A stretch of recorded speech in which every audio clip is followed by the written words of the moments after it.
step into the ring.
Some big names and plenty of up-and-comers are set to collide in the Northeast NA Regional Finals of the Panda Cup, all vying for qualification to the finale at year's end.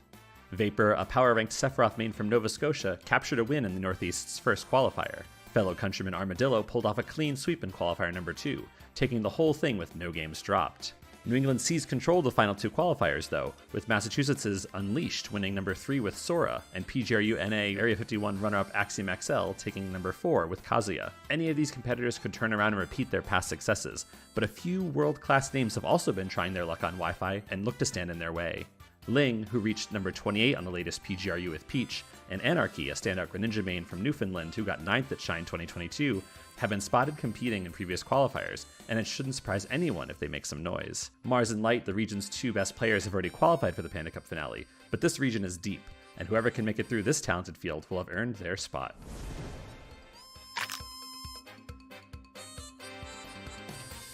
Hello, welcome everyone to the Northeast NA Regional Finals for the Panda Cup. My name is Ramses and joining me is Fang, and we're going to be bringing some of the best to you today. We've been looking at the bracket. We got some killers in here today, and we're running a full best of 5 bracket to decide who's going to qualify for the Panda Cup. Should be exciting. I mean, this is one of the regions I'm most excited for this entire leg of the Panda Cup, obviously because it's my region. As you can see, they did me kind of dirty in that bite-sized recap versus Unleashed. But we do have a lot of prominent players from the eastern coast of Canada, as well as most of New England, and also New York being thrown into the cut there. So this is a very, very stacked region for this leg of the Panda Cup. And as you can see, there were like different winners of almost every single qualifier leg of it, Ramses. There's so many good players we're seeing here. Obviously, it's up to who shows up, but we can see so far who is qualified thus far through these online qualifiers. We have got quite a good crop of players here. We've got Raven King qualifying from the Heartland. We got MPG coming out of Philly. Jake coming out of Florida. Deathspade coming out of, I believe, Kansas or somewhere in the Midwest. We got Sen coming out of good old Utah. And Chag being Mexico's golden boy right here. And we still just only have 2 more. Our time is almost up, Ramses. We only got 2 more of these qualifiers left. We save the best for last too, because like you said, Northeast NA known to be a stacked region, and add a little bit of Canada as well. Why don't you make it even better? And just some of the players that we got today actually like on another level, right? We got Axiom, we got Unleashed. We saw Unleashed at Glitch, right, where they invited the all of the Square Enix players, and he was actually the number 2 performing Sora at that event, below Kameme, who obviously is the best Sora in the world right now, right? Vapor, right, representing Nova Scotia, very underrated region, showing some killers even like, all the way back in Smash 4 with players like Raziak, etc., etc. And Ling, everyone knows Ling, Elam, Anarchy, Armadillo, Gaius, Scott, Tai. This is crazy. It's actually like a stacked lineup, and even if you like, even some of the names that aren't like as recognizable, right? Like not everyone might know Gaius, not everyone might know Tai. At least like the top 7, those are household names, right? And I'm just excited to see, because one thing that I love about what we're seeing here is that outside of Axiom, no Steve, no Kazuya, we got very unique set of characters. We got sword fighters, we got zoners, we got up close fighters, we got a mix of everything, honestly.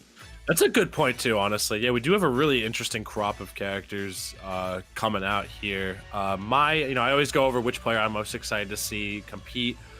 Sometimes they don't show up, which is always very sad. But for me, the player I want to watch is Vapor. Someone who tends to perform very, very well at tournaments. I believe around like Canada, like Gamel. I know that he's not exactly from that part of Canada, but whenever there's a Canadian tournament going on that's huge, Vapor is always a very big name, especially in those top 32, top 16 legs of bracket. And I believe they did win the first one, the first qualifier that we had here over Anarchy, who's also from Canada, who had quite the showing at the most recent Shine, getting, I believe, 9th place. Like he came out of nowhere. Well, I mean, for those who know, they knew, right? But getting some amazing wins on the board. I wanna accentuate the Vapor pick though. I think the thing about Vapor, and I actually have some ties to the Nova Scotia scene, which is cool, right? That's cool. And from what I know is that he's always the type of player to do well and then like pick some sort of DLC and just pop off. And in Smash 4, that DLC was Corrin. And in this game, I think, well, it's been Sephiroth so far, but he's also had some some attempts with Aegis, for example, and I like that. I think that's very respectable. A lot of people, they kind of like take their veteran status and run with it, right? Like you see a lot of people, especially in like early Ultimate, they're like, okay, I played Ness for all of Smash 4. Now Ness is a lot better, and I'm gonna kind of like ride that into like a top player status. And then once you get to that upper echelon, the level of your practice, the quality of your practice also improves, and it becomes easier to like maintain that status. Whereas if you're the type of player to be a late bloomer, that shows that you have like crazy work ethic, right? Like it takes you a while to get started, but that's hard work, right? It's not like you're using like an advantage in experience, or if you're using, like I said, like veteran status. It's all just adaptation, being able to adjust to new circumstances, understanding new metas, right? And all that type of stuff, super underrated. And just huge shout outs to Vapor. Personally, really excited for Unleashed. I like seeing Unleashed. I like seeing Sora. But first round is definitely not going to be Unleashed or Vapor. We got Anarchy, the formerly surprised Greninja, against Retsaw rocking the Bowser. Yeah, this should be an interesting one. I haven't heard too much about Retsaw. There are a lot of people that did squeak their way in through the lower side of some of these qualifiers. So it's good to see players like Retsaw coming in, seeing what they can prove and bring to the table. They have a very tall order against Anarchy. I mean, you got that 71% win rate against Bowser. Bowser does have a lot of big things, like for instance, he can hit Greninja 3 times and Greninja just explodes. But again, just the oppression I feel like Greninja can show in advantage, that's going to be something that Retsaw may have a bit of trouble against, especially against the Greninja of Anarchy's caliber. For sure. I think traditionally, Greninja is seen as a character that does well against heavies. Has some kill power that is accessible usually in waves, but against the heavies for a longer amount of time, right? Think about down tilt up smash, or weak hit neutral air up smash, or like down tilt forward air setup, stuff like that, a lot more accessible. And then, of course, Greninja's main KO route is offstage, which that's basically how you have to KO Bowser. I think there's no character that beats Bowser just by KOing them with, you know, like a generic like up smash or forward smash. More often than not, it kind of comes down to the offstage play, and Greninja having that counter, having the up B, having the back air, all tools that kind of like work towards that offstage KO power. But I will say, in an environment like this, a little bit harder to be exact, and I feel like, especially for the Bowsers that are still sticking out with the character, oftentimes they have focused a lot on developing those recovery mix-ups, and we'll see like some early up Bs, some mix-ups in, you know, maybe purely vertical up Bs. Stuff like that can make it a lot harder for Greninja to deal with Bowser, because, well, yes, he has a lot of tools to gimp Bowser. The tools that he has are a little bit linear, I would say, and I think that allows for a lot of player expression to kind of like, you know, shift the tides in Retsaw's favor. Yeah, for sure. I am very curious to see how this one is going to pan out as we're waiting for these two to gear up. Guys, thank you so much for joining us here at the Panda Cup as we are approaching our final stops here on the regional leg of things, at least for the online side. We urge you to continue watching these majors and really paying close attention to who's going to be nabbing those last final spots. I know after this, I think port priority is the next major, and then they have then the panel votes. I'm very interested to see who the Panda panel is going to vote in for those two panel qualifier spots before we get to the LCQ. My money's on Zamba being one of them. I mean, he's gotten so gosh dang close. He's gotten close every single time. It is actually tragedy. But enough about Zamba. Let's focus on Anarchy and Retsaw. In winners round 1, we got Greninja and Bowser. We got colors matched. The blue boys are coming out, and we are going to Pokemon Stadium 2. Classic pick. I like this one a lot. You know, always a good starting stage for both of these characters. Especially Greninja, right? Like a whiff punish character, loves it. The open space allows him to capitalize on his full hop heavy nature. The relatively low ceiling accentuates the kill confirms as well. But so far, Retsaw with a bit of a lead right here. 50%, that's, you know, normally I would say, hey, 50%, that's easy to overcome. But this is Bowser doing 50%. That means half your stock is gone. It's true, and Bowser being a very execution-y test character as well. You know, you can't make too many mistakes against him. He has something almost guaranteed to follow up every time. I mean, we're seeing all of the mileage we're getting out of this up B right now because Anarchy is not playing around this shield too safely. And normally, a lot of people would just grab in situations like this where Greninja's grab does have a little bit of stutter, but the F tilt coming out, catching him hanging on the ledge for a little too long. Retsaw is finding themselves up very nicely this early on in game 1. Yeah, I mean, holy moly, no one saw that one coming. Anarchy with the 6th seed going into this tournament, right? Number 6, whereas Retsaw on the lower ends of the seeding spectrum, but Retsaw right here showing a lot of prowess. And like you said, the Whirling Fortress is doing some whirling today, but Anarchy regaining control of the momentum, and so far been untouched in the second stock, but now Retsaw finding some stray hits, but nothing really sticking. And that's what I like about Greninja, right? You hit Greninja once, they double jump out. It's like a discount zero suit flip jump. You get insane hurt box shift. You just zoom up there. It's very hard to chase. So like, yes, you can get these stray hits, but can you get them to stick? And right now, Anarchy is getting a lot more hits to stick than Retsaw is. One thing that Greninja players do tend to struggle with, and that's just by nature of the character, I feel like, is finding the way to finish their food, finishing their stocks effectively. Once, you know, there's a percent window for everything, but again, once you get to these higher percentages, nothing really too prominent.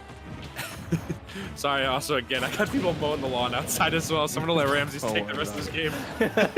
No, but yeah, I agree. The thing about the high percents that is nice for Greninja, though, that I really enjoy is, you know, higher percents allows you to send the opponent off stage more easily, which grants you more games. But we saw Retsaw right there being pushed off stage and waiting out the Greninja up B. Very, very smart. That shows that Retsaw has done their homework coming into this game. That said, homework might not be enough to overcome the dominance that Retsaw is establishing on the second stock. Look at that.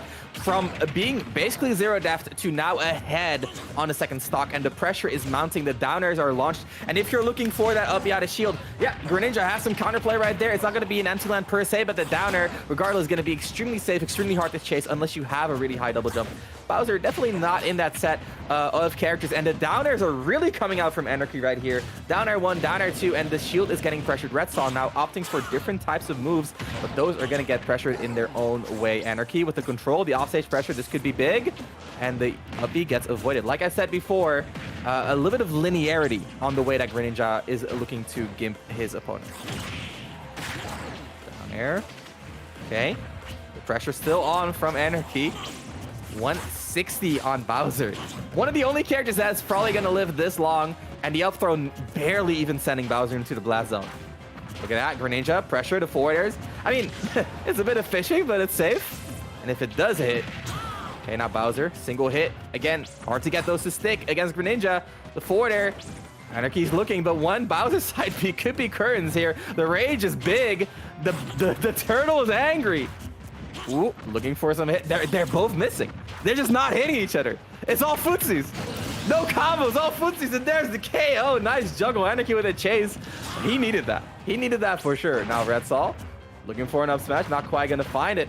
That was huge, though. Anarchy needs to work on this lead. The side B missing. Not going to KO at these percentages. Not without a rage, sir. Up air juggles, the frame traps, the combos, the conversions, but the backer a little bit off, but the corner pressure. Ooh, yep. It gets continued. Anarchy, the combos, the damage, but no up smash. Oh my God, the way he keeps picking them up. The way he keeps picking them up. The way he keeps grabbing him out of the air. It's just unreal. Downer again, you cannot up-B me. You see Greninja? Greninja. Oh, then there, but no conversion. Retsaw now really on the ropes. Hasn't really found a solid hit in, I want to say, minutes. This is the off stage again. Retsaw. Oh, this time goes for an early up-B, gets away with it. Has been so solid in not doing that. Gets away with it the one time he cracks. The direct down, the down tilt, the forward air, and that is a KO. What started off as a dominating game for Retsaw. Now Anarchy showing why Anarchy is one of the top seeds in today's event. Oh my gosh. I did see all that game, just to let you guys know. I think the Lawnmower Menace here. Is gone. But that game one, absolutely ridiculous by Anarchy. I mean, you saw the adaptation just throughout the entire game. I like how you noted very, very well how Anarchy was kind of maneuvering around Retsaw. We saw a little bit of a struggle at the beginning, but after that, the movement, the shield play, all of it was just so safe. The frame trapping as well. Like you were saying, no combo, all footsies, but those footsies were looking mighty ripe for Anarchy right there. Oh my goodness, dude! It just looks like, how does Bowser catch Greninja? That's all I was seeing. He's too speedy. He's too speedy. He's a ninja. Like literally. Just a turtle versus a literal ninja. Like, who's gonna win? No, I mean that's I think the hallmark of a good player, right? Like, Anarchy went into the game obviously not ready to deal with Bowser. Like, let's be real about that. He was pressuring the shield a little bit recklessly, moving around a little bit aggressively, like overall kind of playing to what Bowser wants to accomplish.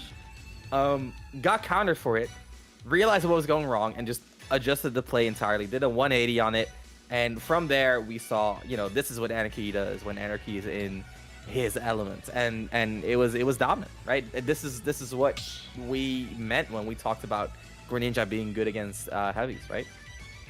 Yeah, it's true. I mean, that is the one reason we say Greninja is so good against heavies, right? Is because of how fast he is and just how well he can just keep those juggles going as well.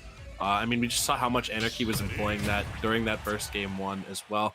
Retsaw now is, I mean, Bowser's more of like a rock, paper, scissors type character, right? He will always have an answer to whatever question you present to him, both in neutral and when it comes time for him to punish. But now when now Greninja's the kid who shows up and is like, all right, I'm going to choose gun on this one. There's just no way. You have to kind of start to take risks now against Greninja. A character who can space you out, who can combo you, who does have the speed to keep up. I mean, look at this damage that's already being applied by Anarchy as we start off. Yep.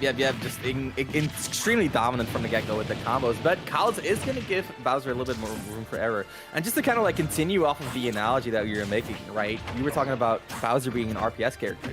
I want to say, like, just very precise, like, Greninja is the type of character to make you believe you're playing RPS and then say, no, I'm just kidding. And then you were already picking scissors, and now he gets to react, and, you're getting reacted on in RPS. That's horrible. So kind of what you were getting at is hard to find the moment to actually play RPS against Greninja. And that's what we're seeing right here, right? Retsaw looking for hits, getting down aired instead, looking for ways out of this advantage, and Greninja is covering these options in the forward air. It's just such a solid kill too, and I think that's one of the things you cannot underestimate about Greninja. He has KO power, right? And it can be hard to find the KO moves, but when you're playing a limited character like Bowser, you have a little bit less control over whether or not Greninja is going to hit those, and that's when things get dire. Talking about dire, we got the stock being taken though. Retsaw evening up the stocks, and the Qualifier pick looking a lot better for Bowser already. Yeah, looking a lot better for Anarchy, or rather for Retsaw at this point as well. I mean, we did see glimmers of hope out of Retsaw, you know, when you can get that damage off very safely, it's always good, but Anarchy firing back really hard right now. It's honestly, I love how even we're already seeing this be for a round 1 match. You know, a lot of them for the Panda Cup, especially within towards the finals, have been blowouts, but these guys seem to be going tit for tat on each other, and it's always good to see that. Retsaw trying to find solutions. It is so difficult to find any sort of solid escape as Bowser, I feel like, especially when a character like Greninja's right in your face. Oh, yep. Kalos saved his bacon. Oh, good pick by Retsaw, knowing, hey, you know, the vertical kill power coming in big in this matchup. And yeah, we're looking at a bit of a percentage deficit, but looking at that knockback is really not that big of a deal for Retsaw. Looking to add a little bit to that percentage with the neutral B and the double forward tilt. We saw him catch Anarchy in the first game with that forward tilt as well, and it's still a solid tool right here. And of course, one of Greninja's main weaknesses is that up B, and Retsaw is ready to make use of that. The water not quite doing enough right there. Yeah. It's so lasting too, and that's exactly what Bowser kind of wants to avoid. But so far, right, 40-60 on Greninja. This is getting scary with the full rage right here. Definitely getting scary. I mean, like you said, the rage, man, it is such a potent tool. Luckily, Anarchy gonna clean up that mess before it gets even bigger. Now we're pretty even Steven on this lag stock. You're still 66%. Greninja's not the heaviest character in the roster, man. So if Retsaw gets a few more good hits and it could be curtains. Oh, but he has to watch his way off stage here. I love delaying the jump there. That was so smart on Retsaw's part right there. Retsaw at his best. Definitely playing around that hydro pump consistently. Now, in this vortex, and the vortex continues, Retsaw quite literally hasn't really found a bit of reprieve for, I think, you know, this entire stuff, right? Anarchy just getting juggle after juggle. And even when Retsaw makes it back to the stage, even when Retsaw makes it back to the ledge, there's still pressure, and the pressure doesn't end. Anarchy with a 2-0 lead, and I told you about this. Greninja has kill power, the down tilt up smash, and the range is so much bigger on heavies, right? It's such a huge part of what makes Greninja good. Gets even better in these type of matchups. It helps out too because you're able to just force exploitable situations, like with the way Greninja's kit is laid out and how his combo game works.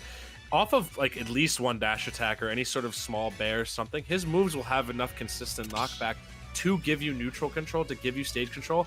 And now you're either forced to the ledge or you're forced to an uncomfortable spot where you have to come back and regain that center stage control. And when those kill confirms line up much more favorably for a character like Greninja versus Bowser, as opposed to against maybe lighter characters like Ness in the roster, that is only more ammunition for Anarchy to really just dig deep and find those winning moments right there. I do have to say, Retsaw looking a lot stronger that game. Yeah, for sure. He was looking good. They've all been close. He's been getting closer. Yeah, he's been getting close. The first one, I wouldn't call it 2-stock close, but the momentum was very back and forth, right? He held, like, in terms of how long they held momentum, it was close. Retsaw was dominating that game for an entire stock and then some. But the second game, it was less about, oh, he just got off to a good start, and more about, well, he's doing things differently. And I loved seeing that. Kalos, of course, playing into that as well, one of Bowser's best stages. In this case, though, I like what Anarchy was doing, right? Showing a lot of presence off stage, using those combos to repeatedly push Bowser off stage, just like increase his chances. He didn't really get a lot of like dominant games, but it is a continuous good situation, and that's going to put pressure on the opponent, make the opponent afraid to commit, and that mental warfare just continues and continues. Let's see if Retsaw has some more adaptations for us. Game 3, we're going to another new stage, Final Destination. Historically, Greninja's best stage, so a little bit of an iffy pick, but I also understand it. If you want to go for broke, Final Destination is often the best choice you got. It's true. Still, though, I mean, Greninja thrives on these flatter stages a lot of the time. Yes, platforms can help him, but I feel like platforms are almost innately better for Bowser most of the time. They aid in those flying slam KOs, albeit maybe not something we'll see Retsaw pick into too much just because of how much Greninja low profiles. But I feel like still these flatter stages give Anarchy the playground he desires for a lot of the combo game that he's been employing so far. But you know, everyone's got their preferences. Just because it's the optimal stage doesn't always mean it's going to be the most comfortable one for players. Sometimes, you know, maybe someone out there's favorite stage is FD. Maybe there's a Kazuya out there who absolutely goes bonkers for platforms as opposed to FD.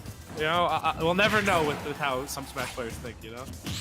It's right. I think a lot of like the game is like objective at the end of the day, right? It's a closed system. There's no ifs and buts about some aspects, but all of that is filtered through your mind, right? So all of the personal preference, it's not just a personal thing. It's literally how do you view the game. So if you can make that as comfortable as possible, that's a huge win. In the meantime, though, going back to the game, we see again Anarchy with a bit of a lead after a back and forth stock one. Kind of a similar story to last game. This time, Anarchy really extending that lead. 83 and counting on a Retsaw. Now has to get out of the corner. Dashes up, and Anarchy just continually harassing. But there's the up tilt. Big move, lasting move, catches, rolls, and that's exactly what Anarchy did. Rolled into that one. And that's, you know, arguably one of the best kill moves in the game. That bows up, so it's such a huge tool. Absolutely.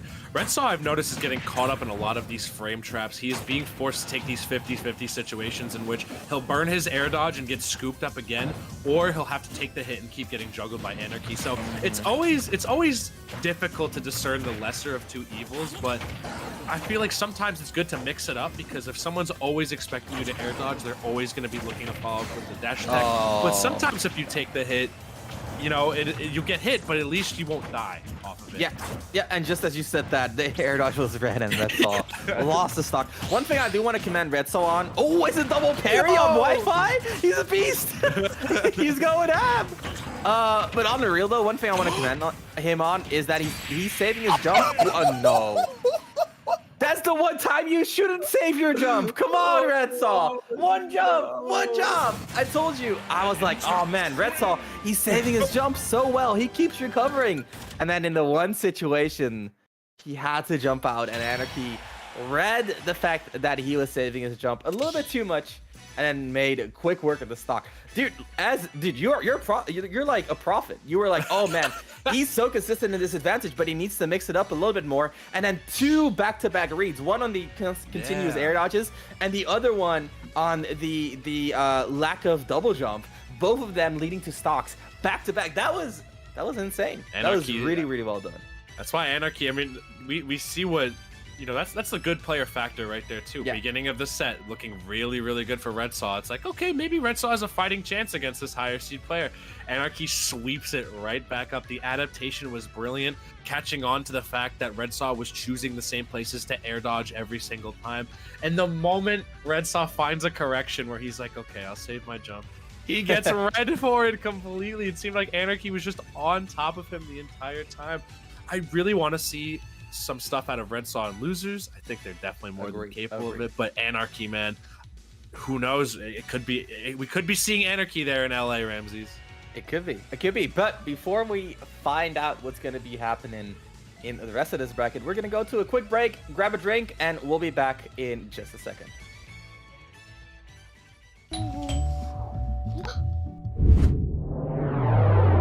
Chill. Grubhub delivers convenience items.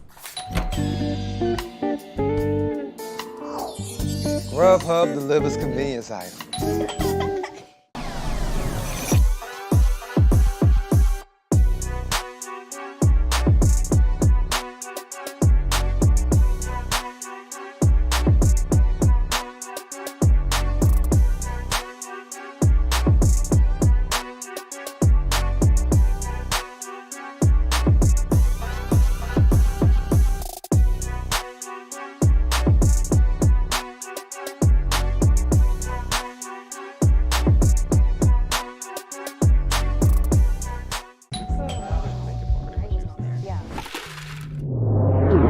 Grubhub delivers convenience items.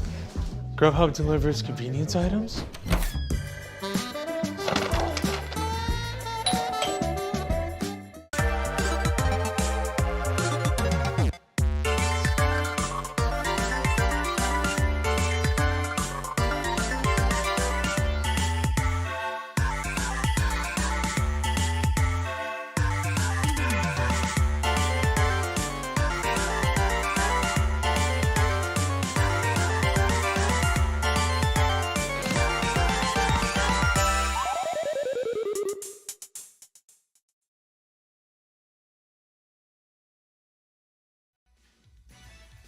Hello, everybody, and welcome back to the Panda Cup Northeast North America Regional Finals, presented to you by the lovely people over at Grubhub. My name is Fang, joined here by Europe's most beloved caster, Ramses. What's up, Ramses? Hey, dude, I'm having a blast. The first set was a slobber knocker. That was a banger. It had potential. It was brimming with potential. And the nice thing is, I love the sets in which there's like a clear underdog and there's a story and it's on the board, and then the better player just comes through regardless and destroys all hope. There's something about that, like that inevitability of the better player just, you know, destroying the opponent that I love. I'm not an underdog kind of person. Really? That's interesting. Dude, I feel like everyone I know is an underdog person. Whenever I see MK Leo on the screen, I'm like, MK Leo better win. Yeah, I agree. There's a beauty, right? Because it's almost like that better player. Like you see the experience and time they put in. You also see how cerebral they are, how methodical they are with a lot of their option choices. Why this player deserves to win as opposed to, you know, a young upstart that may win due to maybe like a fluke or something. So I can totally respect that, and I totally get that a lot. That being said, I do love seeing a good underdog story, especially when it is the underdog who has been very practiced but has been yet to find their big shot, yet to fair. That's fair. Realize their full potential. I'm a fan of Smash. Let me put it that way, right? Like if it's the underdog or not, I'm here to watch some good games, and we got some good games on the board, right? We're setting up our next match, but already looking at some of the bracket, we got some names we weren't expecting coming through, which is a good thing. That means that we're going to be seeing some, we're going to be seeing some Smash that we didn't see coming, which I think is always a little bit more interesting than, the same old. We weren't here to see Kazuya anyway. Come on, guys, let's be real. There's plenty of that elsewhere, but we do see some unknown names pushing through, already slated to make top 8 through winner's side. We have Tapu, I believe, playing Banjo and Kazooie. Jur, a Lucina player, also clawing their way through this bracket as well. We do have some of the big dogs still left in it. I mean, we just saw Anarchy, who definitely got that dog in him beforehand. And we also have Unleashed, the, I believe, #1 holder of points right now from all the qualifiers, someone who grinded their way out. We also have Scott from New England, very, very talented player. Gaius, a very good Shoto player from Tri-State as well, coming through. So there are still some really, really tough players to fight. I think we mentioned Armadillo also before. Ty is still there. So regardless, unfortunately, the curse happens again. The player I want to see the most is not here. No, Vapor. Not to be found. Unfortunate. But unfortunate. He's with us in spirit, right? He's with us in spirit. That's true. It's true. I'm excited though. This means it's all up for grabs at this point, though. Now that these PGR players and super high seeds are seemingly disappeared, now this is really someone's opportunity who has never had the opportunity before to travel. Because I know a lot of players from New England Tri-State do not fly out a lot. Yeah, it's true. It's true. I mean, I understand why, especially like Canada. Yeah, it's far and it's expensive, and it takes a good portion of your week, right, to just go to an event, be there in times that you can, like unwind and not be entirely stressed, and then fly back home and, decompose. It's a lot. It takes a lot out of you. But yeah, definitely love to see some new faces make it to to a big event like a Panda Cup. Speaking of new faces, yeah, we got Jur and Sweeney's coming out. A little bit of a Fire Emblem brawl about to unfold right here. I did have the pleasure of playing Sweeney's in one of the qualifiers. Very, very solid Ike player. Not too sure where they're from. No, obviously somewhere on the East Coast. But Jur coming out of Canada, and I always love seeing players from other countries coming out, showing their stuff. Who would you give this matchup to? I feel like Lucina typically has a more consistently good time against Ike, but Ike, again, I feel like he's like one of those X Factor characters where he is such a devoted player base, and that in the rarest of moments to achieve stuff. I mean, we had Psychod achieving a lot recently, getting ninth place at a big tournament. Yez doing a lot of damage in Japan during his overseas tenure there in the military. So I am very, very curious to see what both of these players have in the tank right here. And these guys have never played before, so I think it could happen. This is for top 8 too. Top 8 winner's side. Yeah, I mean, you got to give the matchup to Lucina. I think people are like, oh yeah, Lucina, she's such a well-rounded character. She can do a little bit of everything, but she also has like arguably like top 5 offstage in the game, right? She's an edge guarder for sure. She's an edge guarder. She has a big sword. She has sweeping aerials that last for a long time. She has a counter. She can 2-frame you. She's floaty, which is super underrated, right? I don't know. Did you play Smash 4, Fang? I did. I had a. Do you remember? Their mom had a pocket Lucina in that game, Well, bro. I do swear. you remember Rosalina in that game? Yes. She would throw you off stage and then she would jump. Yeah, unfortunately. She would jump and she was so floaty. It was like Peach Float. She would just be in the air around the ledge for like 2-3 seconds, and it's like, all right. Yeah, that's her zone, right? And that's the same thing as what Lucina does. She's floaty, she jumps after you, she's there forever, she has the big sword, and even more recently we see Lucina's do things like dropping a little bit lower and then using a reverse up B to get like a hitbox out and like gimp you as well. It's insane, right? So especially with both Leon from France and Proto that guy's Benham. pushing a meta for edgeguarding with that character, bro. I saw that edgeguard until day. I was like, woo! It was insane. That was actual brawl. That was actual brawl edgeguarding. That is how you would edgeguard in brawl. It's side B1. Side B1 was like the brawl move. But yeah, like both of those players, Leon offstage, Proto Benham in a lot of other ways, just pushing the character further and further. So yeah, while I agree, like Ike players are a different breed. It's like they probably have like I fight for my friends in their Twitter Ike, bio, bro. you know. Ike players love Ike so much. That said, Lucina players have a lot more to copy from, which I think is a huge part of like improving the average level of the player base. Also a very ease of access character as well. You know, there's both of these characters. Both these characters for sure. I think Ike a bit more simplistic in his kit. In a way though, Lucina gives you a blank canvas to really work with the majority of the time. She is really aided by the fundamentals of the player piloting her, especially. You know, nothing super insane, but all of her tools are very, very strong innately. So even with that simplistic, not so flashy kit, a lot of insane stuff can happen when someone really skilled is at the helm of these characters. So I'm curious to see what Jer can pull out here. Agree entirely. So far though, Jer not really pulling out much, getting up smash for his troubles, and just like that, Sweeney's, sorry, with a early lead here, basically lapping, more than lapping his opponent already. We're not even a minute in, another up smash coming out. Sweeney's, he's looking for it. He's throwing haymakers out here for sure. I mean, Ike has such powerful moves, especially in nature of that up air, especially that up smash. Ike players also are just players that traditionally just love going for the hard read. They love picking up on your disadvantage habits and really capitalizing on for them. And you were seeing examples of it like right there, where you know, in the corner, if an Ike is shielding, he's gonna up B. If you try to pressure him from above, my man is gonna up B 9 times out of 10 out of that corner. So gotta be really careful when it comes to approaching this character. There's almost a formulaic way a lot of Ike players will try to capitalize on their flowcharts. Yeah, for sure. And that's what the character does, right? Simple mix-ups that are very effective. But as we can see, they are simple, right? We see a lot of similar situations come around from Sweeney. Setting up that nair, setting up pressure with the, you know, normal get up shield, looking for the up B. But if you're wrong, that's what happens, right? The up B or the side B over you, went for the dash tag, went for the forward tilt, kind of the same idea, intercepting you as you try to chase him. And no counters coming out from Jer here, one of the best tools you have against Ike's offstage. Not really in tune with the flowchart that Jer should be capitalizing on. The side B Nair 1, another one of those classics. Nair forward smash? Sweeney's, what are you on? He's going for gold right now. My man is going all for broke.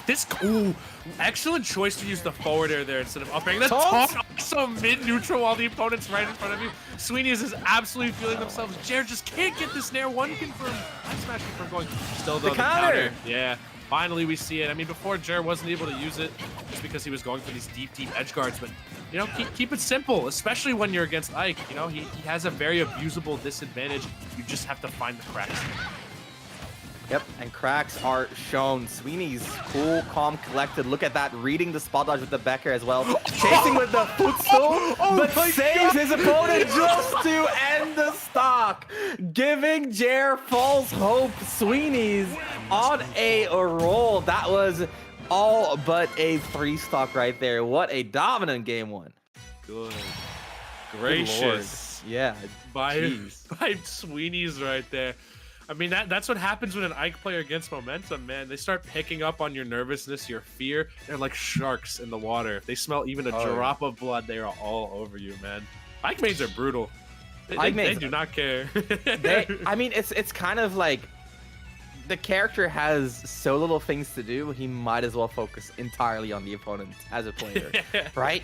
And when you do, you find the cracks. Like you said, the cracks will show, and that's where Ike just jams his sword in the crack and splits it wide open, and there's nothing left of you. He went for gold, and that Ragnar looking mighty shiny, the golden blade. And you got to keep in mind, right? The Ragnar blade is going to be outranging Lucina's Falchion, I think, right? It's going to be outranging Lucina a little bit. You'll know better than me.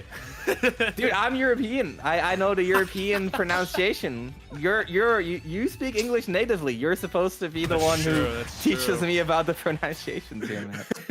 I was counting on you. Jeez. I haven't played Lucina's game yet, sadly, but that's fair. I'm definitely going to be wanting to, depending on how Jared decides to play this next game. But Sweeney's looking so dominant. I think we're going to have to see just the punish game really evolve for Jared a little bit. The benefit is, yes, Lucina has really good edge guarding, but her combos, they're not going to be whisking your stock away almost immediately. You're going to need those several successful neutral wins, where Ike, as opposed to that, might need a bit less just because of how hard hitting that Ragnar is, man. I mean, look at the damage already. No jump left on Jared. Already getting really sketchy out here for my man. Yep. Like you said, a few interactions is all it takes, especially when Sweeney's is willing to go off stage against Lucina. Very, very rare to see that from Ike players, but it's working out. The damage is wrecking.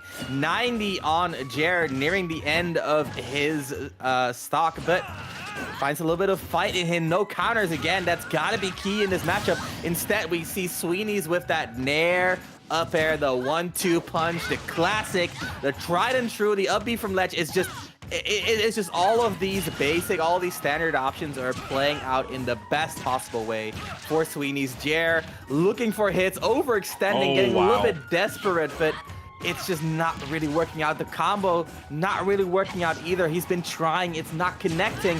Sweeney's has to recover, finally getting called out. That forward smash has a nice little bit of upper hitbox right there, and that's gonna even up the stocks, and Jer looking a lot more strong than he did in the first game. Okay, big potential edge guard situation. Just gonna follow up another counter. Still though, Sweeney's saving that jump for when he needs it most. Really good resource management right there. One thing I do want to note is that, one character you don't want to be taking a lot of guesses against is Ike. You kind of want to wait for him to throw something else out first, or find some sort of move to call him out on his way down a majority of the time. I feel like a lot of the times Jer has been taking these guesses in neutral to try and open up Sweeney's, and Sweeney's just been coming in with a fade in nair every time and just disrupting that game plan. But we are seeing a little bit of a momentum shift start up here for Jers. We're seeing a lot more of Sweeney's off stage than we were before. Yeah, Jer pushing the hits, which is huge in this matchup, obviously. Ike, not known for his great disadvantage. And again, the side B nairs, Jer, that's not a combo, my friend. Just favorite one.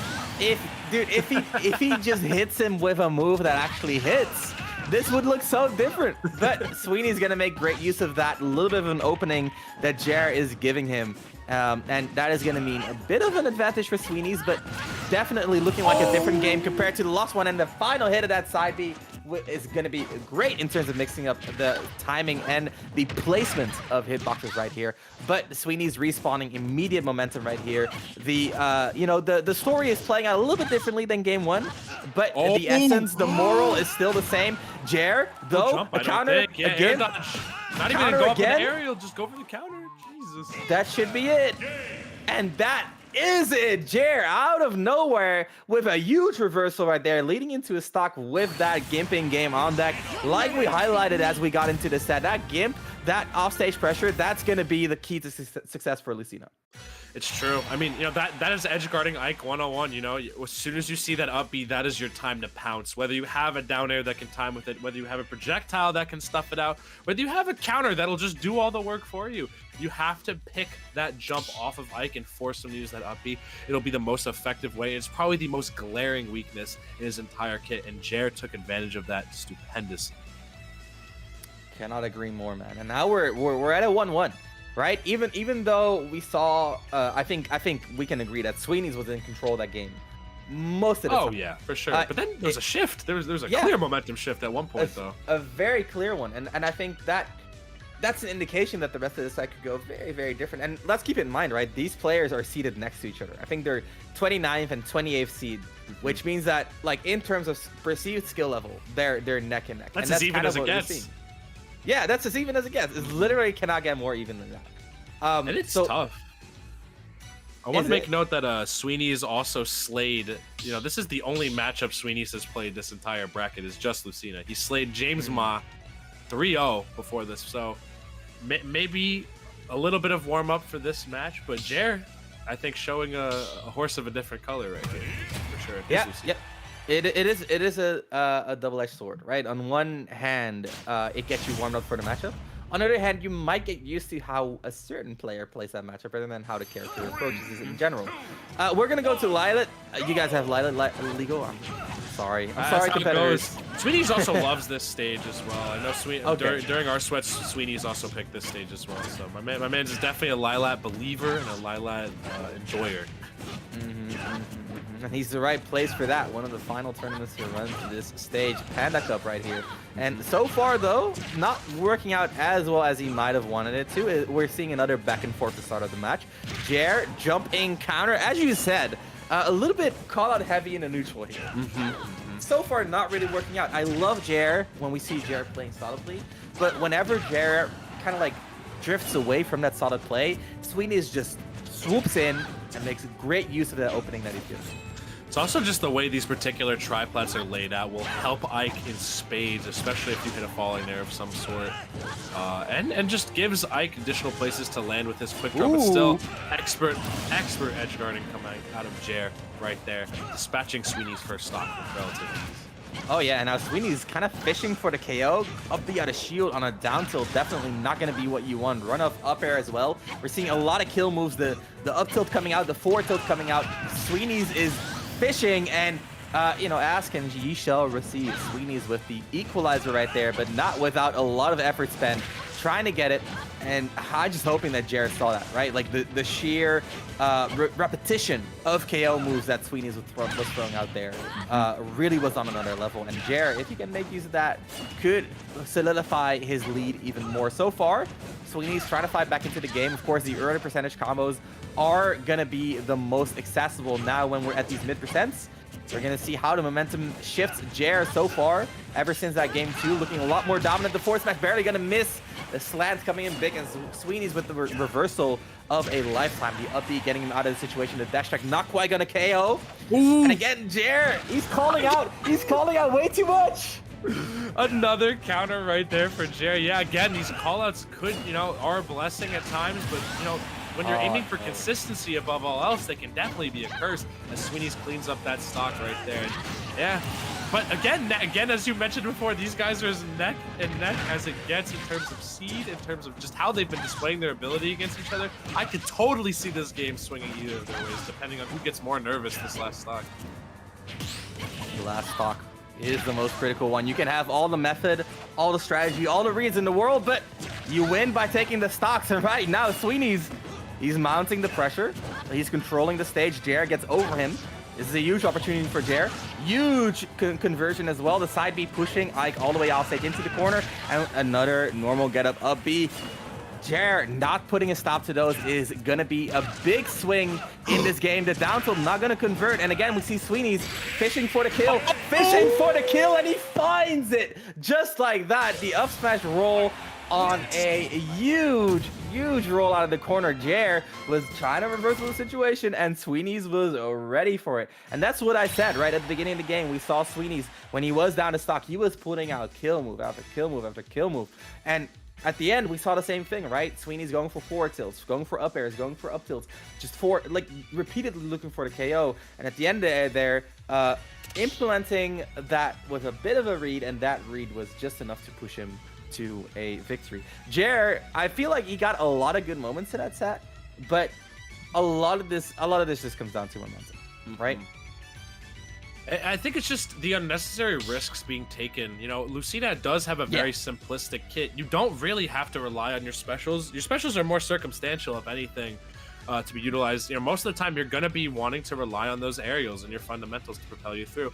If you are trying to go for reads or, you know, odd combos using special moves and stuff like that, you also have to be cognizant of how your opponent is treating them every time they're in disadvantage. And I feel like a lot of the time, a lot of those blatant counters being thrown out by Jer sealed his fate quite a bit. I feel like Sweeney's definitely picked up on that, especially towards the end. I mean, like up smash to end the stock off a roll read, like that is insane. That's a statement. Part right there. That is a statement for sure. And as we jump into this game 4 right now, we see if Jer has a little bit more breath in the tank to fight another day.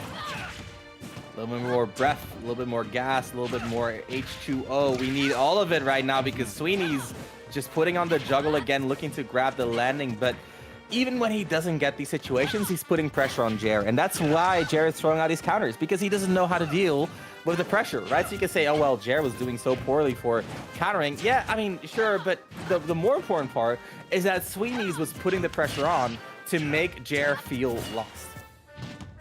And feeling lost, right? Double up B. If that is not a sign of a bit of desperation, I don't know what is. And that's the Sweeney's effect in this game, right? Just consistently choking out Jer, and Jer kind of like overcommitting for these hits, kind of going a little bit deeper, kind of, you know, kind of on the back foot. Even when he's getting hits, he's getting them out of reversals, out of bad situations, out of, you know, whiffing moves, and then, you know, surprise, I can throw out another forward, so stuff like that. But here's Sweeney with a huge 2-frame eruption right there. That is going to be a big lead with the way that this set has been going. Oh yeah, for sure. And again, I like all of that you were mentioning before, just the assuredness, the panic options that we're seeing out of Jer a lot of the time. A part of playing against Ike is just accepting that you are going to get hit. You know, his kit is designed to lead into the second hit after Nair almost every single time, or at least set up for some sort of frame trap. Still though, Jer planting both of his feet on the ground, ripping that F smash right there, right in Sweeney's face. And again, you know, we could see somewhat of a momentum shift. There are times where Jer has had moments of brilliance, and those the momentum off of these correct reads has really propelled them into greatness. But Sweeney's hanging on really tightly right now.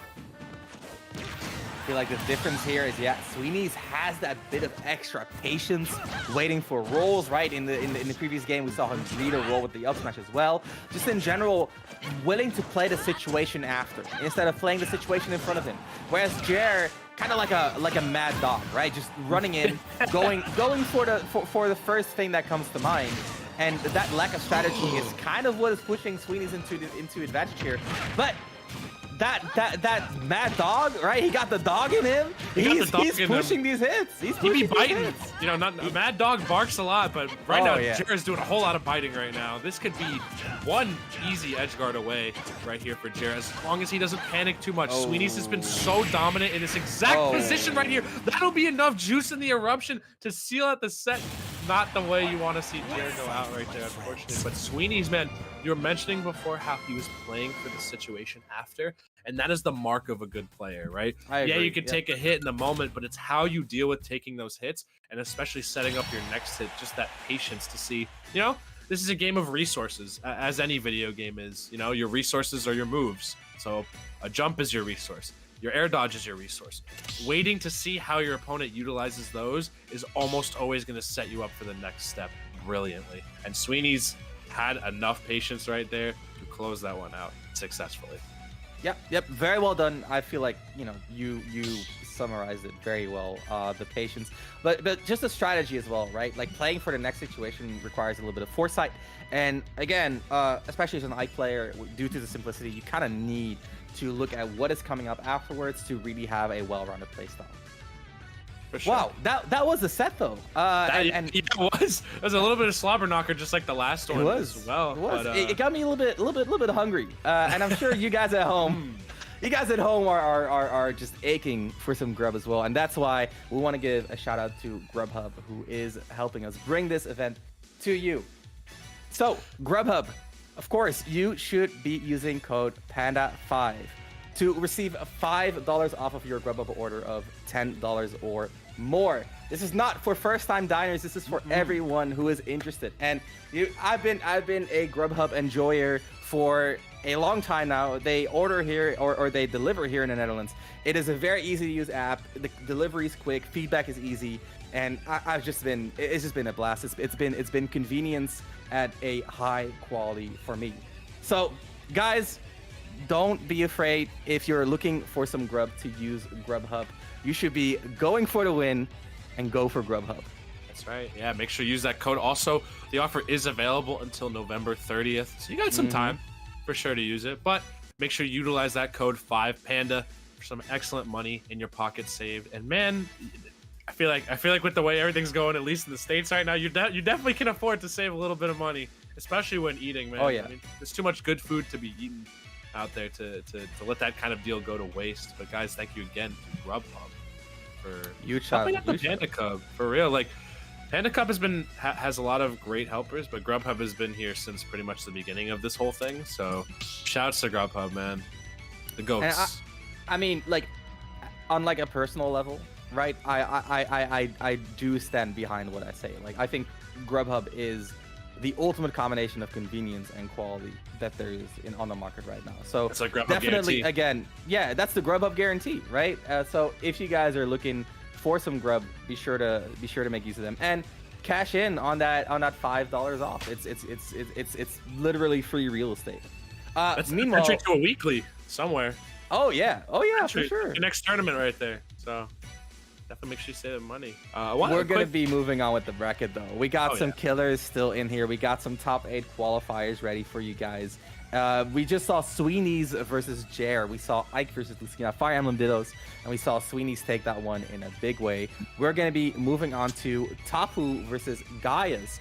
Gaius, another one of the higher seeds here today, who has made it this far, rocking the Ryu, I think you said Shoto player. I don't know if it's like if it's both Ken and Ryu, but definitely like referring to Ryu.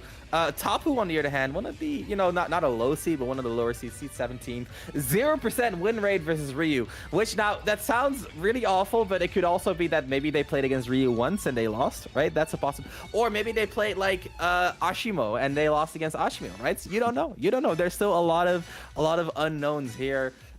In this matchup, especially since Gaius only has a 58% win rate against Banjo, which sounds, like that's above 50%. Doesn't sound bad, but still, looking at a player at the level of Gaius, you would expect that to be a little bit higher. So I'm gonna be on the lookout for some like matchup specific interactions here that could be going either way.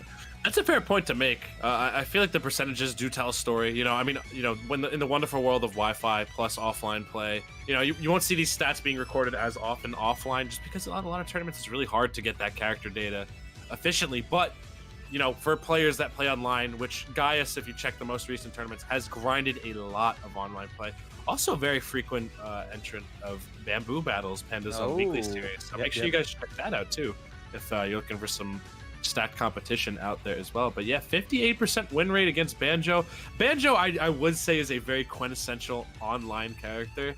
I know Tapu's pretty nice with it, but Gaius also very, very nice with it as well. I believe recently coming off being at the final leg of bracket at Defend the North, a regional that just happened in New York, if it's the same Gaius I'm thinking of. I'm always enthralled at a good Shoto player, for sure. I mean, these characters are, you have to be a specialist to be able to play these characters efficiently, especially when this game presents you with 80-something matchups. So, and Banjo's a pretty tough customer, especially. Those zoning tools are a bit unorthodox. We do see the Ryu pick. I'm guessing the philosophy is, we need a good projectile. And look no further than Shaku, my friend, because this thing is, 45 off of 3. 45 off of 3 projectiles right there, Ramses. Yeah, that is Ryu, right? I think as we've seen Ashimo compete more and more, the consensus has become that Ryu is better than Ken, right? Which used to be the other way around, but Ryu, that fireball, being a huge part of the game plan. That said, I just want to highlight, these characters are so polar opposite, right? We got one character that wants to fight up close, one character that wants to keep the opponent out, one character does a lot of damage, one character that does almost no damage, right? So in that sense, that is Banjo's main weakness. Banjo does no damage, right? He hits you with a down B, that's it. He hits you with a back air, that's it. And that's what we're seeing right here as well, right? Tapu finding some stray hits, pushing Ryu all the way to 120. but nothing to really like hold on to momentum for a long time. Oh, unfortunate. Got that roll read from the get-go, just covering that immediately. Of course, Shotos love that roll, right? They have a little bit of lackluster mobility. The roll being relatively good mobility as compared to other characters, but Gaius, like you said, no slouch himself, answering immediately with that back air chase, and this is neck and neck. Oh yeah, for sure. And again, I love how you mentioned that, just the strengths and weaknesses of both of these characters. I will say, you know, the if anything, the glaring weaknesses of each character kind of work against them quite a bit. You give a character like Ryu a lot of damage, he's going to have a lot of rage. When he has a lot of rage, he's going to do a lot of knockback on his moves. Ryu's recovery, also not the greatest most of the time. You can use focus to plow through some of those hits, but that banjo down tilt, man, it's such a lingering hitbox over the ledge. Still though, Gaius making mincemeat of Tapu on that second stock right there. Yeah, We're seeing so much mileage out of these Shakus right here. And again, Ryu on hit is a monster. If he gets one hit on you in close quarters, there's about 2 or 3 more coming right after that. As this character links very reliably into himself. Yep, that's what makes him better than Ken in a lot of ways, right? Yeah, the consistency is huge. That said, talking about consistency, Gaius right now consistently messing up Tapu. The focus as well as a bit of an extension. That was creative, if anything. Gets the down tilt, gets the Tatsu. That's not gonna do it on town, but the kill screen says it all. The parry of the Wonder Wing into the punish, and Gaius giving us a quick game 1, showing why he's one of the top seeds here today. That was dominant. That was I'm watching a combo video right now. What?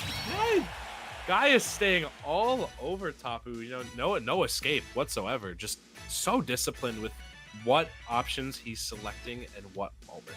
I felt like he was ready for everything Tapu was doing to get out of disadvantage, as well as just making sure he stayed on him effectively. I mean, we saw the confirm. You know, very common confirm for Ryu, the down tilts to Tatsu a lot of the time. It's very strong. Can take your stock off if you're not DIing all that correctly. Holding out. But just the way Gaius has been maximizing each hit he's been getting, I feel like the weakness of Banjo is rearing its head, unfortunately. That, you know, the little hits that Tapu is getting are not giving him enough breathing room to get away from Gaius, or at least find a stable enough advantage right there. Yeah, I think one thing you got to keep in mind is that like the Shotos often work around a paradigm that is like, okay, I hit you, I do a lot of guaranteed damage. But then afterwards, are they that scary? Not really, right? They don't have amazing juggles. Their offstage pressure is not really all that. They have good ledge traps, I'll give you that. They have good cornering, but like not having that X factor in juggle potential, not having that X factor in offstage play is a huge part of it. There's no fear factor. Yeah, on the other hand, if you put them in disadvantage, they can struggle to land. They can struggle to recover. And so far, like we haven't really seen that from Tapu. Whereas I feel like Banjo should be pretty good at doing both, right? He has up air, which is a 2-hit, disjointed, you know, up aerial, which is going to go through focus and beat most of the landing tools that Ryu has. He has down tilt, which is one of the best 2-frame moves in the game, plus Wonder Wing as well, plus multiple jumps, plus neutral air, plus ratio, plus lasting hitboxes. He has all the tools he needs to push the advantage, right? And so what I'm missing from Tapu, yes, he can get straight hits, and it's kind of like a weakness, but there's still advantage afterwards, and that advantage is not being capitalized on right now. Huge. Okay, though. Tapu getting the most favorable situation right here. If you see Ryu trying to be forced to Tatsu and he kicked out of it, we also have no jump left either. But Gaius saving that air dodge for the perfect time, and Tapu not capitalizing. And every time you let Ryu on stage, man, it is not a good time for you. You have to make sure you take advantage of his lackluster recovery. If he is forced to Tatsu, that is your time to go out there and really get that damage off. And just as I was talking about the advantage, Tapu pulling out all the stops, getting his opponent all the way to the brink, but then Gaius escaping from the jaws of defeat. But still, Tapu picking it back up. The up smash, the multi-hit, the lasting hitbox coming in big right here, and Tapu finding an early KO. Again, Gaius answering back immediately, like we saw in the first game. Looked really strong right there, and now, oh, this is anything like the first game, is not going to be looking pretty. It's true. I would say, though, that's a good trade for Tapu right there. I mean, knocking on death's door and then finding the first stock is such a good way to set your pace back into motion. And already, these combos are cool, but like you mentioned before, no damage, only 18 after those 3 hits. All right, we're just relinquishing control now. Letting the Wonder Wings come out. I mean, why not? You know, why not utilize all 5 of those while you can? You know, it's better than losing your stock with them still in your arsenal. Yep, definitely better to use it than to never have in the first place. Banjo getting off ledge, one of Banjo's stronger positions, right? Banjo has a lot of mix-up from ledge because of the multi-jumps, because of the down B, stuff like that. But even when he gets back to neutral, Gaius is still in control here, right? Finding those down smashes, finding the chases, but a little bit of a corner situation. Tapu, control, a down air, maybe not what you wanted, and that's going to be Gaius returning to the center, and from there, getting the KO. DP, still DP, man. Still a good anti-air. Yep. All right, though, Gaius really just keeping the pressure on Tapu. I'm almost enthralled. I'm absolutely impressed right now with how Gaius has been applying pressure to Tapu consistently. Like, Tapu just cannot seem to find a safe way out of it. And Gaius is not getting too hungry for the damage. He's that's gonna be stock. That is huge right there. Jeez, Sneaking focus hit 2 at all though? That fully charged focus it's basically a Warlock punch. It is basically a Warlock. You just got Warlock punched, my guy. How do you recover from that? You just got Warlock punched. Oh my goodness. Mix. That's some mix right there. Every single time, both games, Tapu, early lead, dominant, getting an early KO, leading in stock, then Gaius immediately answering by getting his own stock, and then from there just dismantles Tapu. Tapu just not finding his footing.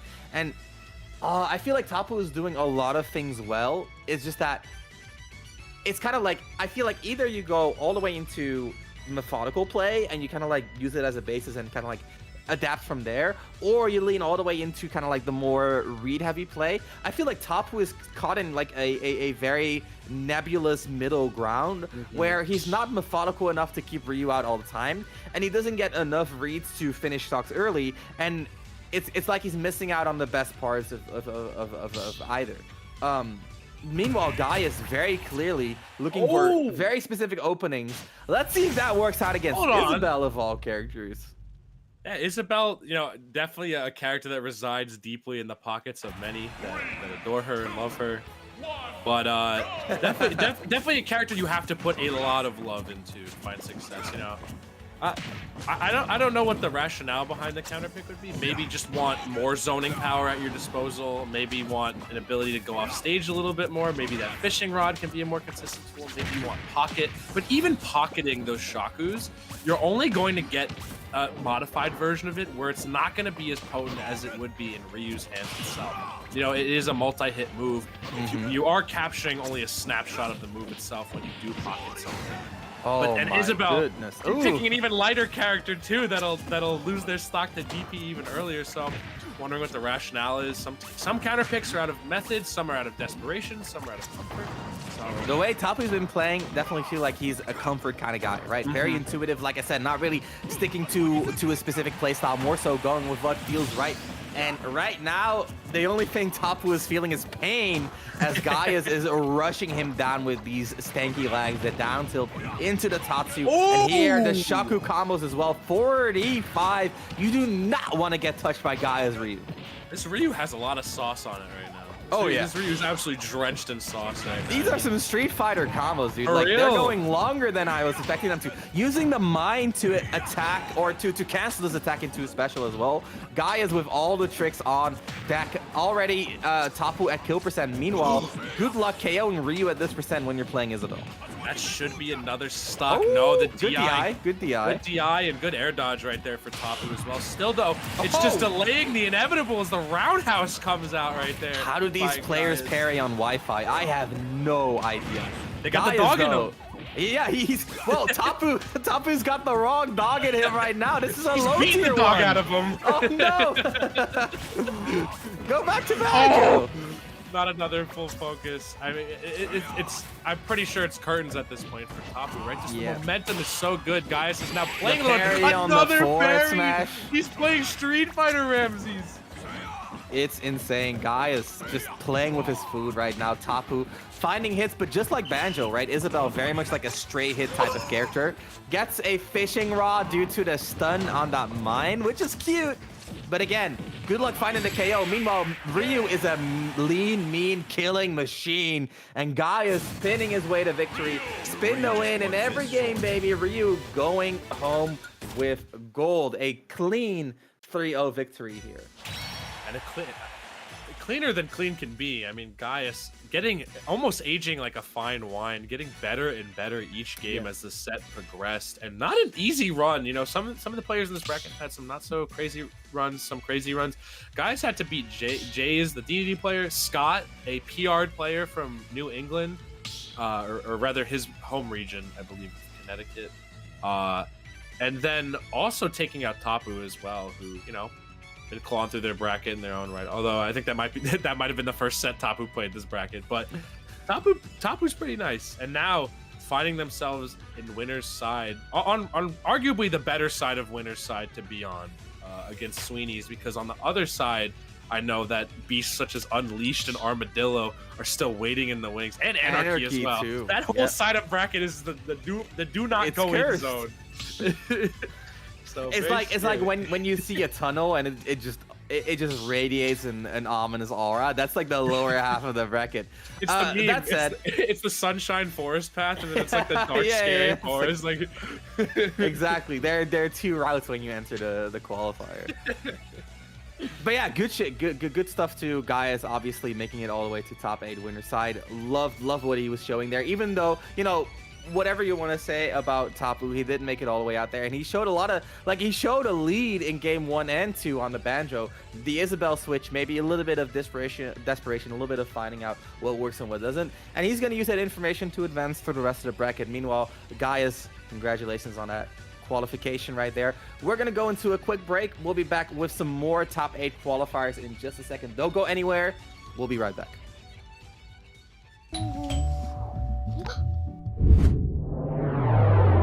Chill. Grubhub delivers convenience items. Grubhub delivers convenience items.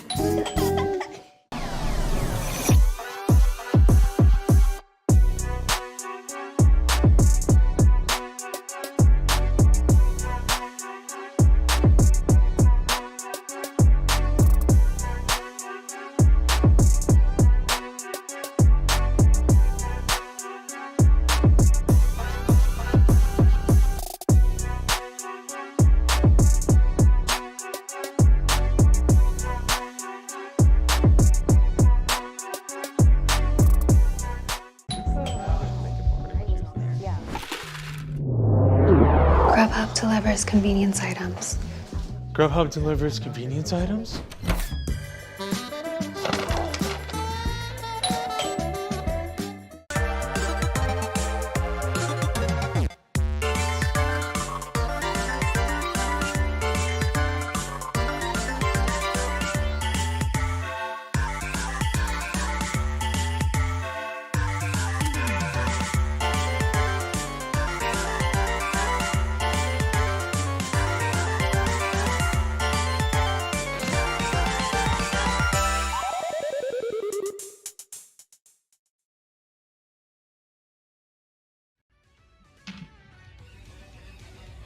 oh hey, didn't see you guys there. Welcome back. Very casual. Very casual.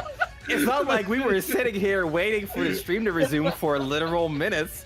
Hey, I didn't see you guys there. No, welcome back, welcome back. We got another set for you ready to go. We got a top 8 qualifier as are going to be, you know, the next 2 sets, right? We got 2 more winner sets for top 8. Then we're going to be taking a dive into losers afterwards. And we got some killers remaining in winners. Some of the best that are entering here today. We got Unleashed, we got Armadillo, we got Anarchy, we got winners. All amazing players in their own right.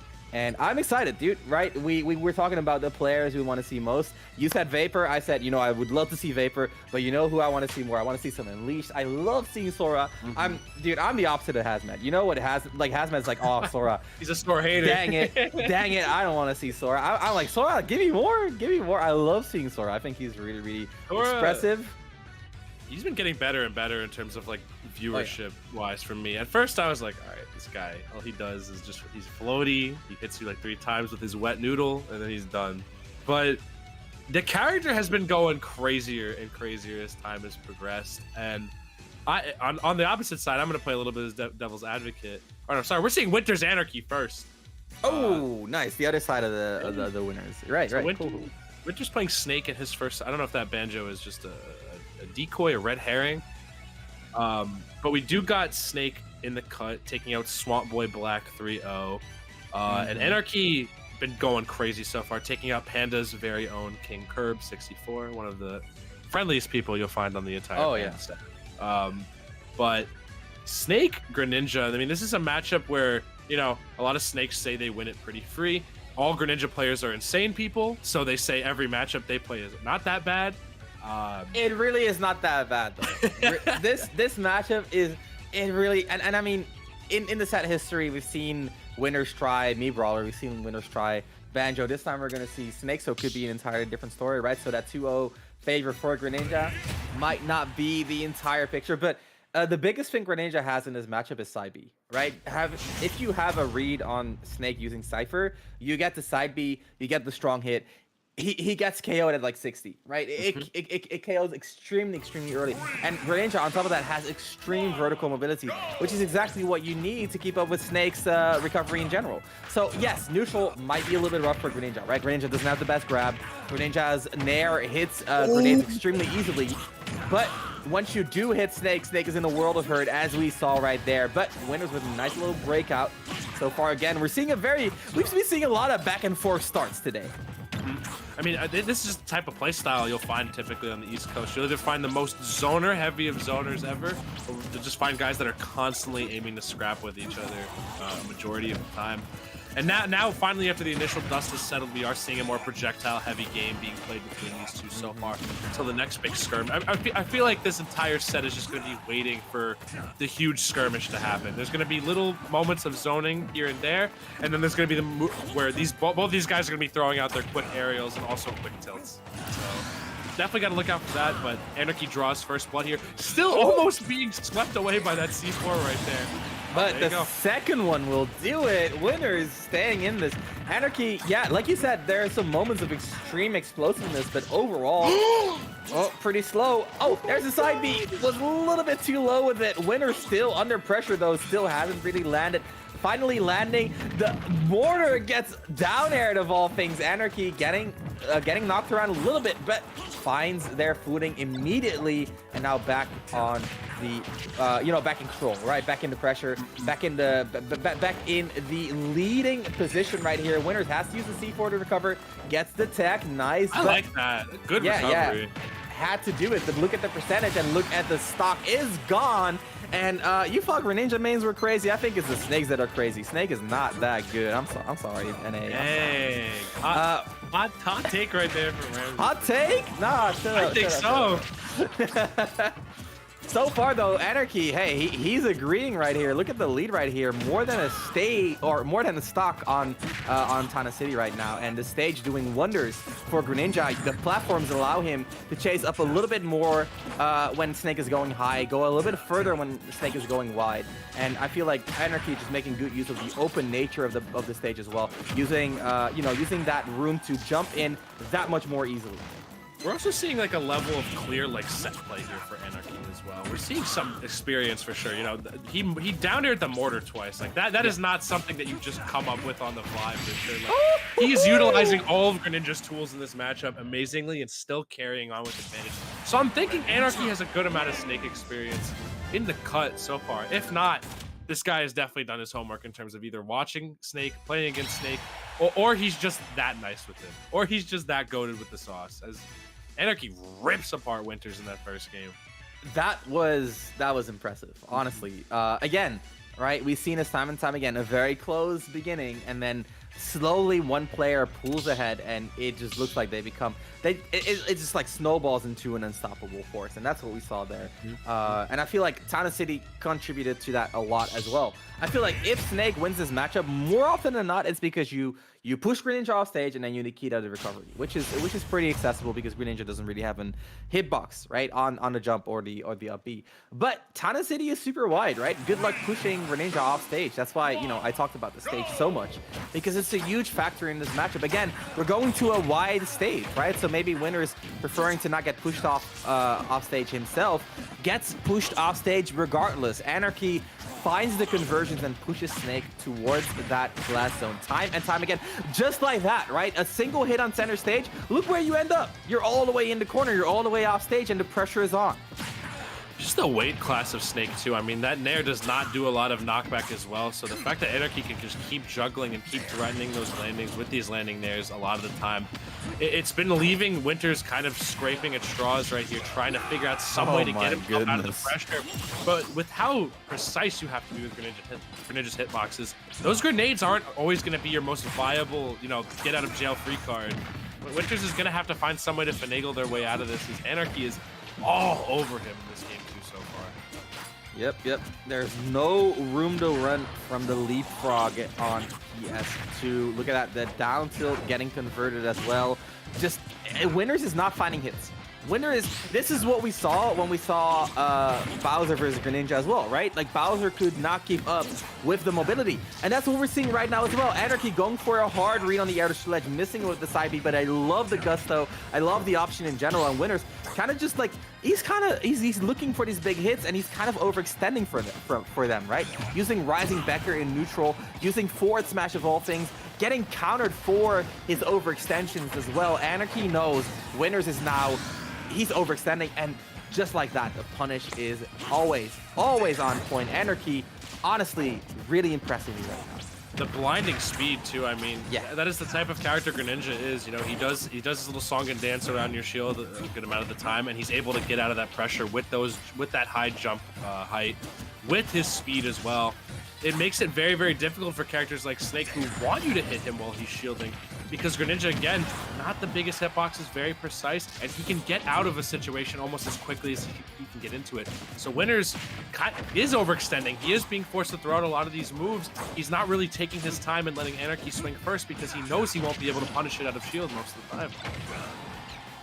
Agree wholeheartedly. Whoa. The grenade stopping that conversion right there, forcing Anarchy to go for the throw. But this is all but over. Winners is nearly getting 3-stocked, and the game, yeah, it's still in the cards. It's still that took so long. Why did even Winters dropped shield right there, thinking I'm safe at this point, right? He's gonna teleport here, but no, the delay right there on the hit of the grenade and the interaction on the counter. There was like no way Winters knew second. where that was coming from. I was like, where's Greninja? I was like, where's Greninja? And Winners dropping the shield, getting 3-stocked on his own counter pick. What a well-placed counter. Yeah. He pulled it out when he needed it most, right? To solidify the 3-stock. No, but this kind of shows where the record comes from, right? We saw the record. It was 2-0 in favor of Anarchy, right? Anarchy beating Winners Mii Brawler and Winners Banjo before. The Snake, a new face, a new attempt, but not enough. Instead, we see Winners going back to the old reliable, the Banjo, Greninja. These characters are a little bit similar in that they both have, they're very hit and run, right? They'll hit you once, don't get a lot of follow-up, right? Depending on the combo starter, of course. And then kind of like take the hit and then use their mobility, use their tools to keep you out. And then through that, they kind of nickel and dime their way to victory. That said, Greninja obviously a lot more KO potential, a lot more combo potential. Meanwhile, Banjo a little bit more active, right? A little bit more hitbox heavy with those projectiles. So far though, Anarchy with a very, very scary offstage string. Winners deciding to use the resource to get out the Wonder Wing spent, but safe in trade for that Wonder Wing, which I think is a really, really, really good decision by Winners. Now, we see Anarchy already opting for a little bit more of a Shuriken heavy playstyle, converting that fully charged one into a side B as well. The downer again, that's been a calling card for Anarchy. He's been getting away with those downers. It's true, yeah. I mean, it's such a good tool to use when you know we'll connect with something, because almost every single time Greninja gets kind of a little bit of an extra jump out of it. He's able to hop out of pressure as quickly as he's able to apply it. And if he does manage to get a hit with that down air, he can convert it into maybe a back air if the DI is just right, or just get some safe damage and reset neutral almost entirely. So I love the way Anarchy has been playing this little dance around Winter's Shield, kind of staying sort of unpredictable. And this is why people consider Greninja a sleeper good character. You know, a lot of people have forgotten about this character as it hasn't really been very prevalent in the meta as of late. And the difficulty to use this character is also pretty high as well. But in the right hands, this character is scary because you're almost forced to take guesses against them, especially in neutral. Don't let the Greninja players convince you that he's hard to play. All right? don't buy into it. Don't buy into that. No, I'm just kidding. So far, Anarchy is showing extreme dominance with that Greninja, as we've seen in his previous sets as well. And it's just the offstage pressure that's really standing out to me. Every single set that he's playing, he's always willing to push that to its limits. Talking about pushing the opponent, Winners having a new tool in the book, right? A bit of mobility in that Banjo side B, which he didn't really have with Snake, using it to go through the Shuriken. And Anarchy looking to counter zone with the Shuriken, gets caught by that Wonder Wing. So that Wonder Wing kind of setting the pace in terms of the long range game. And I'm really curious to see if we're going to see more of that interaction, or if Anarchy just decides, hey, you know what, if the Shuriken can get side beat, I might as well not use Shuriken. And I feel like that would be the wise decision. You don't really need it against a character like Banjo. Get some nice convergence here, some nice frame traps as we saw before. The Wonder Wing, huge damage. The corner pressure, Winners. Oh, he's so committal. He's so committal and gets punished for it in a huge way. Anarchy, what a reversal from Ledge right there. And that's what we've been talking about time and time again, right? Greninja's double jump so high, which means that when you do push him in these bad situations, you gotta be ready for the reversal. Oh yeah. Anarchy one stock away too from making this top 8, and it's just been applying the pressure constantly. These Nair combos have been so impressive. Anarchy really disciplined with knowing what percentages these combos are going to work at. And again, Wonder Wing, if you're not doing it to get to the ledge, it is always almost inherently a gamble, because if it is respected properly, now Banjo is left a little bit vulnerable right here. Anarchy is all over Winters, every jump extension. My man knows what moves to go for and during what percentages. He's perfected the formula. He knows the Krabby Patty secret formula. he's got the X ingredients, and so far it's working out really well. Winners looking a lot stronger on the Banjo, but these commitments that he's putting out, we've seen this in multiple of these sets. We see these back and forth situations. We see Anarchy come out on top here, and the one thing that really separates Anarchy from his opponent, the one thing that we see creates these advantages is that commitment, right? We see these higher seeds generally playing less committal, playing more around methodical, consistent game plan, not forcing things, whereas Winners a little bit more eager to kind of like, you know, throw out a Wonder Wing here, go offstage with an air, go for it down until repeatedly for the 2-frame, just kind of like overextending, continually looking for that big hit instead of like letting that big hit come to them. And yeah, well put, honestly. Anarchy just looking mighty clean that entire set. My man has some soap in that water. He's been shooting out right there because he's looking mighty clean. Oof. Still though, like, you know, good attempts by Winters, and still that's Winners quarters, right? You still have one more set, you can make it into top 8, yeah, as long as you. But it gets scarier because again, there's some crazy player like Ty, for example, really strong player, dropped to losers in a game 5 nail biter against the steady player named Sweeney. Trudging through losers, and especially with all the crazy players being on this side of the bracket, meaning like if Unleashed or Armadillo loses, that's another potential set that you have to get through against these strong players. It gets rough out there. It's rough out here. But still, huge ups to Anarchy for like we've seen him twice now, and every single time we've seen the same thing, right? He's just dominant. He knows his conversions. He knows his win conditions, right? Doesn't overextend often, right? We do see him go for a little bit of style every so often, but not really in a way that throws any sort of advantages. So yeah, really enjoy Anarchy. Want to see more out of him ASAP. First though, we're gonna be talking about the most wonderful of pistachios. I think you got a little bit of a shrine over there, even, Fang. I got my nut shrine out here, looking beautiful as ever. I don't have any nuts. I don't have that many left, unfortunately, because I've just been tearing through them, sharing them with my family and friends. They do not lie about them being wonderful. I'm just gonna say that. I've been chomping on these honey roasted for quite a bit now as well. As you can see, I've cleared through a good amount of we were sent 7 pounds of these. So there were multiple packages. I have only like 7 left. That is how much I've been chomping through all of these. But yeah, guys, honestly, I'm gonna give it to you straight right here. First, these are wonderful. First of all, they're a beautiful plant-based protein as well. So if you're vegan or vegetarian, gonna work out very, very well for you. Also a good source of protein. So if you're a gym head like me, you get a little bit of nice protein to eat before the gym or after the gym, depending on it. These things are bussin', for lack of a better term. You have all these. Is that on the ad read? These things are bussin'. You got all these wonderful flavors as well. I'm a big fan of the honey roasted, so sweet, so salty, but I also love the salt and vinegar, chili roasted, barbecue. They also have a regular salted and roasted flavor for those of you vanilla snack enjoyers who don't like a little bit of spice in your life. I don't know why you wouldn't. Spice is wonderful. Put some in your life, work your way up, build up that tolerance. But yeah, these things are incredible.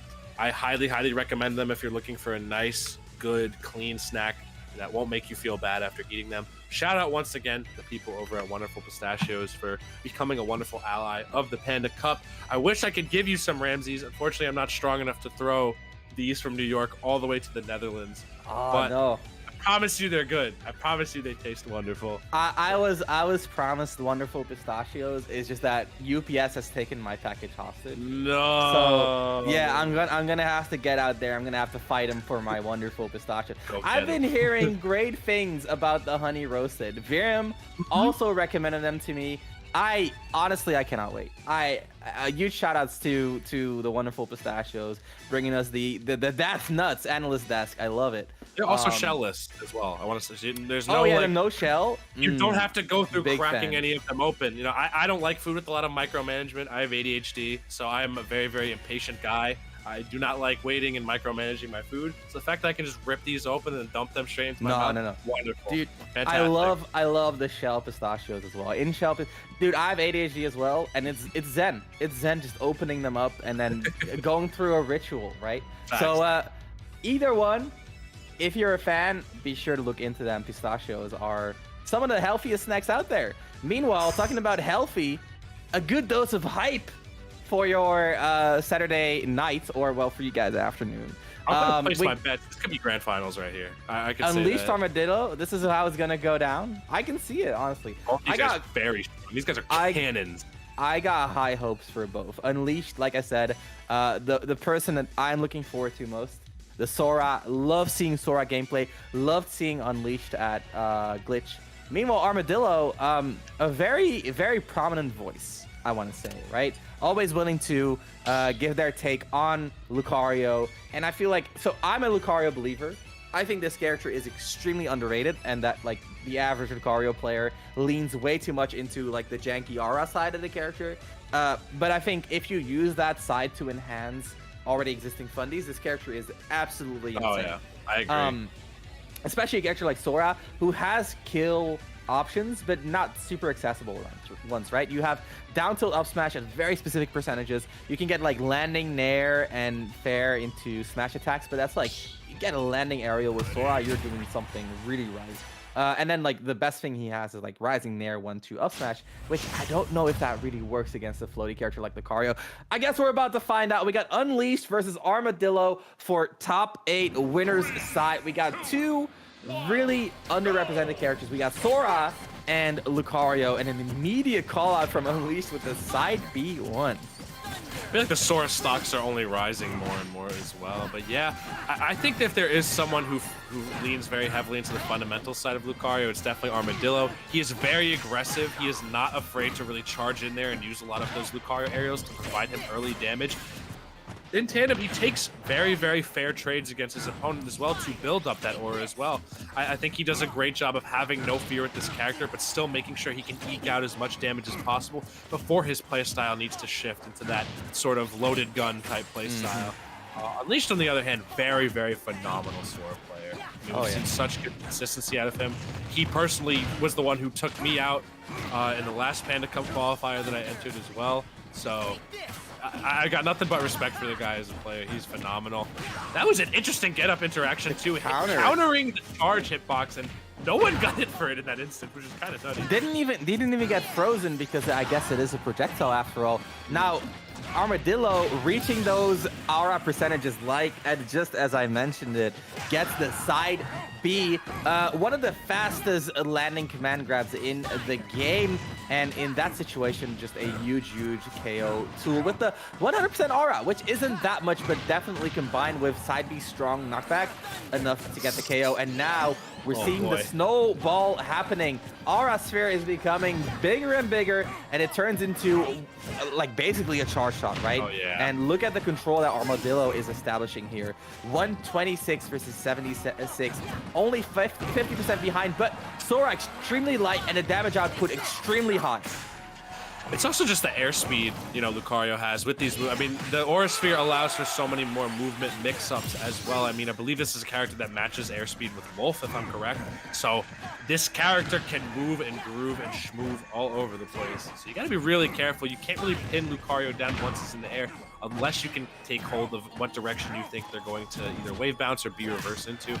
It's going to be pretty hard for Unleash to kind of dictate the pace of this game, especially when you're up against a nuclear time bomb such as Lucario.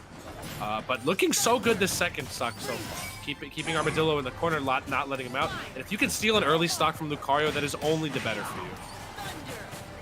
Right now, Unleashed making a big comeback, especially in terms of momentum, right? Armadillo finding another side B. This one not KOing. A little bit of difference in aura coming in huge here. Fully charged Aura Sphere. A little bit scary. Loaded gun, as you mentioned.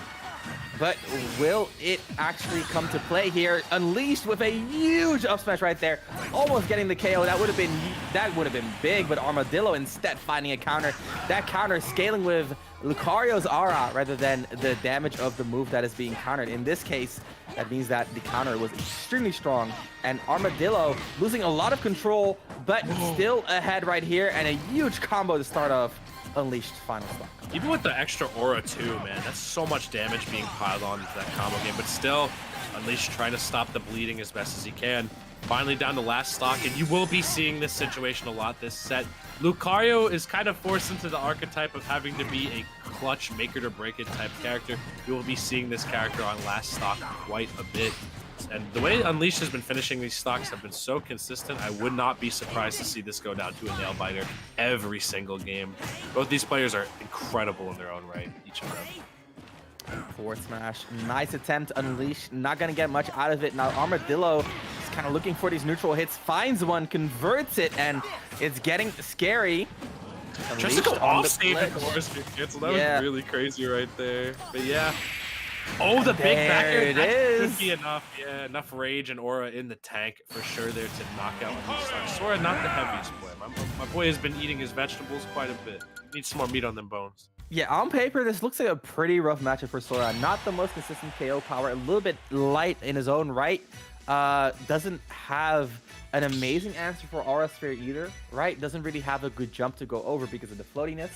Doesn't really have amazing out of shield, right? Like, he does have amazing out of shield in terms of reversing an attack, but in terms of like how do I comfortably get out of shield, right? You can do like a retreating nair, not super comfortable. Meanwhile, Armadillo looked very confident in this matchup. I really liked how Armadillo was moving around.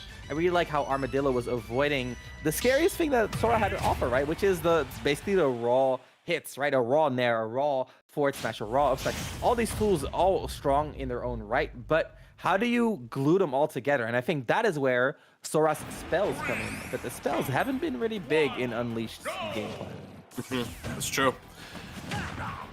I want to see, I'm curious to see if that'll become more of a factor as the set progresses right here. Unleashed being the biggest earner of points in this qualifier, so they've certainly done their legwork in terms of stacking up those points. Armadillo, though, this is the beauty of the qualifiers, is that if you do well in just one of them, you're probably going to nail yourself a nice spot in the regional finals, and then your sole job is to win at that point. Armadillo, I mean, we've seen so much of this player playing online. You know, I feel like the real blow up of this player was certainly over quarantine. You know, we saw so many amazing results and placements out of Armadillo the entire time through. So I'm very curious to see if Armadillo still has enough in the tank to net themselves a spot in LA. So far, both players playing very solidly, right? I think solid is the name of the game so far. They're not really overextending, but Armadillo now gets that aura on deck and ready to make some more callouts. Unleashed with a callout of their own. The down smash goes for a counter, but doesn't find it. Now Armadillo in these scrap situations using the neutral recharge to get a lasting huge hitbox out there, and Unleashed has no answers. We're back to this even situation, but Armadillo with a jump in. Becca, you cannot be caught slacking when you're against this Lucario player. What a punish on a simple jump in. I feel like people got to be terrified too when Lucario is clearly in the air. Like trying to go air to air with a Aura Rage Lucario is never the situation you want to end up in a majority of the time. And again, I think you're right. I think some of that inconsistency or in terms of not being able to finish the stocks earlier, it just seems like Armadillo has had a lot of more ease finishing off these stocks. Rather than Unleashed, who has had to work for them just a tad bit harder. Still though, excellently placed F tilt, going to be enough to call it. An impressive two-frame tool on that move too, honestly. Yep, for sure.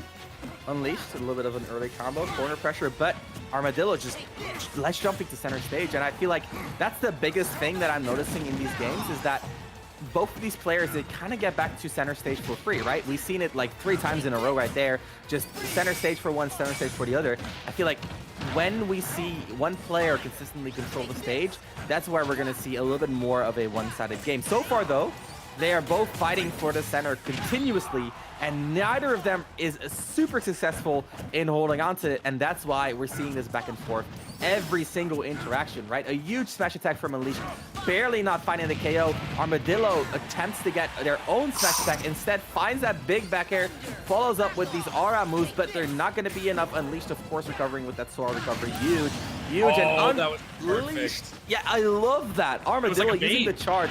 Yeah, using the charge to bait the up air from Ledge and then punishing it instead with the rising up air. Love to see that from Armadillo. Unleashed had the right counterplay, but which is one step behind Armadillo in this situation. And that's the advantage of being a character specialist. You're always ready for every situation.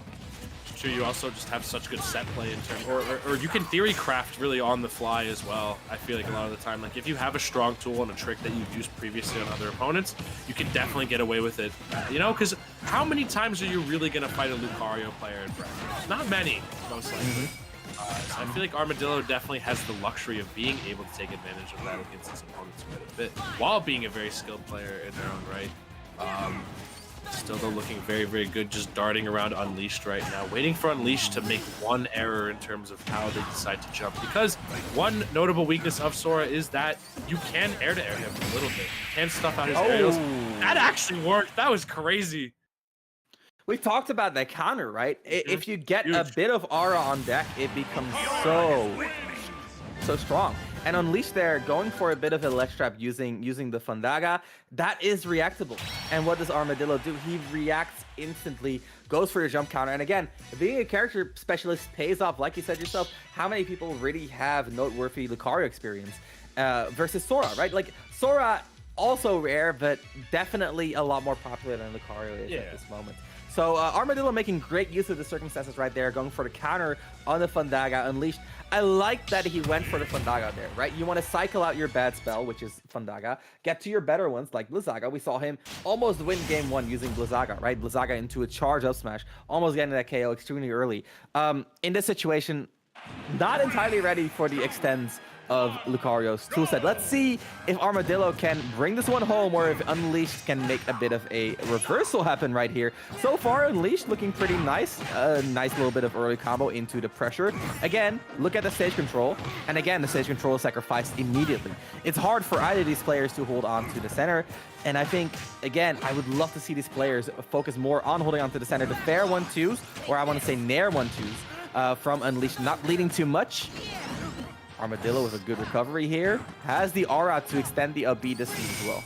That's the thing, is there ever really a true disadvantage? Actually almost reading that perfectly for the mash out of the Blizzaga, but not gonna quite get it right there in Unleashed. Still though, this is really good for Unleashed. Just has to make sure they have to make sure they get this next big hit, as opposed to Armadillo getting hit. But still, Lucario a little bit heavy than people give him credit for. This character will survive at some absurd percentages sometimes, but one more good hit from Unleashed should seal it out. this would be a really good start. You always want to make sure you can try and maintain the lead against Lucario, but we're seeing so much patience out of Armadillo right now. Yeah, 157. He knows that Sora has to be scared of him, and the Aura Sphere just raw. Armadillo with a huge swing in his favor, and that's what you cannot let Lucario live to these percents. It is too much. Gets the up throw into the fair. That is 2 hits for 30%, and that's gonna be Currents. Unleashed with a nice up B out of shield, one of the better up B out of shields in the game, and Unleashed making great use of that. Gets a early combo here. Look at that, 33 on his own right. Not bad. Armadillo, I really like the dash attack usage. He's making a lot of call-outs with that dash attack, using the burst range, using the unreactable nature of the dash attack. Again, there catching a landing, just continuing his advantage using the dash attack. Again, using it to punish as well. It has been the cornerstone of the Lucario neutral. This counter though hasn't been putting in that much work, but right there on the back air, exactly what you need. Unleashed now looking for a Blizzaga, looking for something to shift the tides into his favor, because Armadillo is looking to close out another one, and there it is. That side B command grab is so solid for Armadillo. So consistent too every single time. I mean, we see it every single time. Armadillo just knows how to finish these stocks, whether it's with an Aura Sphere. Honestly, a player who knows how to play with the strengths of their character very well, i.e. that aura. You know, we see how much patience Armadillo is applying when they have that shotgun blast of aura loaded up into the chamber right there. Unleashed is almost forced to commit to an option every single time, because when you have a chargeable resource in your hands, it forces players to do some weird stuff. You know, a lot of players see you building up a resource, they'll move in 9 times out of 10 to try and stop that every time. And Armadillo's been taking full advantage of that by whiff punishing Unleashed. The punishes are the cornerstone, but so far Unleashed looking pretty strong in this third game. The final stock, of course, the aura is building, right? There's never a comfortable moment against Lucario, but it is looking a lot better than previous games. 130 on Lucario, that means that a lot of the options will start killing. Even Sora back throw is becoming an option on the table. There's a counter, not quite enough, but look at the momentum. It's entirely in No way he just did that. No way he just ran up behind him in that nail-bitingly close situation. F smash, what was that, 50? 50 that I saw right 50. there? And that took off the side. This character is insane. The beast, the center, that is such a huge part of Lucario, right? Like, you put him at higher percents, but then he gets to up B all the way to center. So your advantage state is way less significant. And you know, Armadillo making great use of that advantage. Unleashed not entirely ready for it, and that little bit of difference is enough to make all the difference at this level. So honestly, amazing play from both players. I loved how Unleashed picked that up, especially in game 3. Showed a lot of adaptation, right? A lot of a better game plan at the end there. But was it enough? Barely losing out. Armadillo rightfully advancing into top 8 winner side.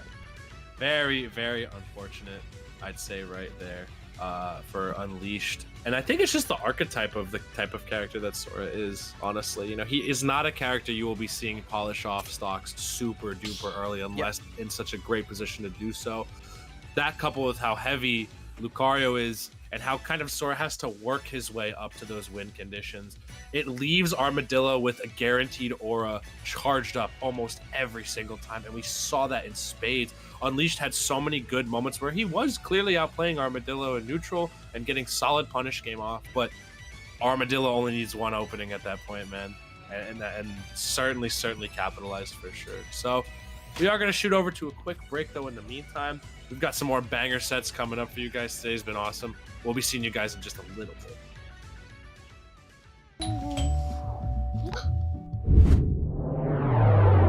Chill. Grubhub delivers convenience items.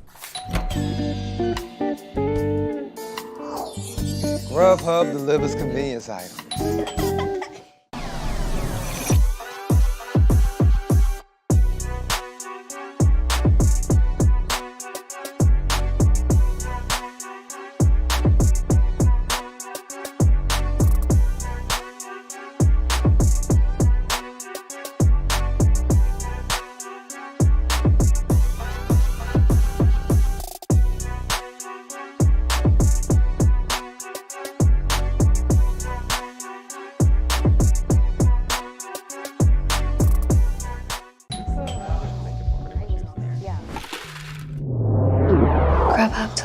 convenience items.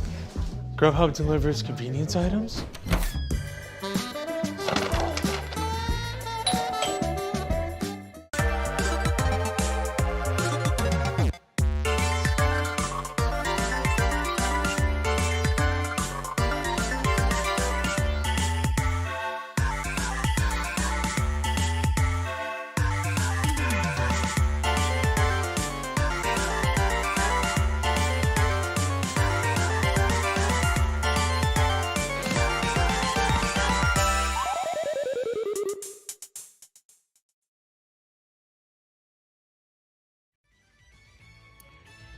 Welcome back, everyone. My name is Ramses, and joining me is Fang, and we're taking you through the Northeast NA Regional Finals for the Panda Cup, brought to you by Grubhub.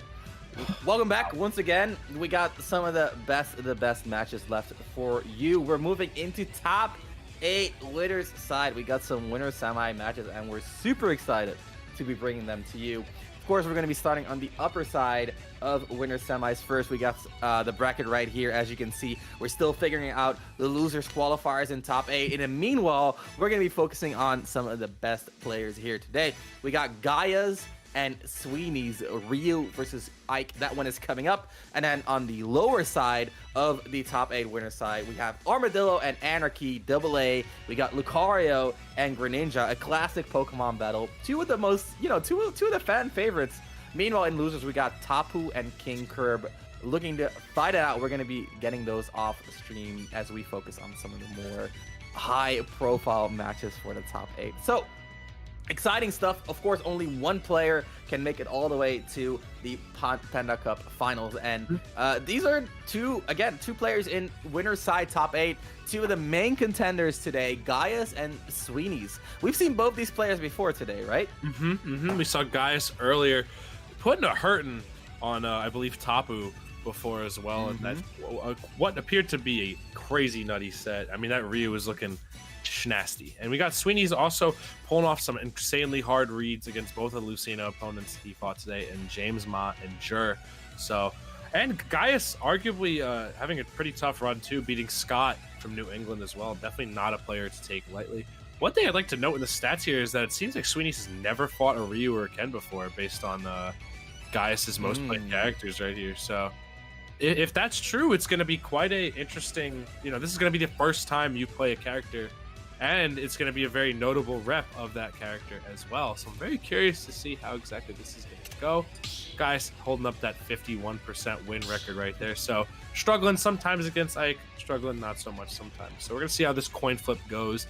Gaius was looking nice though. So Sweeney's is definitely going to have to come correct in this set. And we're saying Toon Link? That is a surprise. We got Ken too. Gaius, we've seen the Rhea before, but not the Ken yet. Let's see how the Ken pans out. We got Mr. Masters against the tooniest of Links. Oh, yeah. Probably the most underrated of Links, right? We've seen this character do damage in Japan. Let's see if Sweeney's can consistently do damage here as well. Of course, against a character like Ken, you want to have the zoning tools, which is what Sweeney's is probably going for here as well. But so far, Gaius has been making his way in pretty well. Gaius has the footsies, man. This is like a fighting game player neutral, using Ken's no shoes, all already. footsies. Yeah, it's true.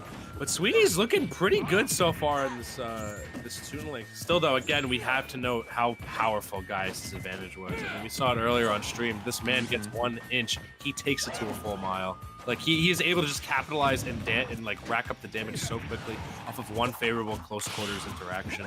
So definitely something for Sweeney's to look out for, and I'm assuming that's why we're seeing the Toon Link pick out here already. Yep. But the Toon Link does not last long, gets burned up by the Shoryuken, and that is the Ken classic.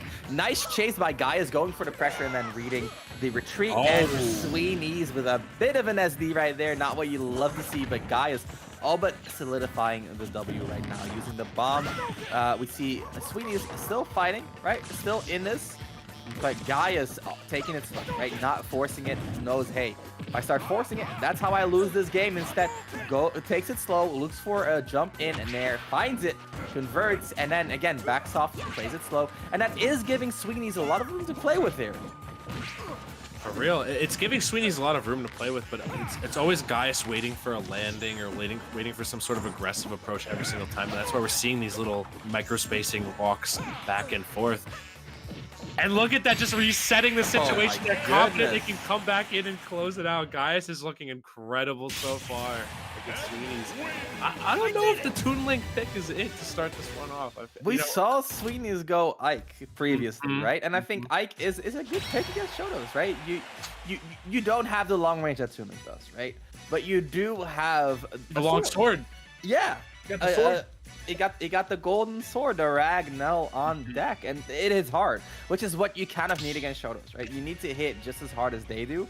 If they hit that much harder, which, you know, compared to Toon Link, they kind of do, it gets hard to really push every neutral opening into enough of an advantage to keep up with their reward on hit. So that's what we saw in that game as well, right? Gaius got in, landing nair, down tilt, get some sort of follow-up afterwards. Just does like 40%-ish, and then, you know, is happy with that. Toon Link has to do a lot more work to get that damage on the board. And let's not forget, these characters also have an extreme difference in weight, as well as to some degree kill power, right? Like Toon Link has decent KOs, mostly bomb fair, but they're a little bit more limited than what Ken has to offer. So Sweeney's taking a hit, grabbing the Ike out of the closet, the big damage man, the big KO man. Let's see if that works out better. Gets access to Battlefield as well, which is obviously a huge plus if you're playing. For sure. I think also just for the edge guarding, it'll also be a lot better too. I mean, there are situations where Ken doesn't have the best airspeed as well, so he is forced to rely on that Tatsu to get himself back. Already though, this could be the lethal problem here, is that Ike is big, Ike is heavy. And for a character who loves combo playgrounds like Ken, it's gonna be mighty hard right there. We see that almost 0 to death right there from Gaius. Gaius, again, just so solid on hit. All these combos are looking so crisp right now, and it just doesn't seem like Sweeney's has been able to find an effective way to deal with them yet. Yeah, the effectiveness is the name of the game here. So far, untouched on the second stock is Gaius, looking to end his opponent without hardly being touched this entire game. A single nair again, it's just not enough. Gaius is looking so clean, waits for every opportunity, doesn't rush in before he is ready to actually get a hit, right? And again, we talked about this before. Run up short, good DI. We talked about this before, right? These higher level, these higher profile players, they will look for the situation afterwards.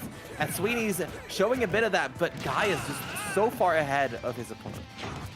Luckily getting out of that up as well. It's two excellent raw back here coming out right there from Gaius. And yeah, Gaius looking to end not only game 1, but game 2 with barely a scratch on him. As we're seeing these combos, even my phone is excited about these combos as well. This is absolutely insane out of Gaius right now. The also glaring problem is that Ike, not a multi-hit character. So a lot of focus. Gaius is almost going to always be able to land safely with focus every time. It's really up to Sweeney's to figure out what to do after that. But step 1 is just taking this first stock. And then we're seeing a lot of issues right now to Sweeney's with doing so, as he's just swinging for the fences right now. Sweeney finds a lot more hits than in the first 2 stocks. Let's be fair about that. He's been adapting. He's showing a lot more prowess. But I think a little bit of a misinput there is going to take us to game 3. Gaius looking extremely strong. That's a second SD as well. I mean, we saw one game 1 happened with the game 2.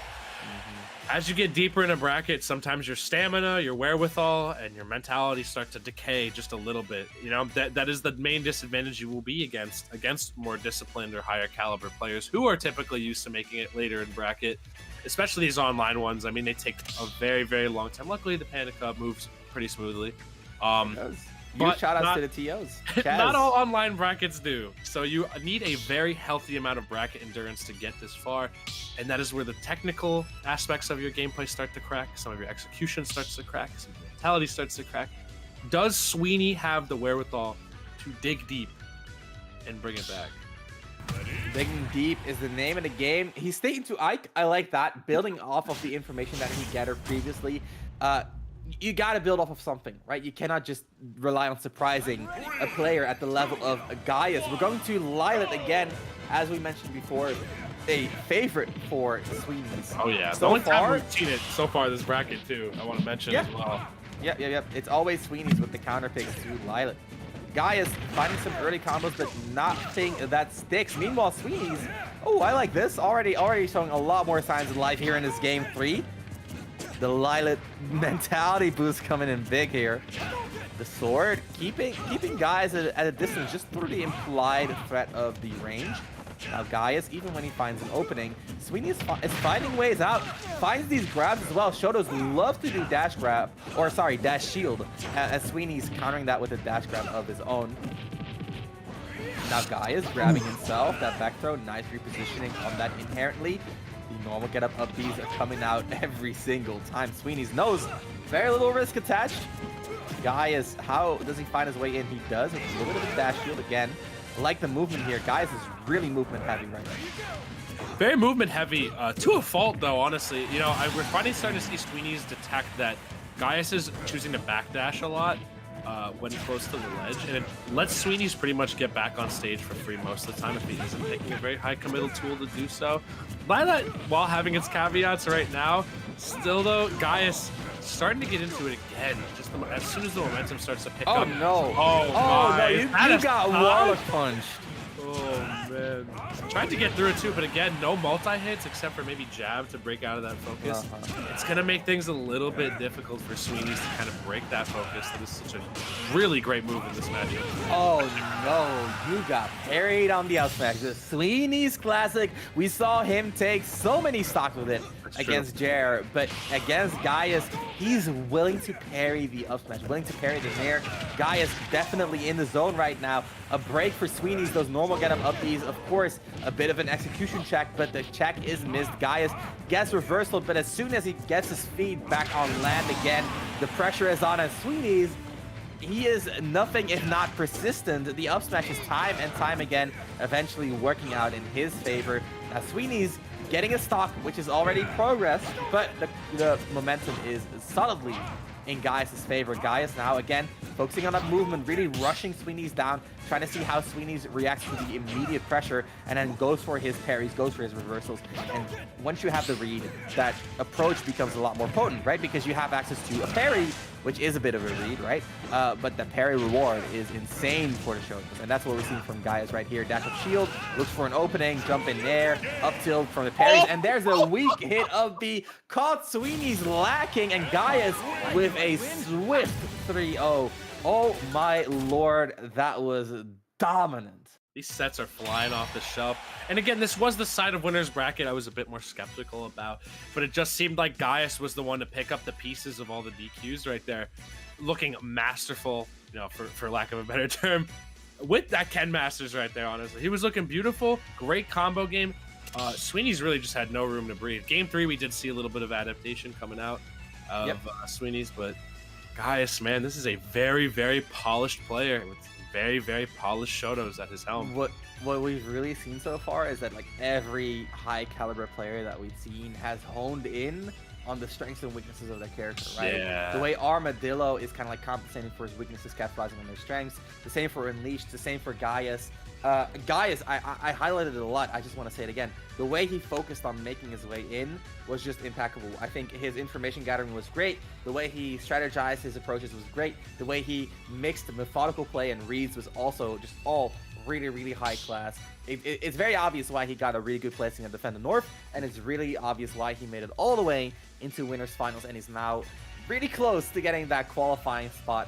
In the meanwhile, though, we got some nice slides for you. What about some Panda merch? I would love to talk about the Panda merch as well. I mean, it's drip or drown out here as fall is upon us, at least here in the Americas. I don't know how the weather is right now. Oh, it's just raining all day and night. Oh no. we got more drip than anyone.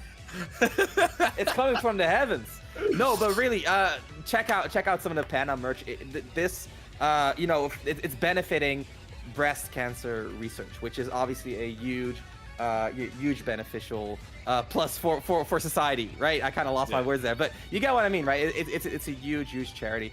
25% of your purchase goes there, and And I love the designs. I think the colors are awesome. I think the style is great. I have Panda merch myself.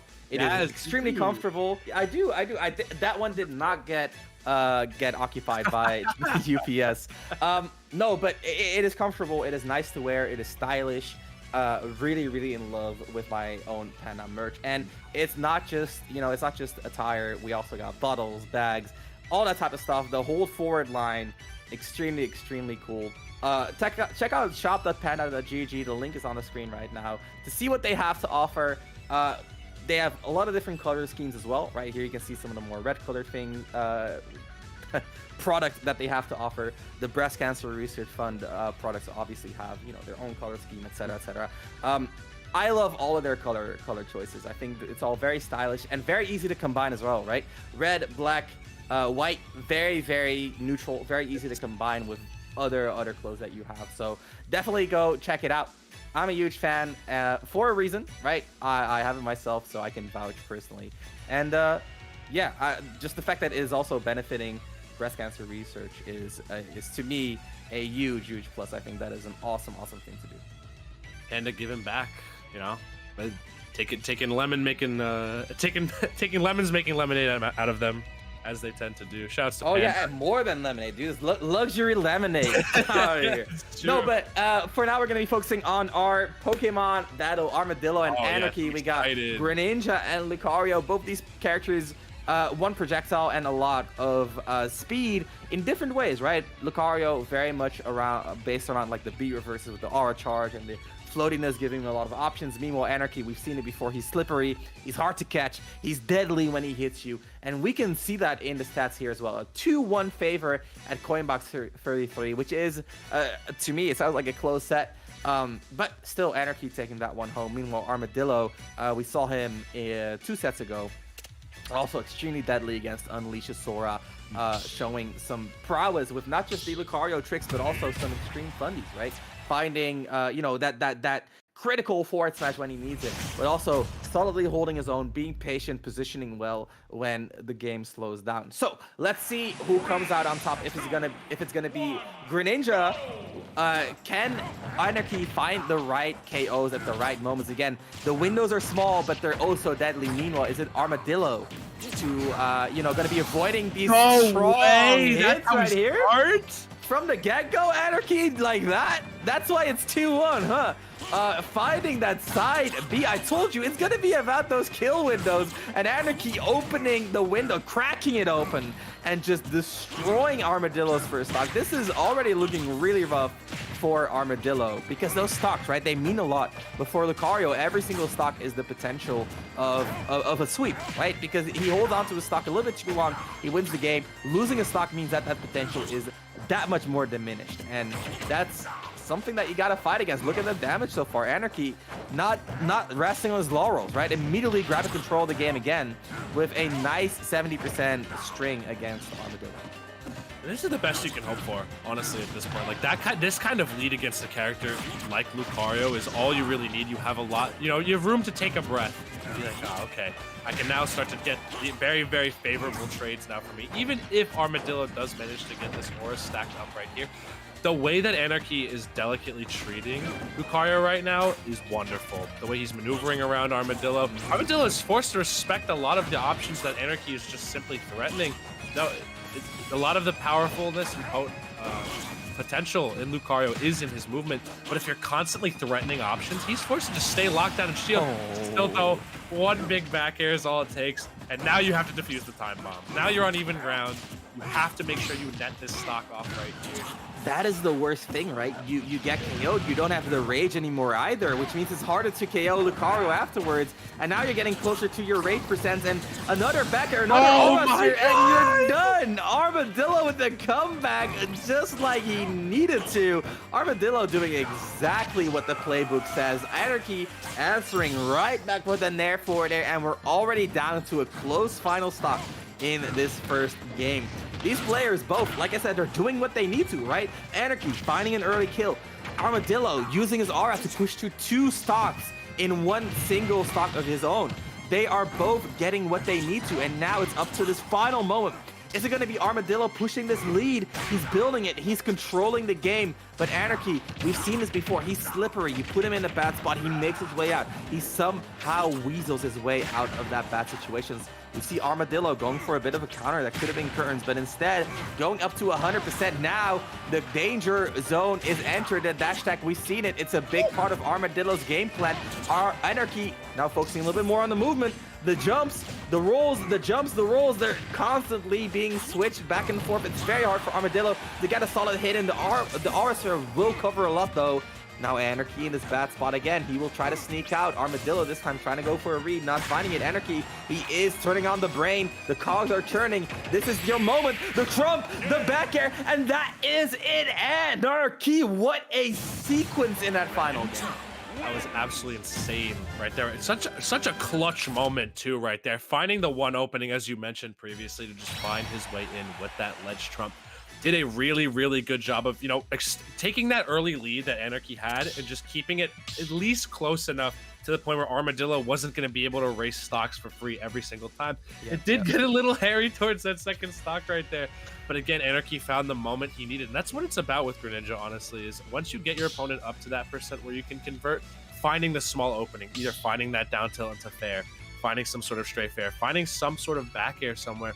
You know, that move is some pretty good knockback, especially as damage scales as well. And it can definitely be a very clutch move in edge guarding situations or ledge trap situations, depending on, you know, how good you are at ledge trumping. And a game against Armadillo is another good thing right there, because again, all of these are going to be close. We're not going to see any crazy blowouts. I feel like each one of these games is going to go down to the wire, just by the nature of Lucario being a game changer, being the X Factor character in the entire Smash roster. Oh yeah. Kind of getting his thunder stolen away from him by Kazuya, but you know what it is. I agree though, right? Like, even if Anarchy is dominant, Armadillo will have a fighting chance because of it. And unless we get another one of these early stocks, look at the control Anarchy is establishing here. Armadillo using Kalos, using the walls to his benefit in a huge way. Really enjoying that. I think Kalos is a huge pick for Lucario here, surviving that much longer. The up smash, I have to say, it has to be Kalos that made Armadillo survive there. The huge blast zones, it has to be a benefit for Armadillo, if anything. The wall, again, a benefit for Armadillo. This is the one stage you don't want Lucario to have, and here we are, and Anarchy is still performing wonderfully. That said, you can never speak too soon. A single forward smash and the entire story of the match changes. I love to see these B-reverse auto spheres. And you see what happens here? Are the Anarchy on a total roll until Armadillo just strikes through one time, and that is enough. Gets those B-reverse auto spheres into the backer. Love that. Absolutely love that movement option. Like we said before, right? Both these characters, insane movement monsters, just like that. Look at Armadillo's tricks. Real, just all these wall clings as well as the wall jumps as well into that up B that has such versatility because it does have a hitbox on it. So you have to be forced to respect it just a little bit, especially and a lot of curving times up for sure. Yeah, this character is a movement monster, and yeah, again, giving Lucario this stage where he has an additional get out of jail free card, additional movement tool. If he even gets forever, yeah, for real, he could just keep kind of planking in these situations where Greninja's recovery a little less than yours. Still though, Anarchy managing to sneak in there with the forward air, or correct myself from before, a little more linear, just because he's forced to ride that stage up the majority of the time. Yeah, and used his own wall cling there. Use his own wall cling to extend the ambiguity of the recovery too. So, you know, Greninja loves this stage as well. It is very open and flat, which means that his shuriken, his full hops become a lot more effective. So, I understand why. And so far, Anarchy, I mean, in terms of momentum, right, Anarchy has been in the driver's seat for most of this game. It's just that when it came to KOing, okay. He used the wall cling to force Armadillo out to try and go for the edge guard right there. That was so smart on Anarchy's part right there. Love that. It's a wall cling battle. Parry side B. Nice awareness by Armadillo. Getting those parries, that is a huge part of fighting Greninja, right? He is a little bit linear in his landing timings, and if you can parry it, well, all the more power to you. That fast falling nature, of course, also kind of adding into that linearity. Not really having a lot of time mix up in his landing because he's already a fast faller. Now, Anarchy kind of has a lot to make up for, right? 84 on Lucario, not really dying anytime soon, save for a hard read. Like that, like a down tilt, and even on Kalos, the down tilt up smash connecting right there. Anarchy making the exact play happen he needed to, and both of these players getting the exact plays that they need to every single time. It's actually impressive how consistent they are at finding the right hits. We've seen this. Save your jump. The hydro pump coming out. Still the edge guard going. Okay, I like that. Armadillo a beat to center. Even if he gets punished, he gets his jump back. So in that sense, really nice coverage by Armadillo. Anarchy kind of dropping the ball there. That was really good, just patience right there on Anarchy's part as well. Not going into the shadow sneak right there to see if Armadillo was going to jump above or not right there. That was so smart. I was feeling the shadow sneak for real, but Armadillo and Anarchy both a step ahead of me. The down smash read by Armadillo not working out, a down tilt not converting here. Anarchy is looking to end it right here, right now, and who can blame him? 112 on Lucario. The danger is so palpable. The back air, no jump up, he has to be used, but that is one of the best upbeats in terms of distance once some aura is established. And look at that 130 on Lucario. You gotta be sweating if you're Anarchy right here. Oh my god! Then Nair uses the sweat, expels this from his body, uses it as a combo starter, and goes into the forward air. That neutral air was clutch, and Anarchy now in a 2-0 lead, and you would be thinking, wow, that is a dominant set, but oh my goodness, this is a back and forth. Nail biters all around the place, and just I want to make note of that last stock, how much respect Anarchy was giving Armadillo. We saw on the ledge where Armadillo was trying to bait Anarchy into getting closer with those wall clings and those wall jumps and those aura spheres. However, Anarchy would dash back every single time or just gave up ledge entirely to opt for the water shuriken. A really, really good option, especially since there's really not much inherent risk to Anarchy if he's going to be firing them as Armadillo's on the ledge. That was so smart. Excellent Nair into fair as well. Anarchy has his clutch pants on right now. He's ready to go. The clutch pants are, dude, is that Panda merch though? It might as well be, bro. Dude, we talk about holding forward, but what about holding back? What about holding nothing? What about holding back? I don't know. Don't ask Anarchy. He's giving his all. But I think he actually decided to ban Kalos there, not giving Armadillo the run back. We saw Armadillo just press start after getting into the lobby, just wanting to go back into Kalos. Anarchy said, hey, maybe it was a bit of a mistake to give you Kalos. Instead, we're going to Battlefield, another stage that has some big ceilings, but this time no walls for Armadillo to abuse as easily as Kalos. But so far, Anarchy, again, we've seen this time and time. He has a dominating advantage at the beginning of the game, but Armadillo answers back in no time, and that's what we're seeing right now. I love that charge into the grab. Charge into turnaround grab. That is not an easy input to do either. Yeah. And using the B reverse on the RS sphere to gimp Greninja as well. I love that. Really good. I don't want to say trick because it's not a trick. It's just a really good option by Armadillo. Meanwhile, Anarchy, he is finding his hits here and there, but he's not really finishing his plate, not really finding those big hits that he's looking for. That was a weak hit Nair, but a good bit of DI by Armadillo is going to keep him safe. Anarchy now definitely looking for those combo starters, definitely looking for those bigger hits, right? A lot of Nair, a lot of weak hit Nair, right? Using the Nair early so that he gets the weak hit on landing. A lot of fair, and you can see just the sheer aggression by Anarchy, the sheer desire to close out this stock ASAP. That was so smart. I think up throw might be able to take the stock. No, Lucario just way too heavy in that situation. Yep, that's Battlefield for you right there. Anarchy doing a really good job of just not like hesitating. Every single hit is followed up immediately by another one. And especially these hydro pumps too, kind of messing up Armadillo's recoveries. But the dash attack with all that rage on deck, that move is powerful, man. Every move becomes powerful with that rage on deck and that aura on deck. Yep. Cheeky little counter by Armadillo right there. Anarchy making quick work of that stock, and it's been the name of the game, man. Anarchy with the lead. Armadillo establishes his own dominance, and the back and forth continues. You know, like the Pokemon, the red health sound. That is what Armadillo lives for. And I love to see how Armadillo like uses some of these I want to say, lesser used moves with Lucario, like dash tech, right? When you think about Lucario, you don't really think about dash tech, right?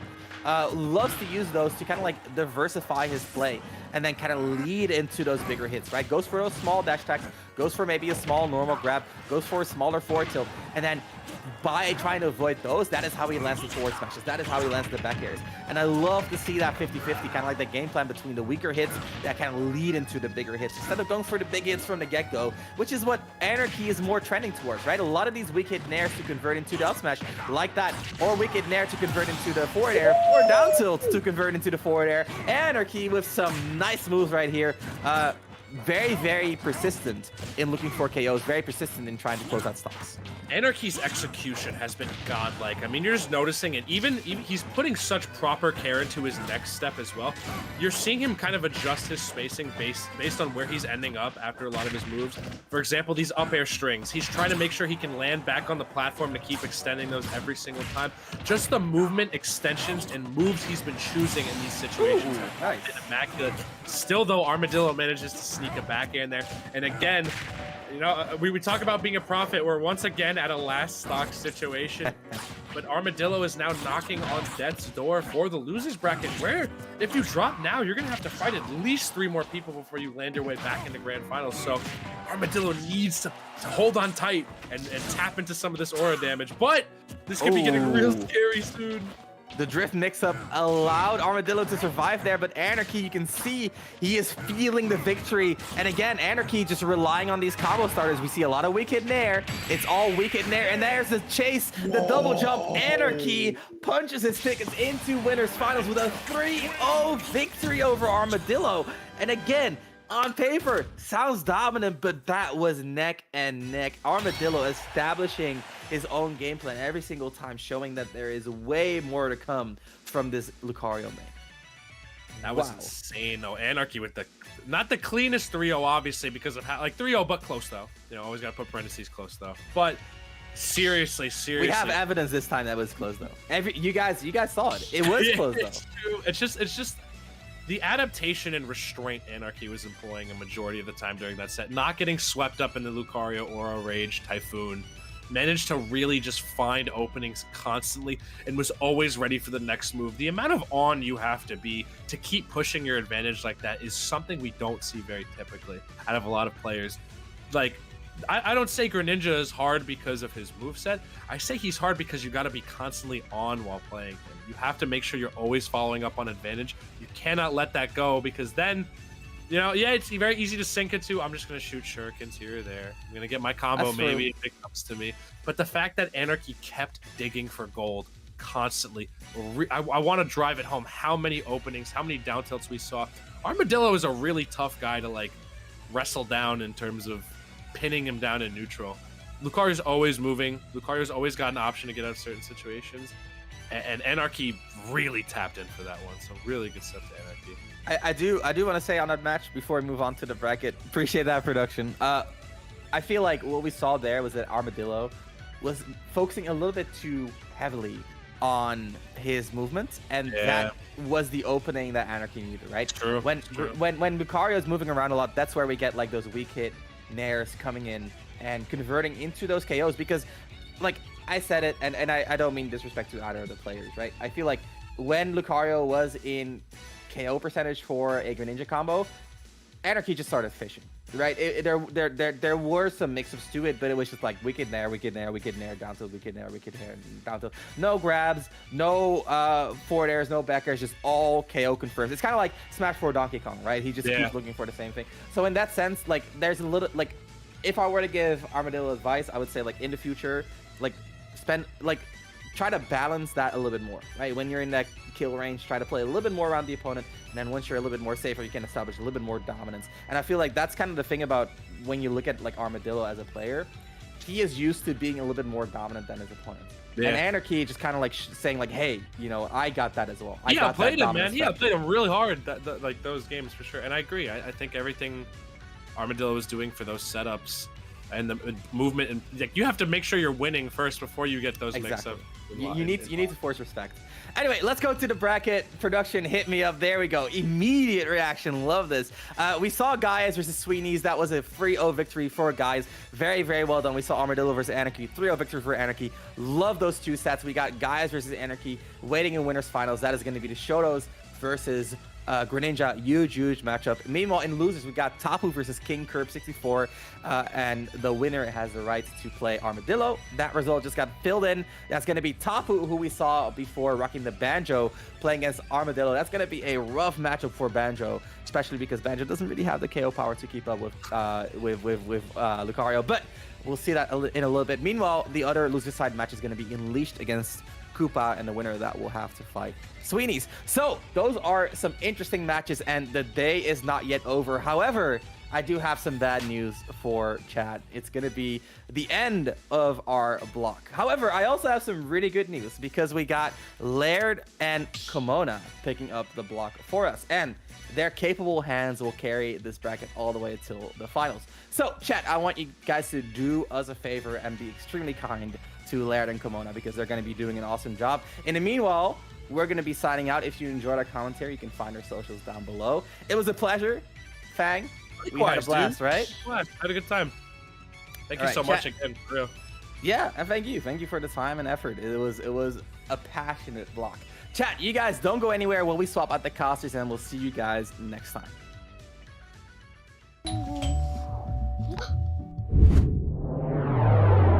Chill. Grubhub delivers convenience items. Grubhub delivers convenience items.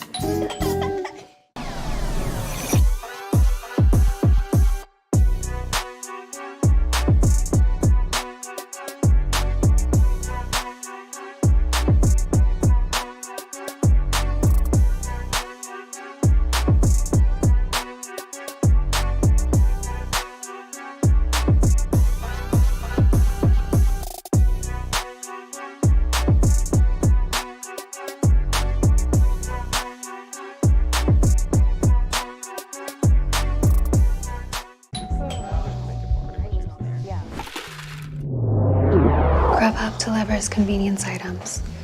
Grubhub delivers convenience items?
Hello everyone, welcome back to the Panda Cup regional finale for the Northeast region of NA. I'm Laird, that's Kimona, and we are in for a really stacked rest of the bracket. So, you and I have taken a moment to look at this, Kimona. It's going to be a rough one. There's going to be a lot of crazy matchups coming up. Yeah, I'm excited to see what we have cooking in the bracket, particularly down in losers, where a couple of names that I'm familiar with are still hanging around. I know that we have Anarchy up in winners, facing off against Gaius in winners finals. That'll be coming up a little bit later. Sweeney's is still waiting on the winner of Unleashed and Koopa, which Unleashed is currently winning 2-0. But the first set that we're going to get into, Laird, is one that I'm very excited for because we get to watch a character that really only has this guy representing the character at all. That's Armadillo playing Lucario. That's true, but then again, you look over at Tapu, who's playing a character that nobody plays anywhere in the world on the Banjo and Kazooie. So, yeah, a couple of obscure character picks coming into this one. And no sets played between either of these two, so that will mean that, well, as it says, anything can happen.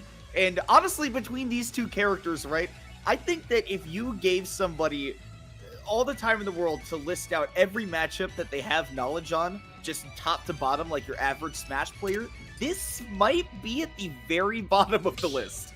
Right. I mean, granted, I will say there are a lot more Banjo fans than there are Lucario fans in this game, but if there's anyone who could be the sole representative of this character, it's Armadillo. I mean, the young man from Canada has been to Smash World Tour. They've been all over the country of Canada. They've been really placing high in their local scene. They've been doing pretty well whenever they get to go to national events. So it's going to be interesting to see how they fare against Tapu.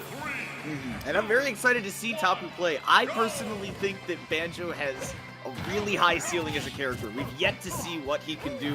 And meanwhile, Armadillo has, like you said, shown us some pretty solid results in the past. And Tapu right now getting off to the hot start, getting that combo on the platform. And again, sometimes has that Sheik syndrome of, wow, you did all that for 30%. But you have to remember that this guy has raw kill power too.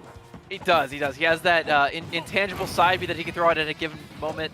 Has a really good kill power, really good damage, even if it isn't at that special window. But then again, it did look like Armadillo was in a bit of a backseat position for the initial parts of this match, but that's just kind of the character. And as you can see right now, Armadillo in a very, very good position with a lead again and about half their percentage down on the stock. So that means they do have access to that aura. It's sitting at this like mid% right in the oranges is kind of where Lucario loves to be. You're not a ton of risk of dropping that stock instantly. You don't have to play scared, but you still have quite a lot of power. You see that back air. Banjo's a very heavy character, almost tied center stage. It does take that aura sphere coming off the ledge as well. Armadillo absolutely cooking right now.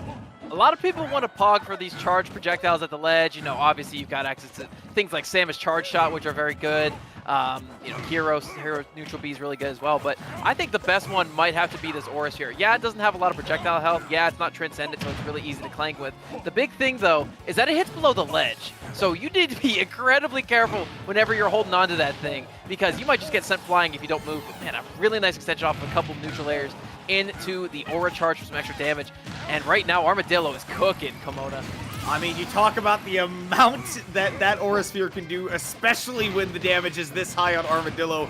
Everything just goes turbo mode with Lucario. 136% means that you are hitting at nearly max power already. And, oh god, that recovery can go any distance you want it to. Phenomenal job there by Armadillo, but Tapu chases him down at center stage. And now, you got a little bit of chance to play as that Banjo, right? Not as much damage built up on the Lucario, so you're not in mortal danger immediately. True, but I mean, once like 40% more gets tacked on, it's gonna get a little rough a little bit quickly. But again, the Armadillo gonna go for their paper cuts while they have access to a little bit more HP, so they can be a little bit more careless about their approaches. But because that's just how Armadillo on Lucario works.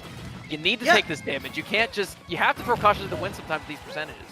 Well, and it really gives you the chance to mix up your playstyle, right? Now you can get aggressive, you can afford to make mistakes, like you said, and it is even to your benefit, because that powers up all your moves, including that disgustingly strong back air, catches the back of the hand right to the bear's face, and Armadillo taking that game one, absolutely no problem. Mona, Banjo's one of the heavier characters in the game. I think they're tied for like 8th on the weight listing, and that took the stock at like 90, not even that close to the ledge. It was under the platform. So I'm just saying, and Armadillo was up a stock. They didn't even have like the down stock extra aura advantage. They were just at that sweet spot where that thing is gonna be killing at ridiculously early percents. Yeah, wasn't staled either, and I mean, like you said, even against a character like Banjo, who qualifies for winning in Fat Bear Month, like, he's still getting sent off the side, man. I mean, everybody's favorite bear, still gonna have to try to make a comeback here, though. Tapu changing things up for Game 2, going to Final Destination, where it's gonna be a whole lot harder for Armadillo to really threaten landing with those aerials without being as telegraphed. That being said, Armadillo's the one to get out to the first start. Well, we're going to be going to Final Destination for this next one. I think it's a little bit worse of a stage for Tapu, but it feels like Tapu is pretty confident here. Going to be going for the sauce. Ooh, and a nice stage tech from Armadillo. Going to go all the way around the stage. Okay, so it's already some very massive bits of trickery coming out from both players. Yeah, I mean, why not, right? You're working with a whole lot of momentum right there. You're going underneath the stage, and Armadillo obviously practiced enough with this character to make that happen, and good awareness of that Wonder Wing. Wow. Tapu got a little bit overzealous and paid the ultimate price for it. Once again, we get to see Armadillo staying at these mid to high percents where Lucario's at his most dangerous and not sweating even a little bit. 48%, and all of that was, what? You can't do anything about it. No, if you miss that tech against Lucario, you can get so much stuff messed up. There's the up smash coming in though. Grab, down throw. Not gonna get the, or we'll get the berry, but the mash out from Armadillo was really, really good. The forwarder's not gonna come out. And Tapu in a really bad position right now. They need to use the side B to get back. They have access to the egg grenade. Dead. Oh man, but it doesn't even matter. The aura sphere charge into the up air is gonna take that first stock. Yeah, Armadillo's confirms, both for combos and for kills, have been amazing, and that's one of the things that's very difficult to manage with Lucario, right? That's a harder part of the character, but he's got so much mobility, so many little multi-hits that if you put in enough practice, you start looking like this, and even at the high percents, things just continue to build up, and Armadillo absolutely loving this FD pick. You said that it might be a mistake, and it's looking like it is, because he just demolished the bear and the bird. 3 stock for Armadillo in that game too.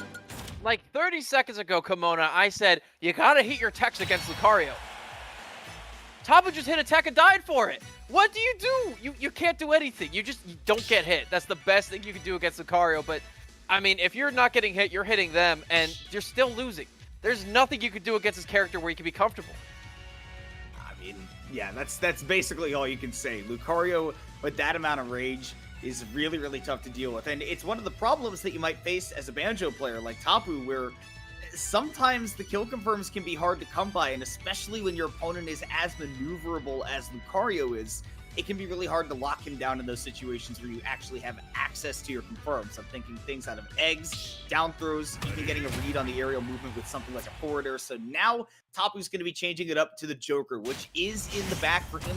Have seen the Joker from him before, but now the question is, are you going to be able to close out those stocks? Because again, without Arsene, Joker sometimes runs into that situation where it can be tough to lock down a mobile opponent, but nonetheless, it will be the game plan for Tapu here in Game 3 as we go back to PS2. Yeah, now there is one thing you got to consider with this Joker pick, Kimona, and it's the back air. You know, Armadillo obviously has a really, really good back air when you're at those certain percentages. But Joker, you know, one of the biggest backers in the game. It's fast. It does a lot of kill power, even without Arsene. Here's the thing, though. Armadillo's recoveries are really, really tricky, so it's really hard to get a good read on them. You know, generally that move that is thought to be like a matchup winner for a lot of reasons might not be so good against Armadillo. Man, and I like that Armadillo's even getting aggressive off stage too. That short hop, the lowest nair that you can find, and the downers to cover the ledge too. Armadillo not letting up even a little bit. But whipping that back air does give Tapu stage to work with, and this is where Joker absolutely feasts. The thing about Lucario is that it is really hard to hit them, but once you do hit them, these kill confirms are the way you get rid of that stock. And you saw Tapu nearly having one right there, but not quite at the percent window where that drag down was true. Misses the ledge, gonna go right back down with that grappling hook. Really useful. Gonna go for that F tilt, trying to go for a down air off stage. The bonk is gonna allow Armadillo to get a ledge trump. Will not go for a follow-up. Trying to go for a fair one. Does get it, but not gonna get that follow-up there. Rolls around. Looks for a potential up air, but the down air is gonna be taking that one off the side. Armadillo at 100% with a little bit of extra rage and aura gonna take that one. And I love that down air, especially because it does stall Lucario in the air too. Very strong. Tapu not even going to worry about it too much as that second stock gets cleaned up. And really intelligent from both players, right? Armadillo knew that Tapu was going to chase really deep, so stalled with that down air and got the KO off of it. Meanwhile, Tapu, on the other hand, realized that Armadillo hasn't been mixing up the landings too much and said, look, I mean, if you're going to land right in front of me with that air dodge, catch this forward smash and even up the game. Yeah, you know, I do think the Banjo's a really good choice for a lot of reasons. It seems like Tapu's really familiar with the character. I just think that the Joker is really useful too, because that combo game's good. But speaking of good combo games, Kimona, you want to talk about that exchange? I do, because I've never seen a Lucario take damage like that so effortlessly, but Armadillo not dropping anything, Tapu DIing right into it, but does have Lucario back off stage. Arsene gone, but there's that back air you were talking about, Laird. It is such an effective tool in that ledge trap, and especially for Joker's game plan. He wants to make you feel like you are suffocating, wants to throw out all those safe moves, but that one was a little too unsafe, and Armadillo takes the lead. Right, but then again, Tapu in a very good position here, has Armadillo at the ledge, looking for a back air potentially, and then the F tilt stabby, he's not going to connect there. Really good shield usage for both players at the moment. Armadillo, though, just trying to fade away, hold on to this aura as long as possible, as well as get some sauce on that aura sphere charged up. 133%, you know that any individual hit is going to mean so much for Armadillo, and especially, I mean, when the Arsene comes out for Tapu, you'd love to have all this aura, because then you can just hit him once or twice, and then Arsene's basically going to be gone. And I love these safe recoveries, just trying to make sure that he can make use of that mobility to get around the Joker. Oh my gosh, not even that dash attack from center stage is going to take that stock. Some really good DI from Armadillo. The double into the back air. Yes, the true kill confirm from Armadillo with all that aura, all that rage, and the size on that aura sphere. Now that is a match made in heaven, and Armadillo is going to surge on to losers semifinals. And, I mean, as one of the top seeds in the tournament, right, you expect Armadillo to make a deep run in this tournament, but that was pure demonstration of just, hey, I got all this stuff with this character. You've probably never played Lucario like me before, so you better be able to adapt quickly. And especially a couple of those game plans that we saw from Tapu really were trying to focus on locking down Armadillo, but that's not something that Lucario has to play around. Yeah, so a couple things of that set. I believe, if I'm not mistaken, every game was 3-1 in favor of Armadillo. So that's 3 stocks taken to 1 stock taken from Tapu. And Game 2 was a 3 stock. Gotta remember that too. Like, that was right. Dominant. Yeah. Yep. Sorry, I forgot about that. My notes were wrong. Thanks, Kimona. Your memory's better than my writing is here. That's insane because my memory is usually awful. Hey man, if it's selectively awful, that's helpful. But anyway, yeah, I'm just saying, matchup charts be darned. That is a really difficult character to play around in that Lucario, and you know, I believe Tapu had the misfortune of being matched into the best, and that is going to be a dominating set for Armadillo. So they will be awaiting the winner of the other losers quarterfinal set, which will be between Sweeney's and Unleashed. Another Banjo actually making it this far in bracket is kind of unheard of. But before we get into that, folks, we are going to be going to a quick little break, but don't go nowhere. We got some really interesting stuff we want to share with you.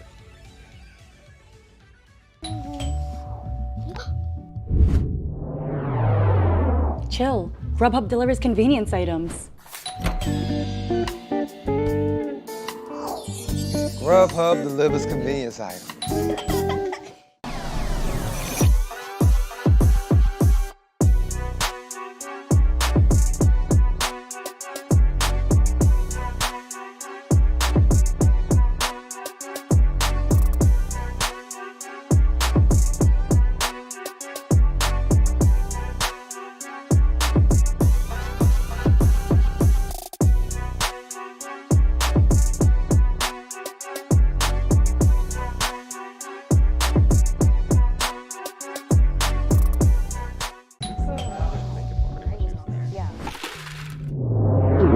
Grubhub delivers convenience items. Grubhub delivers convenience items?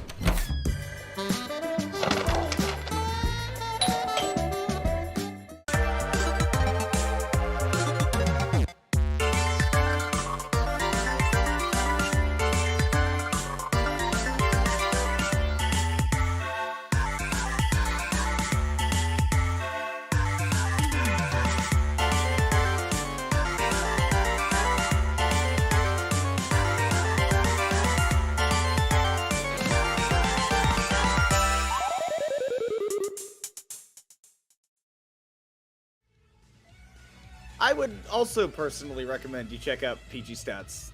No bias here, but welcome back anyways to the stream.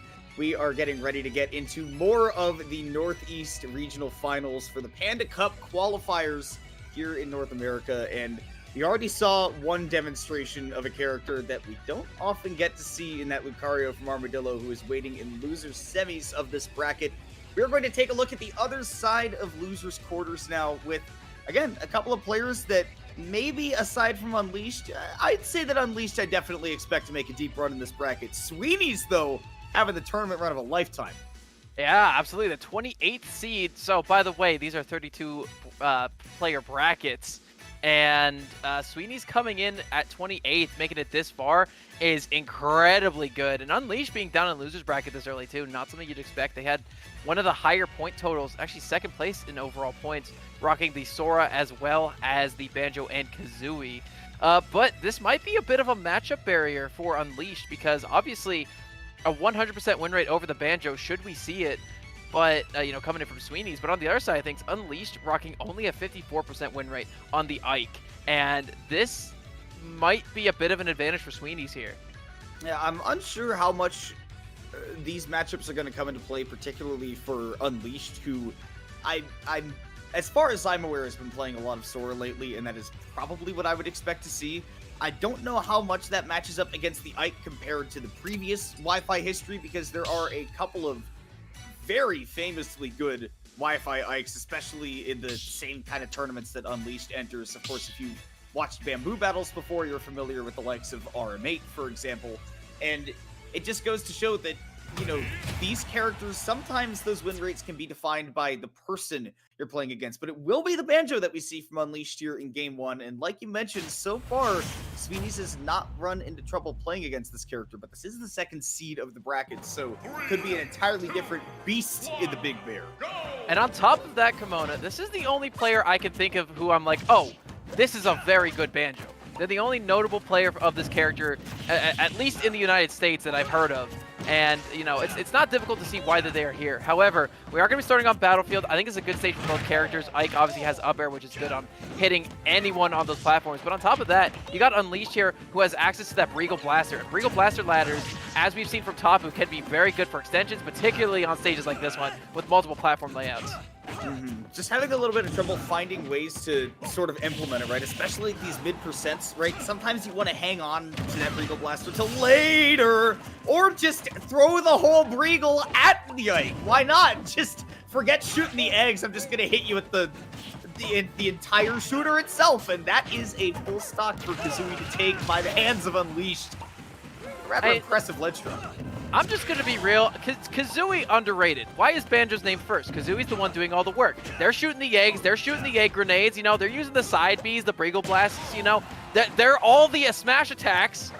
I don't know. Banjo, you know, you're kind of getting outdone, my friend. I mean, that's exactly how it has seemed so far for Unleashed. I mean, again, that forward smash was just so crazy. And even that egg grenade put in a whole lot to make sure that actually happened.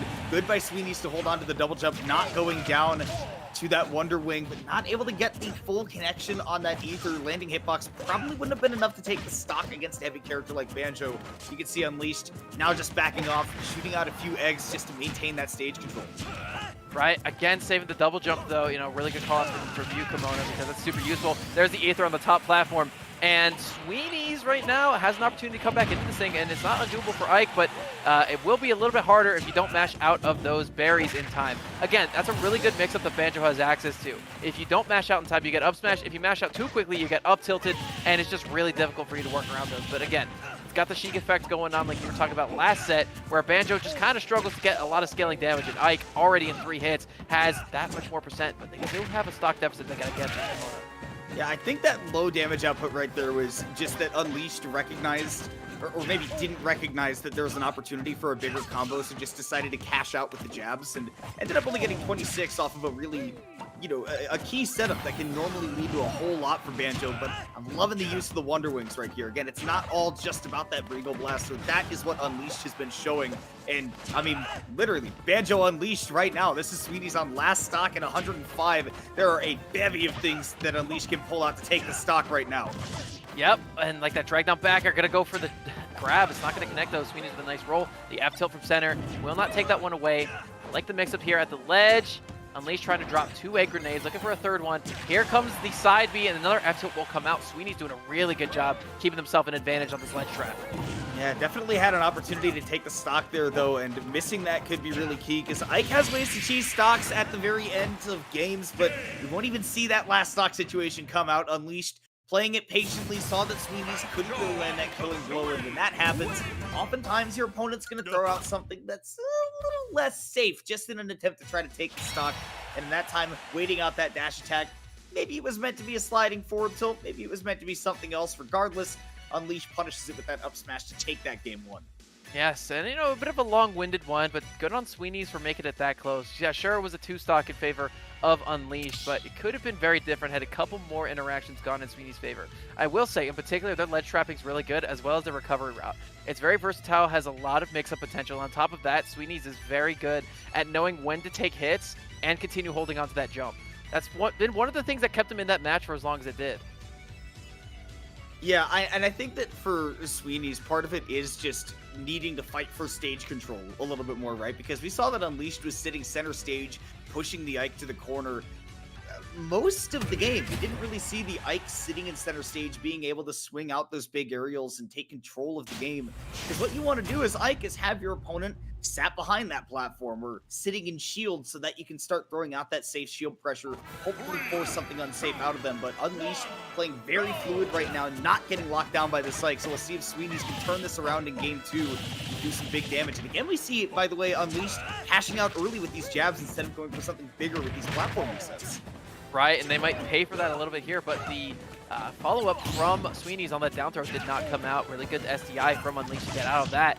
Now there's a rising backer to come through. The drag down neutral air tries to catch the American air dodge. However, Sweeney's going to fall beneath the platform. So some really good panic options coming in, and that's not a term you hear very often. Good panic option. Just don't seem like they work together very well. That's the thing about Sweeney's. They're very good at swinging out disadvantage or air dodging or what have you, and they very rarely open themselves up for more damage. Yeah, the scrambles have been pretty good. No double jump, though. That means the stock is definitely gone. That Banjo down tilt, certainly one of the best down tilts of the entire game. Just showed it off right there. And especially against a guy like Ike, who, like you said, really needs that double jump to hold on to those stocks. Gonna find a lot of trouble when it's gone. And offstage, Banjo eating that alive. And actually getting out of that ether by letting that grenade detonate. Unleashed, though, the damage is building, and Sweeney's has got an opportunity to bring this back. Yeah, that setup was really smart, using the side B to come right through while holding on to the egg grenade, so that whenever it blew up, it would knock you out of end lag, and if your opponent was trying to pressure you, it would hit them as well. So it's just, again, really, really good option selection from Unleashed. It is very obvious that they are tried and true with this character. The only problem we're seeing right now, though, is that these approaches are a little bit telegraphed, right? Whenever they're trying to initiate the game, Unleashed has been playing just perfect defense around them, and we really haven't seen a way for Sweeney's to really get a whole lot of things started, and in return, Unleashed has been counter-hitting to the perfect degrees right now. 104% on this Ike, still holding on to that first stock, and again, just avoiding every single key blow, and here comes another Wonder Wing to take another stock. And about those Wonder Wings, Kimona, one of my favorite things about watching Unleashed play is that they very rarely just go for a side B because they want to. They go for side B whenever they know it's going to hit. And whenever they know they have their opponent in a situation. Yeah, absolutely. Very calculated on the usage of those side Bs. And again, a lot of people are like, oh, you only get 5. You might as well use them. Not so for Unleashed. Unleashed knows that they have the longevity to survive these situations and be like, I can get the most out of these. Why spam them? That is the key part, is that to be able to use Wonder Wing to this effectiveness, you have to have defense as good as Unleashed has had, and will end up getting taken off the top by the Nair. Not something I thought I would ever say about an Ike player, but again, that just speaks testament to how good Unleashed's defense has been. The prevention has been absolutely phenomenal, and on the second stock, now you have the opportunity to throw out basically as many Wonder Wings as you want. You got 10 before the game's over.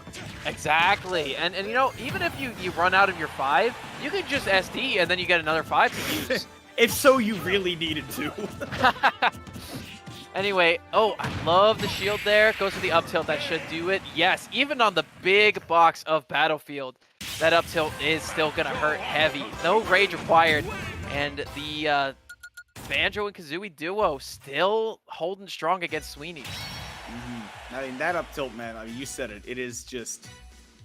It is a strong, strong move, and it has punished now that not mashing out of the down throw, which you noted in the first game, right? We didn't see the quickest mash out by Sweeney's, and I mean, that up tilt is pretty much as strong as Snake's up tilt, and you just got to remember that normally in a few matchups, that's a really, really strong anti-air tool, particularly on a stage like Battlefield. You just haven't seen opportunities for Unleashed to be able to use it because you're going up against an Ike. You've got the big sword, and that foot is not going to be able to contest with that disjoint. But on a stage like Battlefield, you might even be able to, against Ike, find a way to anti-air with it. And against any other character that doesn't have a big disjoint, forget it. That thing is strong as all get out. Yeah, you know, where it differs from Snake's, it's not really in the damage or knockback department. It's very on par with that. It's the fact that it really doesn't hit from the ground. It doesn't have a scoop hitbox. So it's exclusively an anti-air tool, and it is very setup dependent. I mentioned it a little bit earlier, but that down throw is a particularly really good move for Banjo-Kazooie because not only do you have follow-ups with the up tilt if your opponent mashes too much, but you also have the mix-up of going for the up smash if that doesn't come out. So, you know, it's a dual threat kind of move. And on top of that, if your opponent's really good at doing panic options, you can throw out a forward air, you can throw out a side B, you can throw out whatever you want. That down tilt in general, these percents and these kill windows is so good, especially if you get a good read. And Unleashed seems to know very much the method of the mashing coming in for their opponent in those situations. And now, boy oh boy, I thought that 2 Banjos was more than I'd ever see in my life, and now we get to upgrade it to 1 more because Sweeney's is challenging Unleashed on their home turf to a Banjo and Kazooie ditto. I never thought I would say that sentence in my entire life. It's Banjo and Kazooie versus Banjo and Kazooie. This is a rough situation. I do appreciate that Sweeney's went for the salt and pepper flavored, though. It's one of my favorite skins of this character, but I gotta say... That's my boy Icy. Thank you very much. I gotta say, though, so far, so good for Sweeney's. They already have a pretty good lead in this situation. Yeah, getting off to the early start and making a whole lot more use of those projectiles, particularly that Regal Blaster that you were talking about. I feel like in the Ditto, I mean, things can very easily just devolve into, hey, we're going to keep tossing projectiles at each other until we've got a kill confirm available. And so far, that's what Sweeney's is looking to do right now. Unleashed, very martial. Sweeney's definitely wants to keep things a little bit more distant. And so far, really paying off. The 111% on Unleashed might already be inching towards those kill percents. Something interesting about Sweeney's, Banjo-Kazooie in general, Kimona, is the fact that they always lock their opponent whenever they're holding onto the egg. Whenever Unleashed goes to pick up either their egg grenade or Sweeney's own egg grenade, they're going to go for the Regal Blaster lock just to confirm that explosion damage. So, again, it's just free chip, and it's really helping them out in the long run. And I like that both of these players have their methods of cashing out for damage, because again, sometimes it can be hard to come by in big bursts. A lot of times Banjo's just going to be chipping away at his opponent, and that's what we've seen a lot from both of these players. Regardless, though, Unleashed did not get hit for basically a solid 40-50 seconds and really paid off right there. Again, it's exactly what we saw against the Ike. The prevention and the defense was just so phenomenal from Unleashed, and is really starting to figure out ways to not let Sweeney's execute this unique Banjo game plan, getting off to a really hot lead now. Yeah, and you know, here comes the Wonder Wing. It will be punished, though, with a back throw. So probably going to be some usage of the egg grenade on these ledge traps. But Sweeney's, again, showing that they are very practiced with this character, going to air dodge right through it to pick that thing up. But then again, you got to find yourself back on the ground, or Unleashed will just have their way with you with all this damage. But then again, there's that up tilt because of the hurtbox shifting on the grab confirm. That's not a setup you see that often. Again, from the ground, that move is very hard to hit, but Sweeney's did throw it out, and it did work. Well, and it just goes down to that move being used around the platforms. Again, normally you use it on the ground to cover the platform, but even on the platforms, sometimes your opponent's going to get caught in their movement a little bit, right? They're not going to be able to do something big just like that. Unleashed covering that no tech from Sweeney's. The Wonder Wing was perfect to be able to cover everything. And there's another Wonder Wing, which that was amazing by Unleashed. Took the hit. You know, Sweeney's wasn't spaced to get the ledge, but got the tech, immediately went out, hit them back out there, and then got the stock from it. Beautifully played by Unleashed. And it was really good recognition on that recovery too, Kimona, because the thing is, when Banjo-Kazooie isn't facing the ledge, they don't magnet hands. They don't snap immediately after that up B. So that was just really good, like, oh, you're not going to hit the ledge? Okay, you're donezo here. I'm loving it from Unleashed right now, but Sweeney's still in this one. Like we've mentioned, plenty of proficiency demonstrated already. You see Unleashed holding on to these Wonder Wings as well after going for a really big confirm, because again, when you got a lead, you're allowed to.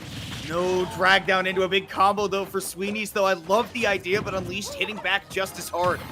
That's the other thing I said about that down throw. It's really good on your opponent's panic options. And Sweeney's had the read there, just not quite the execution needed.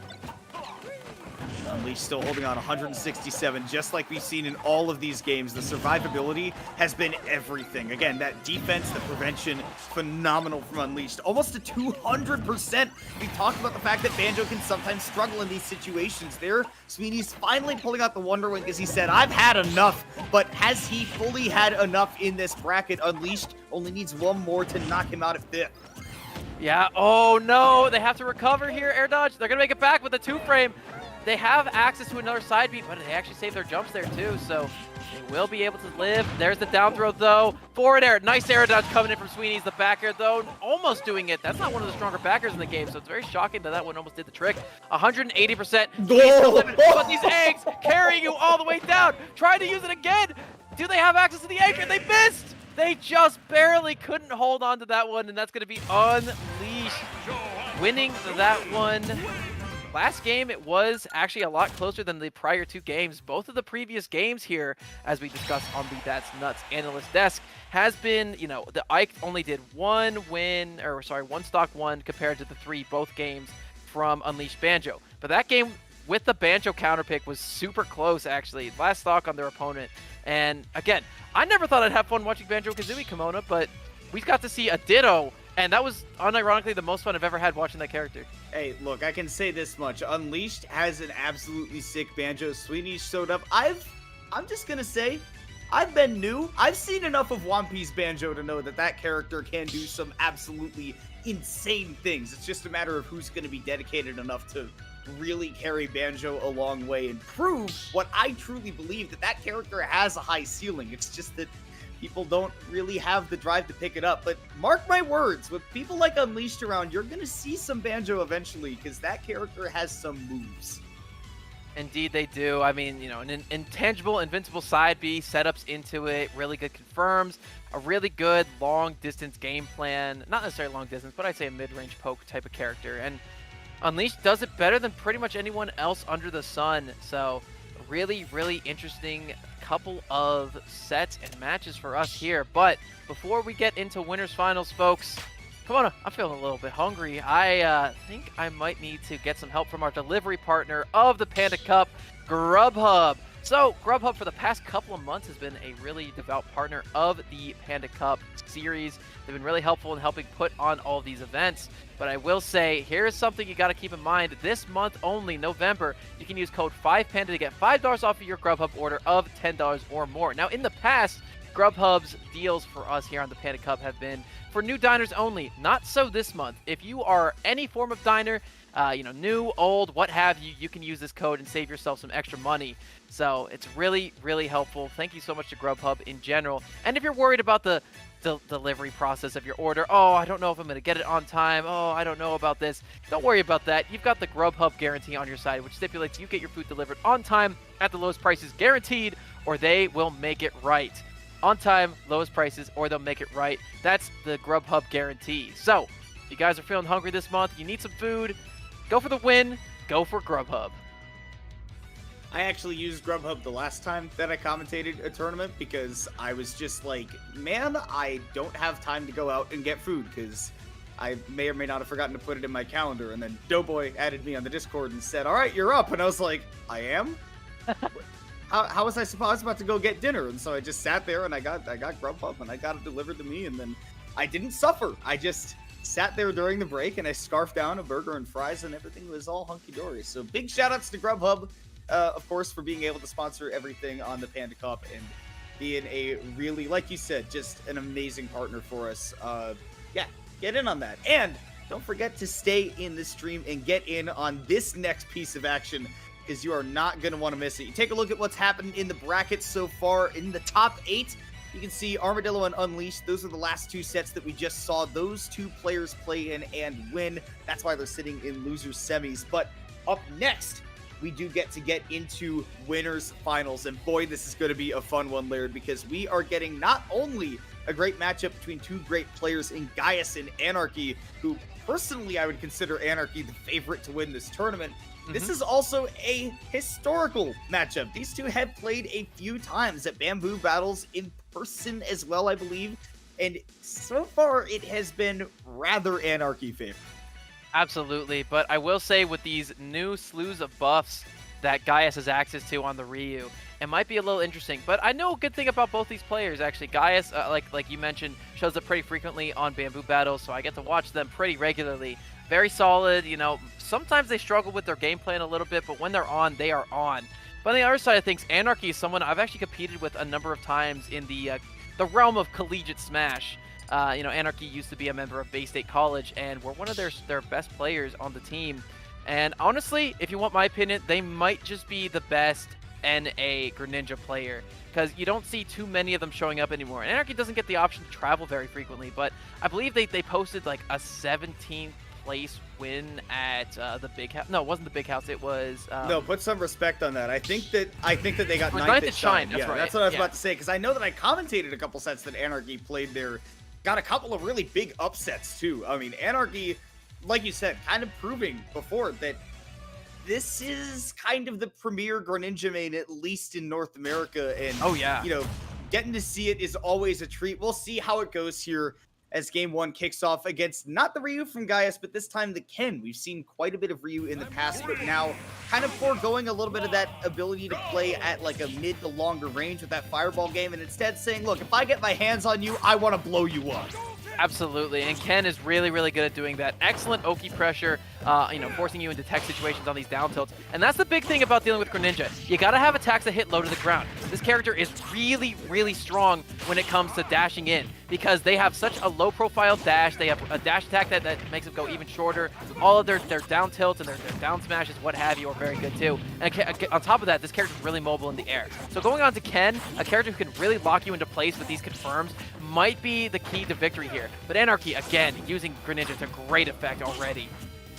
Again, this damage output is great. Not only, we really haven't seen crazy combos from Anarchy yet, but like you said, Greninja's got so much speed that even though Ken's faster than Ryu, gonna still have a hard time catching up to Greninja. On Wi-Fi, the hit and run strategy for Greninja to just build up damage slowly over time and then fish for confirms just like that is exactly what makes Greninja so strong on Wi-Fi, and Anarchy has showed that off time and time again, and even more so now getting off to that one stock lead, and it is quite a fresh one. Yeah, you know, I played against Anarchy, like I said, a couple months ago in, you know, NC, I forget what the division's called. But anyway, they were really solid. They were really good at just, you know, locking you in place, using the shurikens, mixing up when they want to be aggressive and when they want to play back. And on top of that, their Greninja is so cool, so flashy at hitting people off the ledge. It's the reason I started picking up the character. I mean, yeah, Greninja has a lot going for him, and it's tough to stop him, right? When he gets control of a game, you can see that Gaius is also trying to match Anarchy and mixing up that, you know, approaching and hanging back and trying to get the other player to approach you, but has not had a whole lot of luck, and Anarchy has had a really good sense of that timing from Gaius, who hasn't been able to get anything big started. Even that dash attack crossing up the focus, which could have been huge for Gaius, who is almost taken off the top. And again, whenever Anarchy has a situation where they are firmly in advantage, they are so good at capitalizing on that. Gaius could not touch the ground for the past 30 seconds. A couple up air strings, looking for a side B on the landing, and then forcing Gaius off stage, and then going for the back air super deep down.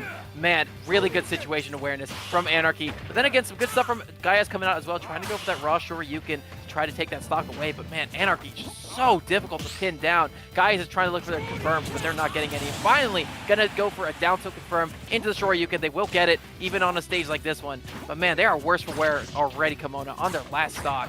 I mean, you were talking about just not being able to get things started with any confirms, and that is partially because Ken and Ryu, Ken in particular, so good when your opponent is scared, they're shielding, they're trying to block your attacks, and there Ken really shines, but we haven't seen Anarchy ever even get into those situations. It's confirm right there is not going to take the stock on Town and City, which is working out great for Anarchy right now. And even a couple of times, the situational awareness has been, you know, I have enough shield to take these hits that some people would would be scared of getting their shield broken, or I can jump over the max distance that Shoryu can cover and I can get to center stage. And because of all of that, Anarchy has not been slowed down even for a second, and that small frame gets him out of a confirm and lets him get an up smash too. It is a dominant game one for the Canadian Frog. So here's the thing about Anarchy's up smash right there. That shouldn't have hit, but the way that Ken stands, he kind of stands like this, where this foot's a little bit further forward. So the second hit of that up smash on the shield drop animation caught his big toe and killed him for it. So normally again, the big toe is so good for Ken, but this time it got him hurt. Exactly. Again, this character's really good on down tilt pressure, but in that situation, man, just a little bit. You should have maybe skipped leg day one of these instances there, Ken, because you're paying the price for it against this little frog guy. Or just wear shoes. Like, I mean, that might make it hurt a little bit less. And you know, okay, Kimona, I don't know if you've ever been in a situation where you've been kicked by somebody, but like, I used to practice martial arts, and it hurts way more when someone's wearing shoes. Just saying. That's true. No, it's an extra weapon. I mean, the way you phrased it is so eloquent because I have been in a situation where I've been kicked by other people. It was called middle school for me, but we don't need to talk about that right now. All right, that's in the past, and we're here in the now, where Anarchy currently has a 1-0 lead on Gaius, who is trying to make much like my middle school tormentors and changing things up, but regardless, still trying to put the hurt on. And much like my middle school tormentors, threw fireballs at me. And no, I'm not going to elaborate on that. But what we do need to talk about is how this Ryu has had some success in the past, Laird, and unlike Ken, we have seen Gaius evidently be pretty comfortable playing this matchup. Well, you know, Kimona, I hope you're doing okay with a little bit of help, extra counseling there. We can talk a little bit more after the stream about that. But, you know, going into this one, yes, the thing about Ryu is in these recent buffs, again, these fireballs are super effective. A lot more shield damage, even extra damage just in the base hit. And on top of that, Ryu has access to a bunch of follow-ups now, too, that Ken doesn't have access to off of their own Shoryuken. Shoryuken for Ken is just basically for space control, but for Gaius on the Ryu, it's a whole neutral tool. I think that what this really does for Gaius too is, I mean, it allows you to really control that horizontal space, which he was not able to do as Ken, right? We saw Anarchy constantly able to just dance around that mid-range, wait for the Ken to get somewhere near him, and then just hit and run with something like a dash attack. Here against Ryu, Anarchy is having no such luck because those fireballs are making it really hard for him to get that control. But suspect DI means Gaius goes off the top to that forward air. Anarchy making some really good opportunistic plays to take the lead. Yeah, that forward air is a really, really strong move. Obviously, you have setups into it, and it's really good at catching your opponent in the air. But, man, if you hold in on that DI, you're getting sent off the top, and that's a move that sends far out on the side, generally. So holding in seems like a really good idea, but nope, contraire, mon frère. That thing, it's really good in all situations. And Anarchy making great use of, again, this hit-and-run playstyle. You know, at the beginning of the game, felt like, you know, he had to be up close to the Ryu, had to kind of commit to some things and find out how Gaius was going to try to play that game of, all right, you keep away horizontally, I'll throw these fireballs, I want you to jump in at me, I can shield it and then hit back, but no such luck right now. Gaius taking a lot of damage in return, and the Hydro Pump going to take him away from the ledge. No chance to drift back, and Anarchy, again, playing with a massive lead.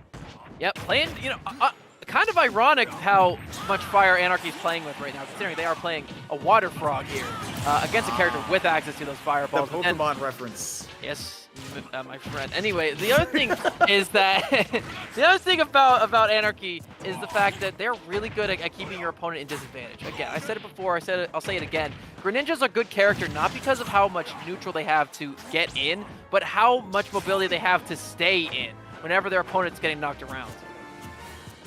And just, again, no need to commit big time right now, letting Gaius do a lot of that work for him. But hold on, speaking of Gaius doing some work, a couple of neutral airs right there could have led to a whole lot, and even 80% with the Greninja in a corner. You take that to the bank every day of the week, and reacting to that roll, dash back, confirm into the Shoryu, we have a game 2. And a Shoto with rage in this situation, Kimona. This is where things get really scary. Gonna go for a raw spike, not able to get a follow-up though, not enough end like, and that's gonna be in there, into forward air, and that will be enough to take the stock.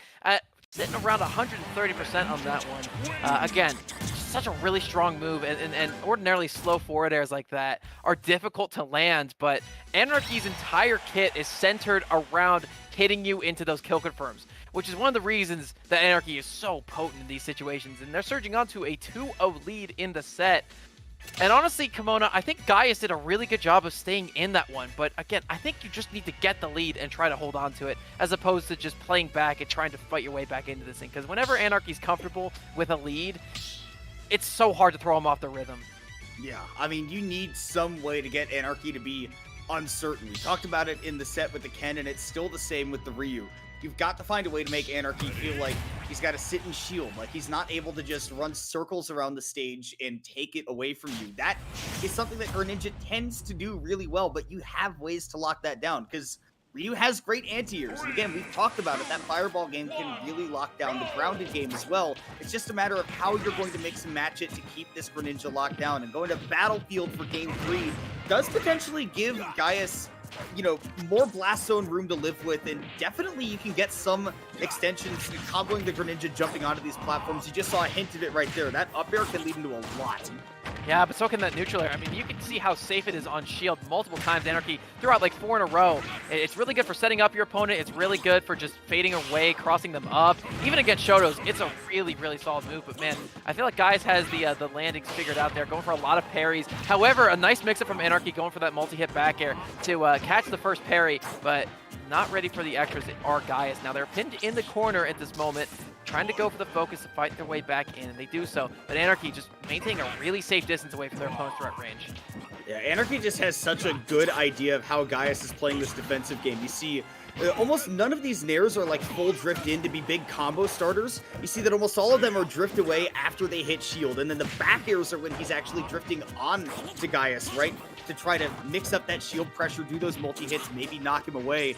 Still, though, even game right now, and honestly a bit more than even. I'd say it's tilted into Gaius' favor, considering, again, just one jab and you're done as a Greninja, but big commit on the Tatsu does take that forward smash. Yeah, again, the thing about Ken's Tatsu where it differs from Ryu's is the fact that Ken's is active the entire time, so if you shield the initial hit of it, yours extra's coming.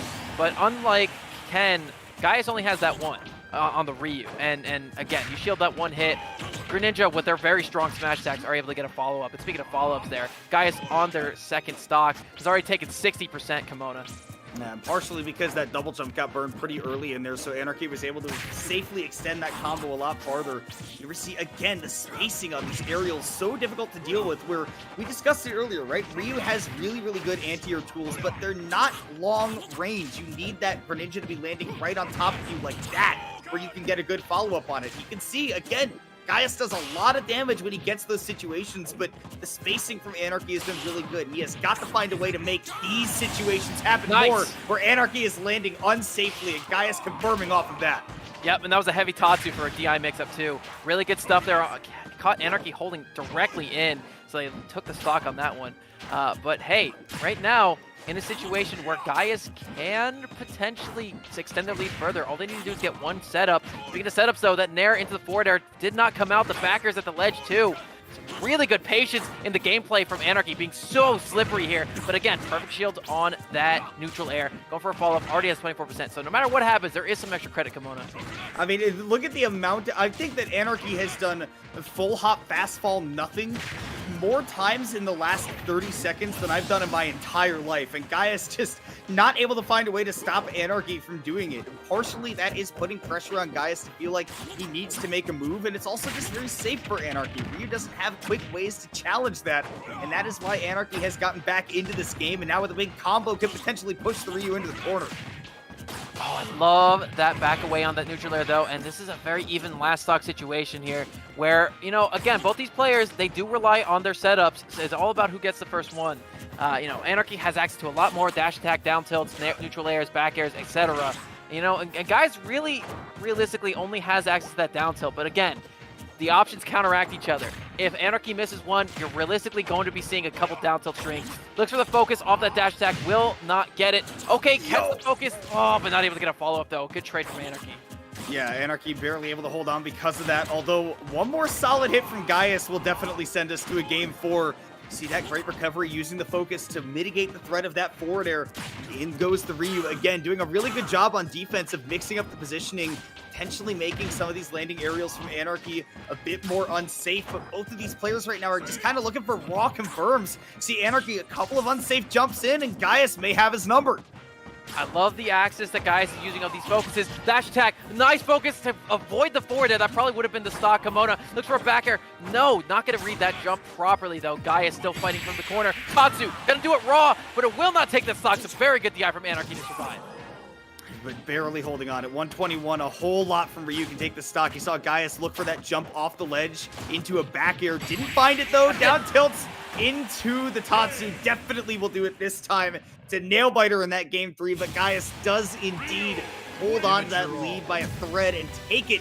We go to a game 4 with Anarchy in a 2-1 lead. Yeah, staving off the 3-0. And hey, that's the first match we have going to a game 4 this evening, Kimona. So big ups to Gaius. But you've got a long way to go. You cannot rest on your laurels. You have to win 2 straight games. And both of these will be on Anarchy's counter pick because of the lead that they accrued earlier on in the set. So we could potentially see a game 5 on Anarchy stage pick, and that's not something you really want as a Shoto player, because again, these characters are kind of dependent on what stages you take them to. And Anarchy, if we go back to a stage like Town and City or a bigger one, like I guess I'd say probably, I could say not FD because that's a good Shoto stage, but like a Kalos or something, it's gonna be really difficult for the Shotos to really do much. It's gonna be interesting to see what the stage pick is here from Anarchy. Because like you were saying, right, FD, normally a really good Greninja stage, also really good for the Shotos, and we will see FD. So this is a risky pick by Anarchy. You're basically just betting on the fact that your spacing with your aerials is going to be perfect this entire game, because we talked about how good that Fireball game is controlling at the ground, and Anarchy does not have any platforms to escape to. This is mono-y-mono. Your movement as Greninja needs to be perfect, or else you're going to get blown up. Yeah, and you know, Gaius doesn't really get much off of these platform setups either, so that's why this stage helps him out a lot. On top of that, Shotos want you to be landing on their shields. But then again, Greninja wants to land on your shields too, so again, that's where the divergence in this matchup happens. Both characters want to do the same thing, or at least want the opponent to do the same thing. So again, it's just a really good game of subtle differences in your movement, you know, subtle displacements on your neutral. Like, oh, I'm going to go for a neutral here, and I'm not going to connect it this time, or I'm going to connect it at slightly different spacing, and then you're going to try to swing, and you're going to get opened up for this down tilt into up smash. Confirmed that Anarchy is so potent at hitting, and already going to start off with a 30% lead on this next stock. Mixed up on the landing with that back air too. You can see why Greninja loves this stage so much. I mean, almost got another stock immediately. Anarchy definitely showing off again. That margin of error may be small, but he is sticking within it, and he is absolutely blasting Gaius for every small mistake that has occurred.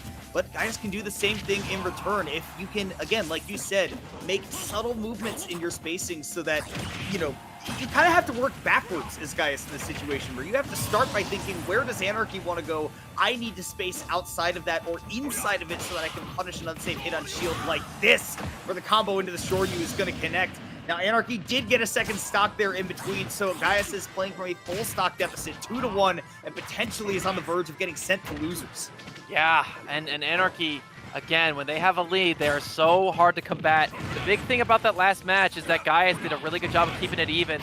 But hold on, Kimona, they're doing a really good job of bringing this one back. They're only at 30% on their last stock. Anarchy is nearing kill percent. So again, this is very, very doable. There's a Shoryuken. It will not take the stock yet, even on the low ceiling of Final Destination. But again, Gaius doing a good job of corralling center stage, keeping Anarchy pinned in the corner. Nice whiff grab. Looking for a follow-up there, but oh, Gaius was not able to go for a confirm. That's exactly the kind of thing that I'm talking about, though. Against the Greninja, you need to keep him locked into his shield and scared or force an overcommit like that. Gaius still hanging tough. 63% is not quite to that place where you're scared of dying immediately to some kind of confirm. And as a Ryu, that means that you have a chance to scrap and really put on the hurt. And this is Rage Shotos again, Kimona. We know how good these characters are. Oh, a misinput! Shoryuken instead of going for the fireball, but it does not matter. Anarchy wasn't ready for it either. Is not able to get a follow-up. But Guy is still holding on at 100%. Already halfway there, but there's the nair. Forward air. Not going to take the stock just yet. Heavy Shotos as well as a really good DI from Gaius. So they cannot take one more of those. Raw Shoryuken from the ledge, and it will get punished. The F smash comes in, and Anarchy with a 3-1 victory punches their ticket into winner side grand for the Northeast qualifier. Yeah, and what an unfortunate way for Gaius, because I see what the idea was there, and it just resulted in a misinput. Wanted to fast fall and toss out a fireball coming off of the ledge, probably the Shakunetsu, so that you can get that extra damage, and you can even confirm into something like a back air off of that, and tons of damage, and shove the Greninja into the corner. But because of trying to fast fall and do a command input at the same time, ended up getting the Shoryu instead with the finger motions, and that sometimes it happens. You have to be really precise when you're trying to mix your movement and your command inputs. And in a situation like that, you know, sometimes you see the Ryu's using the B button to throw out a Hadouken instead. But nonetheless, that unfortunate ending for Gaius is fortunate for Anarchy, who gets another big opportunity to punish. And like you said, getting to sit winner's side of grand finals, absolutely looking like the strongest player in the bracket, but that does not mean they've won it yet. Of course, I mean, that young man, they've been playing for quite a long time, and really happy to see the success here. But again, they have at least one set to go through, possibly two, depending on who their opponent is. But before we get into what's coming next, which will be losers semifinals Kimona, we're going to toss it to a quick little break. But guys, don't go nowhere. We got some excellent stuff for you to keep in mind coming up.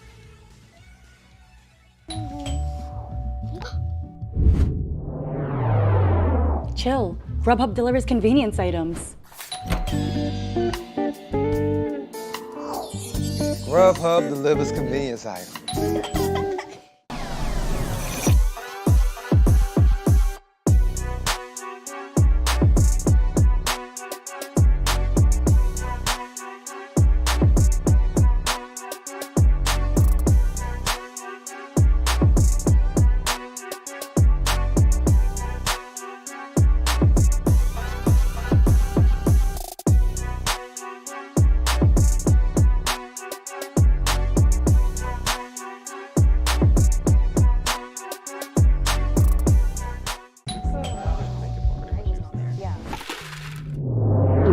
Grubhub delivers convenience items. Grubhub delivers convenience items?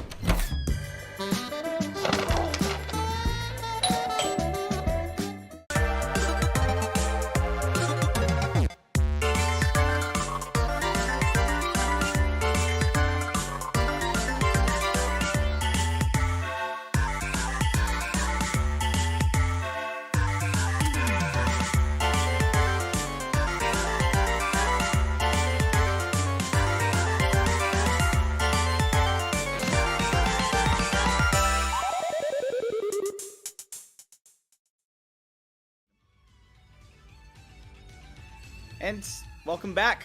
We are going to get into the final pieces of the losers bracket coming up next. Again, that's Anarchy sitting on winner's side of grand finals. In case you just missed the last set, you can take a look at how things have unfolded otherwise.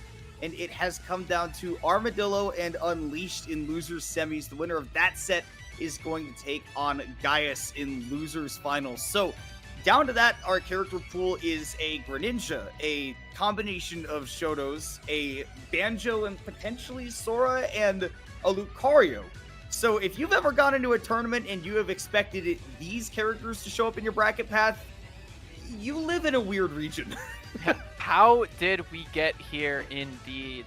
And actually, you know, this looks like something I would do with my brother back home. We would put all the characters' names on sheets of paper, and we would put them into a hat, and we'd shuffle them around, and we'd pick them out of there, just so we got to control the random, and the game didn't. And this is just kind of, it looks like one of those brackets that we would have long, long ago. But hey, back here, the stakes are much higher. Loser of this one is out of 4th place, and the winner has an opportunity to go further and get a chance to go to the Panda Cup finale bracket. Now, speaking of the Panda Cup finale bracket, this regional finale bracket, Armadillo was the one who actually sent Unleashed to losers bracket earlier on. So this is a good chance for retribution that Unleashed can take at the moment. But again, I don't think Sora is the thing that you can really use to get through it. But on top of everything, Kimona, I mean, Armadillo just had to go through another Banjo. So really, Unleashed is kind of in a rough situation in terms of their character picks here. Yeah, I think you just have to figure out, you know, something that's going to feel like it works. Not necessarily something that works in theory, but something that you're just most comfortable with. Because when you're playing against a character like Lucario, the number one thing that you need is comfort in getting your kill confirms. We saw that one of the things that Unleashed had going for them earlier was the most incredible survivability with that Banjo that you've ever seen, but living long does not mean much against Lucario unless you're able to take stocks at consistently like 100 to 110%, because you're just frankly not going to live long against Lucario. It's not something that's going to be available to you, but we'll see how much Unleashed can do with that as we'll be facing down Armadillo, the Lucario extraordinaire, with Game 1 going to Final Destination. Interesting stage pick. Again, you know, a lot of people are making this a counter pick. However, this is going to be a very interesting situation. Now, we've seen this matchup before, and this was Armadillo's 3-stock against, I believe it was Tapu, a couple sets earlier today. So it seems like Armadillo is really confident on this pick, and frankly, it's not difficult to see why. They're already off to a 71% lead, and that aura hasn't even started ticking yet. I mean, has not been shut down by Banjos yet today. Obviously took down Unleashed earlier, although as we saw that was the Sora, and then was able to dispatch a Tapu later, but no problems for Armadillo just yet. And, you know, the beginning stages of this game, you can expect things to be a little bit slower, right? We're almost a minute into this game, and nobody's really in danger of losing their stock just yet, but Lucario just doesn't have the kill power built up yet because Unleashed hasn't built up the damage yet. Now it's there, though, and this is where things start to get a little bit spicy for both of these guys. Yeah, again, in terms of weight differential, I would say it is very heavily in Unleashed favor. You know, Lucario not a very heavy character in this game. Here's one problem, though. There's that aura you got to contend with, but again, a down throw berry is going to be cutting that one off prematurely. So before Armadillo is even able to go for one of those killing back airs or even a charged aura sphere, it's going to be Unleashed staving that one away and now having the opportunity to advance on and get some extra damage on this next stock before they lose this one. Yeah, this is phenomenal from Unleashed right now. I mean, especially going back and looking at the other set, you can see that there has been some studying into the way that Armadillo is playing. I mean, we mentioned how key it is to get those kill confirms. Got one immediately on that first stock, and then getting to play with the lead. And Armadillo's like, kind of almost nearing max rage. Like you mentioned before, when Lucario's down a stock, he gets extra aura by default. So this is a little bit scary for Unleashed to contest with, but we've also seen the survivability. Maybe that can help here. It can, but already a very, very dominating lead at the moment. Unleashed still has access to these Wonder Wings. However, a true setup into that up smash will be taking the stock for Armadillo. And this is Armadillo at a deficit, which means they have even extra aura. Kimona, and already 3 hits for 40%. And potentially, I mean, that was just one interaction. We can see a lot more go in favor of Armadillo. And, I mean, this damage will continue to climb. The longer that Unleashed stays in this disadvantage, the more that it is going to just exponentially turn into Armadillo's favor. But Unleashed still sticking into this game, and we saw, right, it did take that first stock, you know, first, right? Got out to the lead in this game. Definitely has an opportunity to do it here, too, but Armadillo in a great mash out. Nice. Gets the air dodge caught. I love that whole sequence from Unleashed. I love that berry so much, Kimona, because again, you know, most people are like, oh, it doesn't really bury you for that long. You can't get a lot of true setups, but man, the absolute amount of mix-ups that Banjo has access to out of that. Like, oh, okay, you can air dodge past my up tilt, that's fine. But then I can just go run up and go for my frame 6 up smash and punish you anyway. Like, again, it's just so fun. It's such a good mind game that you can play as this character. Unleashed definitely has every single tool in mind for Banjo. It has been playing demonstrably so in that way. 35% on Armadillo means that there's already good extra credit built up, but again, we've mentioned the survivability of Unleashed. Even with big kill confirms for Armadillo looming, a lot of these double team counters are getting blown up. As I say that, though, it comes into effect and gets Armadillo a stock. And not only does this feel like potentially more of an even game than it looks, this could honestly almost be considered Armadillo favor. I mean, you know what? I think you're an oracle there, Kimona, but then again, that Wonder Wing's gonna come into about 30% on the strong hitbox. Then again, Armadillo, one back air away from probably sealing this one, even from center. Unleashed is still tacking on the damage, but you have your opponent at the kill window. You gotta go for something here. They went for the F smash, it's not gonna connect. Looking for any particular setup. And there's the F smash, catching air dodge in, and that's gonna do it. Unleashed with some very, very good ground pressure, catching Armadillo with the American air dodge in, coming in from a Canadian, and we'll get hard punished for that. I mean, just the read on that movement in by just hard F-smashing, and it is a little bit less punishable than moves with comparable power that are F-smashes, but yet that's still a really big risk because you have the Lucario looming with a lot of aura built up. I mean, that is a scary, scary thing, but Unleashed still pulled out that read in just the right moment and demonstrating again what we saw in that previous set. absolutely phenomenal adaptability, and particularly to picking up on his opponent's habits and especially their movement. That is going to be really key against Lucario, because we discussed how shutting down that movement is really difficult, but if you can punish it, then you're going to be sitting pretty. Absolutely. And again, that's the thing about Unleashed in this matchup. You know, when Armadillo is in the lead proverbially, because, you know, again, it's not something that happens that often. Whenever you're in the lead as Lucario, you're actually at a deficit. I don't know. It's just how comeback mechanics work. But the big thing is that Unleashed isn't giving Armadillo any opportunities to go for those strong setups. Whenever they see Armadillo charging their Aura Sphere, then they approach. Whenever they catch Armadillo in the air, they're waiting for them to get back to the ground. Whenever they're at the ledge, they punish them. They try to put out an egg grenade, like, okay, if you don't move, this is going to hit you, so you have to move, and I have to get to be able to hit you with something. And if you're staying on the ground in shield, okay, I'll just grab you and bury you. And again, all the while not getting opened up for any of these strong Aura Spheres, any of these back areas, or anything quite like that. And I just think that's the style of gameplay that hard counters Armadillo and exactly what they want to do in these situations, Kimona. Yeah, and that's why I think that the stage pick's actually really good for Armadillo. I think you like keeping the blast zones smaller, keeping things a bit more close quarters, but having platforms as escape zones and even places where you can extend combos as a Lucario. Compared to Final Destination, again, it's a lot easier to get big reads on your opponent's movement on a stage like that. But now Armadillo has access to a lot of mix-ups and a whole lot of damage, too. I mean, built up 110% on that Banjo before that Aura came into effect really deeply. And now Armadillo getting to play with some and absolutely play him with fire, but Unleashed trying to hose him down.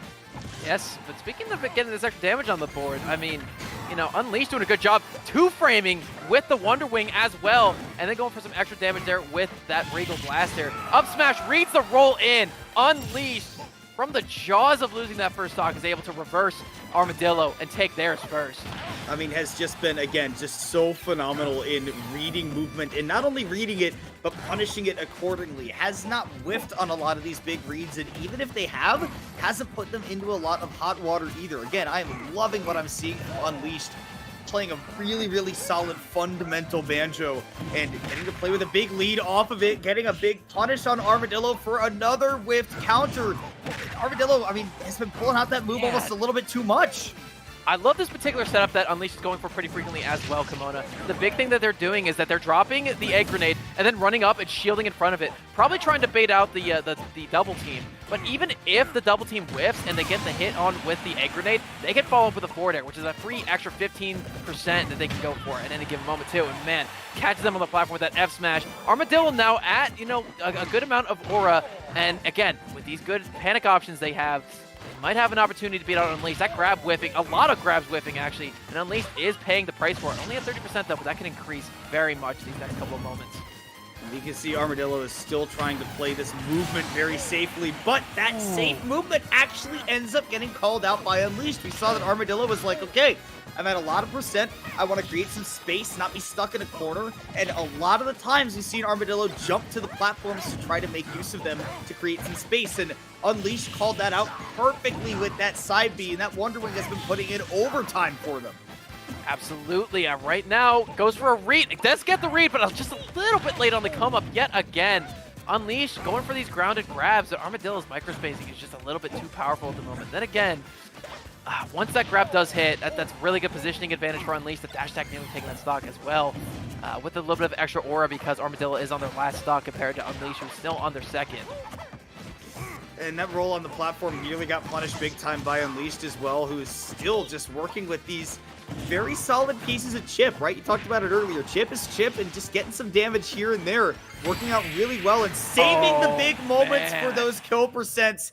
Wonder Wing again being used to its utmost ability by Unleashed, who is now up 2-0 on the person who 3-0'd them earlier in bracket. This Banjo is absolutely phenomenal. And do you want to know why Armadillo had such an easy time against Unleashed earlier? Just want to take a wild guess, Kimona? Is it because it was a different character? Yeah, and you know, I can't quite seem to remember what that character's name was. All right, slow your roll. I'm not getting into this. Sora does this or Sora does that debate. All right, I'll tell you what Sora does do.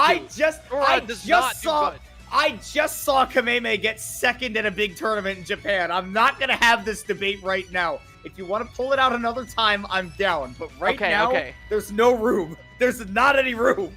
Let's just talk about how underrated Banjo is, because, I mean, this is a battle of two mid to low tiers at the moment, right? Unleashed is doing a really good job of making this look like cake for Armadillo, and Armadillo kind of steamrolled this character a couple minutes ago, but it just seems like the slightly more optimized play that Unleashed is going for is really helping them out in this matchup. You know, they're getting the chip in, which is not a good thing to do against Armadillo, but on top of that, they're just not letting themselves get opened up by any of these extra damages, you know? Throwing out the egg grenade. Okay, you can't Aura Sphere me now. So I can just follow behind this, I can shield it, and no matter what you do to me, I can punish you for it. You're just going to stay on the ground, I can grab you. I got all these setups that I could do. And as a character who is very vulnerable at these higher percents, yes, they do a lot more damage, but they can also lose their stock really early. It's just, it's a constant mix-up game. Yeah, I mean, again, we can't say enough how good that is sort of preventative, not even the preventative gameplay. I want to say that it's defensive gameplay that's really, really good from Unleashed, but they're striking a really good balance of, you know, making preventative plays and making initiative plays, right? Where sometimes we see Unleashed, you know, just kind of back off and let the Lucario whiff or whatever, and then sometimes jumps up and goes for a really big read where really you didn't have to do that. You could have continued to play preventative, but still took the initiative to throw out like a big Wonder Wing to try to read movement to a platform. And I feel like that is one of the best things about Unleashed, that there's a very clear leaning towards defense, but has a really, really good mix of initiation and prevention in that gameplay. So we'll see if that will maybe change up as Armadillo takes Game 3 to Pokemon Stadium 2, getting some more space to work with now, trying to get away from that Banjo and just play at his own pace. There is a running trend on the evening so far, Kimona. Every single player tonight that we have had on stream during this particular block has won if they've gotten up to that 2-0 lead. And that's been consistent across the board, including in winner's side, where we had Gaius actually win one but still lose the set. So I think Unleashed, they do have an opportunity to win here, obviously. But even if they lose, we're going to whatever stage pick they want to go to for the rest of the set. So Armadillo firmly has the deck stacked against them. But I firmly believe that Armadillo will not be counted out so lightly. Because this is a player who has been on the global scene, has made it to Smash Bros. Tour finals, and is looking for an opportunity to go to the Panda Cup finals at the end of the year as well. I mean, yeah, we are talking about somebody who definitely has quite the padded resume.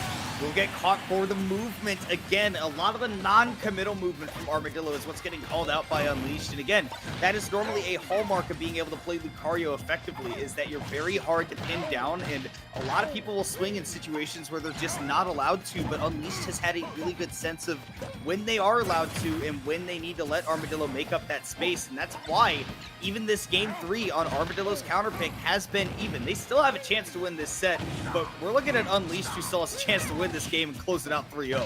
Absolutely, and again, I would not count Unleashed out because they've had a couple of snap stocks like this one where they've caught Armadillo in situations where, yeah, you're at low aura, you're at low rage, you're not able to take my stock away because I'm such a heavy bear, and bird combo, I guess. But the thing is, you know, that F smash would have killed at any other percent, like any higher percent, and Unleashed is still living here. So again, they could just one day or one moment here wake up and be like, okay, I have one confirm, I can get a lot more off of this one, and take your stock before you even know what's going on.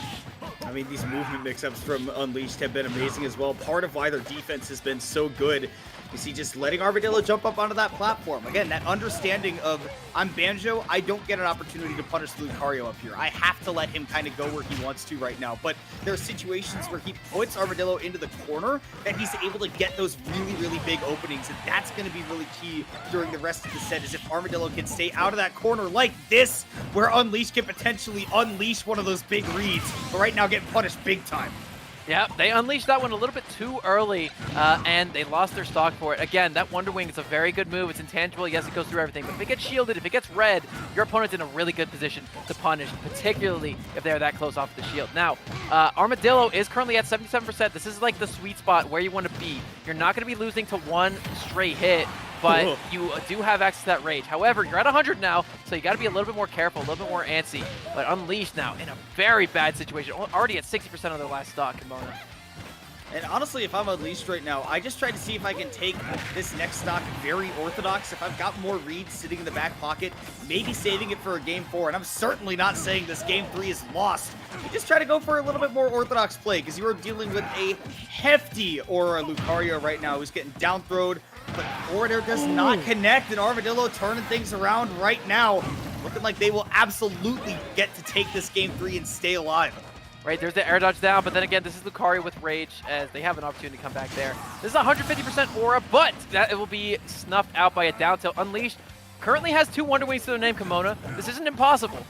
And 2 Wonder Wings is exactly as much as you need for Unleashed to take this game, right?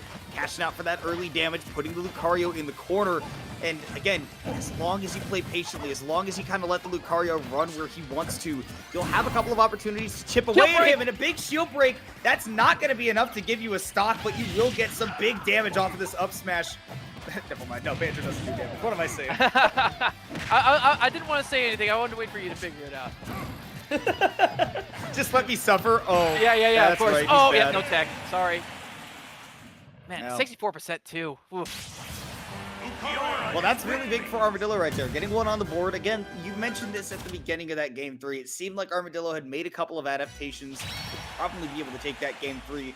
Now the question is, how much can you hunker down? Are you able to pull off the reverse 3-0 and make every single one of the other Lucario main in the world happy? Because there is probably one other. By moving on to Losers Finals, I bungled that joke, but nonetheless, let's get back to the main point.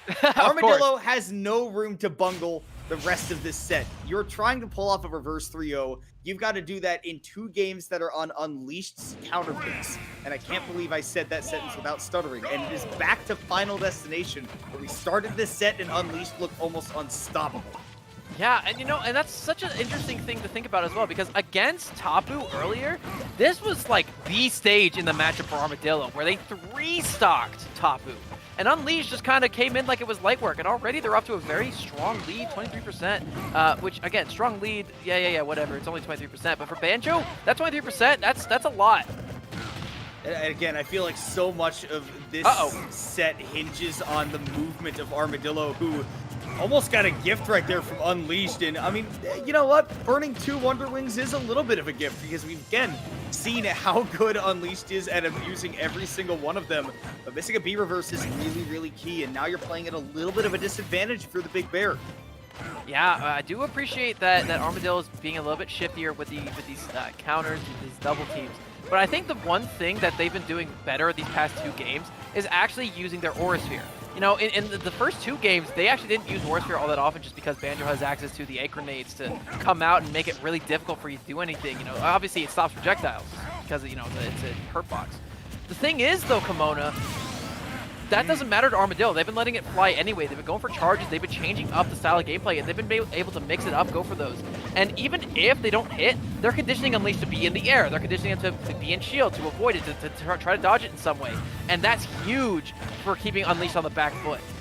Yeah, I think the weird thing is that those first couple of games, it seemed like Armadillo was just like playing a little bit unsteady, right? Not as confident. And now I feel like Armadillo's playing a little bit tilted. And in a weird way, this is one of those situations where it's actually kind of helping him, because now he's not getting caught up in his thoughts as much. He's just playing based off of his instinct. He's not as afraid of the Banjo or thinking too hard. He's just flying by wire and absolutely making it work. And in return, if you start making that playstyle work, you might make your opponent tilt in return, and that could just be happening with Armadillo continuing to rack up this damage and staying alive. There aren't many players who play better tilted. At the top of my mind, I could only think of one, and his name is Beast, and he's the best solo Zard in the world. But now I'm starting to think about Armadillo. With this aura, with this rage, and at this deficit in the set, it is not difficult to see why Armadillo is playing so well right now, because they know that their winner's life, or excuse me, their tournament life is riding off of this one. Catches that empty hop with an up air, with that rage, with that aura, and Unleashed right now. 1 stock away from going to a game 5, and Armadillo gonna miss the ledge. Unleashed, again, now getting their own gift from Armadillo off stage. Yeah, but at a very high percent, right? You might have taken the stock early anyways. Perfect spacing by Armadillo, though, on that recovery. Punishing Unleashed for going for that forward smash again, and a great weight. And like I was saying, right, the tilt doesn't always help, and I think that it's particular to this situation that Armadillo is just locked in, right? Keyed into the zone, flying by just the pure instinct of playing the game, and that is where they are really thriving right now, where they were unsure before, confident as can be now, but still got to be afraid of what Unleashed can do in return. Again, burning a Wonder Wing, trying to go for an early KO to even up the game. And I mean, at that point, the momentum swings to Unleashed, and the game might just be theirs to win. But without it, Armadillo's still well in control of this game 4. Yeah, really nothing ventured, nothing gained in that situation because, you know, Unleashed didn't get punished for it. But again, Armadillo really could have. Oh, there's the, okay, the double team was trying to come out there. There's the setup. Should be a back air. That should do it. Yes, it does.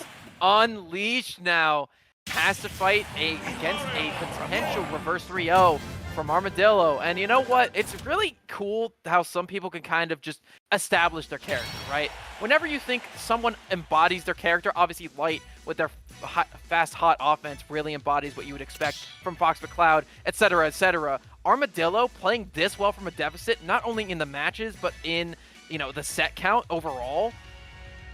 Very telling. I will just say that.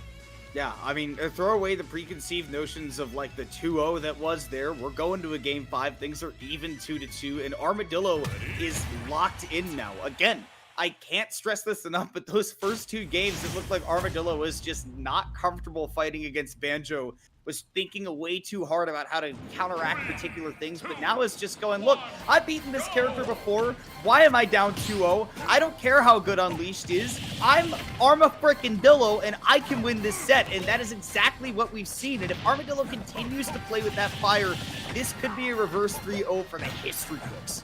Absolutely. Armadillo was in their head very much, like you were saying, Kimono, the first 2 games. But then they started playing by feel instead of just trying to outthink their opponent, and they just let their natural tendencies take over. Frankly, right now, it is showing in a big way that it has gone to their benefit. We're here in Game 5, back on Final Destination in this set. Winner of this one advances into Losers Finals to play against Gaius. Winner of that will go on with an opportunity to win 2 straight sets against Anarchy and win the entire bracket and get that trip to the finale bracket. Will it be Unleashed or will it be Armadillo? That remains to be seen. Now, right now, it looks like it might be Unleashed, though. Again, another great read on the movement. We've seen a lot of Armadillo just jumping to the ledge, the corner. Wonder Wing absolutely just smothers that. And again, this is one of those situations where it seemed like for a minute, Unleashed was kind of falling into that pace of Armadillo, was trying to keep up with that high speed, but now has slowed things down a little bit, and again, has kind of been able to take some time to analyze this game from Armadillo, find those moments to get those big reads. The very low shield at 111, though, you're not out of the woods yet. You do have a lead, but you won't hold on to it much longer. Armadillo getting right back into this one. No one sniffs out mistext better than Armadillo. They're so good at getting their follow-ups. They read your rolls well. They read your no-text well on those down smashes. Very, very strong aspect of this player. And again, with this much aura, this much rage, it is a really good, surefire way to take these stocks. Already at 58%, and this is actually a really good sweet spot percent to be at for Armadillo here. We've discussed it before. This, 60 to 80 range is just so nice because you get plenty of damage as Lucario, but you're not at risk of immediately losing that stock yet. And Unleashed has already had to burn 3 Wonder Wings on the stock, only sitting at 56%, now climbing to even more and almost taking a trip to the Blast Zone courtesy of that back air, and may just yet with another big Aura Sphere looming and no Wonder Wings left. Absolutely, really glad you called that out, Kimono. But then again, Unleashed still has access to a lot of kill power, but so does Armadillo. Tries to go for a double team on the bomb, not going to get it. The raw up smash to parry that neutral air. Excellent play, Armadillo on tournament stock here. Yeah, and that is really, really huge for Unleashed because Armadillo had all the control of the game. And if you go into last stock against the Lucario with that much aura, man, that mindset can shatter. But now Unleashed definitely gets to play with a whole lot more confidence. Holding on at 120, but a great read on that jump from Armadillo sends us to last stock, Game 5. And the winner of this goes on to Losers Finals. The loser is out. This is demon time, ladies and gentlemen. Armadillo now has that aura climbing. Unleashed only has 4 Wonder Wings left.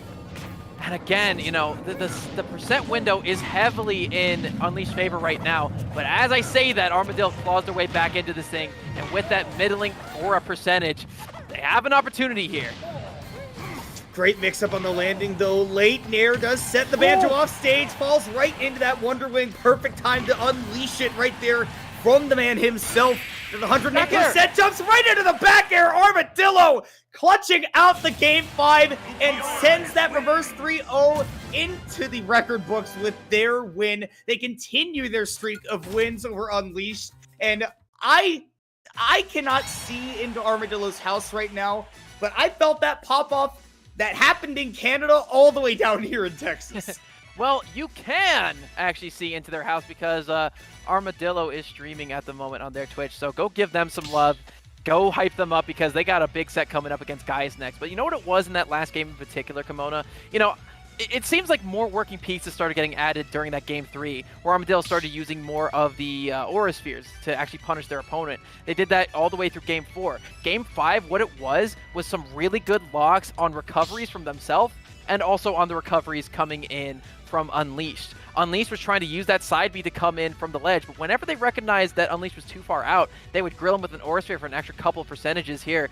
And on top of that, they read when their opponent was out of jumps too, which is why that last hit back air came out and was so effective, because they recognized, okay, this is going to be a high recovery, so they already know that they're okay. You have to look above the ledge, not below it, and just an empty hop into the back or into the air dodge. Perfect precision for that back air to hit, and Armadillo just closes that one out with a reverse 3-0. Excellent play. Yeah, really well done right there, and I mean, that'll wrap up, you know, us talking about that set, because we'll get to see some more Armadillo later, but for this segment on the That's Nuts analyst desk, I think that will end it, but not for Wonderful Pistachios. We got a little bit to talk about, and that is about those folks themselves over there who have provided us with an immeasurable amount of help. And for me in particular, you can see in the back right here, I'm just going to try to position my hand, but you can see the many packages of Wonderful Pistachios I have in the back, because they sent every commentator that doesn't have nut allergies like 7 pounds of them, and I never had pistachios before, but they were really, really good. I'm personally a big fan of the honey roasted nuts. That's just me. Yes, well, I cannot be a fan of these nuts, obviously. You know, as Kimona so happily pointed out, some of us aren't able to partake in the wonderfulness of these pistachios. What a shame for you. Hey, don't rub it in, my friend. Out. Come on. You know, we were having a good block here. You know, I'm starting to feel a little bit more close to you. But, man, now you're starting to insult me, and it's really starting to frustrate me. But what I can do for the folks at home is not sell them on the flavor, as you already have done, my friend, but I could sell them on some of the most important things you got to keep in mind, the nutritional benefits of the stuff that you're putting into your body. Now, Wonderful Pistachios are one of the highest protein nuts on the market. I believe you actually get 6 grams of protein per serving, so if you've been on the gym grind, as I have, it's a really helpful thing to snack on and also rejuvenate, get yourself some extra calories. But, you know, it's low-fat nut. They also have low calories in them as well. And on top of that, Kimona, this is something that I'm sure you've read on the nutritional label, but a serving size of Wonderful Pistachios is 49 nuts per serving. Now, let's compare that with your average generic potato chip brand. Not going to name names here, but the average for amount per serving is 15 potato chips. And really, how often do you stop at 15? So you're giving yourself a lot of additional calories that you really don't need to. With Wonderful Pistachios, you get filled up, you get your fix of protein, you have a low-fat option on these nuts, and on top of that, these are no shells. So realistically, you could just pour them into a bowl while you're gaming, not have to worry about getting grease or crumbs or any other disgusting stuff on your keyboards and your gaming equipment. And trust me, the longevity of your keyboards will show when you're not putting a bunch of crap on them. Yeah. By the way, before we get done talking about Wonderful Pistachios, I do have to just point out the one thing you said, which is the nutritional thing, because this is like, I mean, not even related to Wonderful Pistachios in particular, but they definitely help with this, is I'm always just a big proponent of kind of try to save the carbs for the end of the day to like kind of replenish some energy for like quick bursts, but at the beginning of the day, getting a lot of protein like the nuts are going to provide you, and fats and those kinds of things are really going to help keep you going throughout the whole day, and getting to eat those early is really big. I'm legitimately just vouching that snacking on something with a lot of protein like pistachios is really, really helpful for keeping you energized and happy all day. Absolutely. And you know, while I can't have nuts, they did send me a hat and a bunch of bizarre stuff. So I'm winning in the drip department while you guys are winning in the health department. So who's really winning here, okay? Well, we have yet to find that out, actually, because we have 3 players left in this tournament. And coming up next, we have got potentially the second to last set of the tournament. It will be between Gaius and Armadillo, who have played thrice before, including at one of the Northeast NA Panda Cup qualifiers. The last 2 times, it's been Armadillo coming out on top, including a set with Aegis, apparently. Ever since that first set where Gaius came out on top, Armadillo has had no trouble shutting down this Shoto. Absolutely. And, you know, I've heard it stated by a couple Lucario mains that this matchup is not great for Lucario. And obviously, we do know that Armadillo has access to a secondary Aegis. We could potentially see that out should Gaius get off to a tremendous lead, like we might be expecting them to. But I don't know.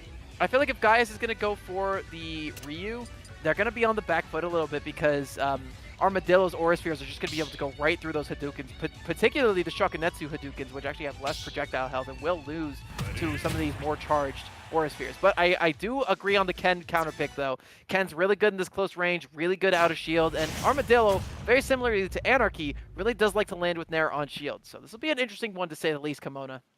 Again, a lot of this set is going to come down to, you know, if Armadillo is going to be taking the initiative and throwing out moves first, landing with aerials, your spacing needs to be really, really good, especially at those higher percents. And Gaius is already kind of playing with that mindset. If we're playing against Anarchy, it's okay. I got a character that can outspeed me, jump all around me, and throw out a lot of moves. I've got to be ready to hit back when they make a mistake. Yeah, absolutely. You know, the similarities of this matchup, you know, between the Greninja as well as the Lucario, they don't really stop there. Because on top of that, you know, you have really good access to moves out of shield in this matchup. You're going to be playing on the back foot defensively most of the time. The difference lies in the fact that Lucario doesn't really need setup to take your stock, unlike Greninja. But, you know what I mean? Yeah, right there, that F smash. If you whip once, you got to be ready to eat one of those things. Oh, and you're going to eat a whole lot more damage. Love just tossing out the Aura Sphere to try to set up for potentially even more damage after. And again, Gaius trying to go with the Ken to add some maneuverability, maybe able to, you know, kind of hang with them and get up close a little bit quicker. Still getting them into a little bit of trouble because just not able to lock down the movement as well as a character like Ryu would. And Armadillo absolutely taking advantage of that. Will fall into the Shoryuken, does get the full connection. That notoriously unreliable move will get Gaius right back into this one. Absolutely, and if there's a character who can really come back at these deficits, it is Gaius. Excellent read on that double team. Not able to get a substantial follow-up, but I mean, that was just kind of raw. And you know what? Armadillo's got to be feeling that one in the mental at the moment. I was about to say, like, that does more damage to Armadillo physically than that did to Lucario on the screen. Like, when you're Armadillo in that situation, all you can do is just go, ugh, roll your eyes and then get back into the game because you just know that you got the pants right off you. It's not always about the percent you can see. It's about the messages that you convey. Right now, though, Gaius is doing both right now. Again, being able to use that Hurricane Kick, that Tatsu to get up real close, and Armadillo trying to space these back airs, and does eventually get it right there. Actually landing with an up air. Yeah, again, it's just a little bit of an interesting mix-up on the spacing and the timing there. Oh, but man, whipping that Shoryuken's not a good thing for Gaius. And, oh, they're going to get the setup. That should be it, yes. Woo. But they already took 40 on this stock, and, you know, that's not enough to have rage, so they should be fine for a while. But, again, a little bit of extra percentage is going to help Armadillo exponentially, particularly since they are going to be on this lower percent for a while. Well, maybe not as long trying to throw out that move immediately. This time did not wait for the counter, and I love that from Armadillo saying, all right, you called it out last time. You're going to think that I'm going to adapt, but no, I'm just tossing out that double team again entirely because we also saw demonstrated Gaius did not really hit Armadillo that hard for it. It was like a grab into something. It didn't do a ton, and that was Armadillo just saying, right, well, the risk reward is still firmly in my favor at the moment, so toss out the counter again, and now right back into the game. 98% built up on Gaius, and still not a lot of rage for Armadillo. I mean, a couple of hits from Ken can definitely hurt, but that might also just give Armadillo the power boost needed to take the game. Gaius right now, folks, the final American left in bracket. Armadillo and Anarchy are both representing the great country of Canada. Gaius, again, the last bastion of hope for the American people. Lend them your energy here, or, you know, let the low tier win. Honestly, I really am excited just to see who comes out on top of it. Raw Shoryuken with that rage on PS2? That's how you know Gaius is a real one, dude. That's how you know Gaius is a real one. It's okay, if I whip this, I'm definitely gonna die for it. But if I connect it, I definitely win the game. So why not? And again, it goes back to what we saw Unleashed doing and having a lot of success for against Armadillo in that last set, was saying, if I get a really good read on your movement as Lucario, you got a lot of places you can go, but Lucario's also extremely floaty, so you get just a few extra fractions of a second to react to where exactly he's going to end up landing and run up and throw out a raw Shoryu, because why not? I mean, he's been going for it the entire previous match as well. So, I mean, we can't let that go on the wayside. But again, it is time for the good old top tier herself to come out, or I guess themselves to come out. It's going to be Pyra Mythra coming in to play now. Laird, it's a bit more complicated than you might believe, but I won't get into it right now. What we do have to get into I know the what's going on matchup, with these characters, but like, okay. You know. I don't have enough time to get into it for all of those of you who are not in the mix, but Xenoblade lore takes a while, folks. It's up there, and it's good lore, but we don't have time to get into it. We need to talk about this matchup before it gets out of hand immediately. Gaius getting right up close with that Ken, doing a ton of damage. We see Armadillo does get up close and do a bit in return, but it is not enough to take a lead. I mean, Gaius has just been all over Armadillo, who's trying to get used to just, again, first set of the day, potentially, with this character getting back into it. Yeah, here's the thing, though. You gotta consider Kimona. These are disjoint characters, both of them. And Ken kind of struggles with those disjoints. You gotta space them well, though. If you're not spacing them well, your disjoints are for naught. And Gaius has been able to get a lot of follow-ups there, but I think Armadillo started to settle down a little bit in neutral, not play as aggressively as they were before, really minding their spacing so they don't get followed up on. Well, you're talking about those disjoints, and it goes to the same exact theory that we saw with Anarchy and with Armadillo's Lucario, that the whole idea is that you just want to be swinging safe moves against your opponents, right, where it's going to be difficult to punish you. And it is the same idea with all of them, as actually Armadillo gets saved. It did the up B the wrong direction. Sure, you came through, and then the up tilt as well to take that stock. And like you said, Armadillo hanging tough right now, and definitely cleaned up the spacing on those moves, because if you are not good with the spacing on those disjoints, they might as well not be disjoints. You've just put yourself in a bad situation like this where Gaius can fire right back.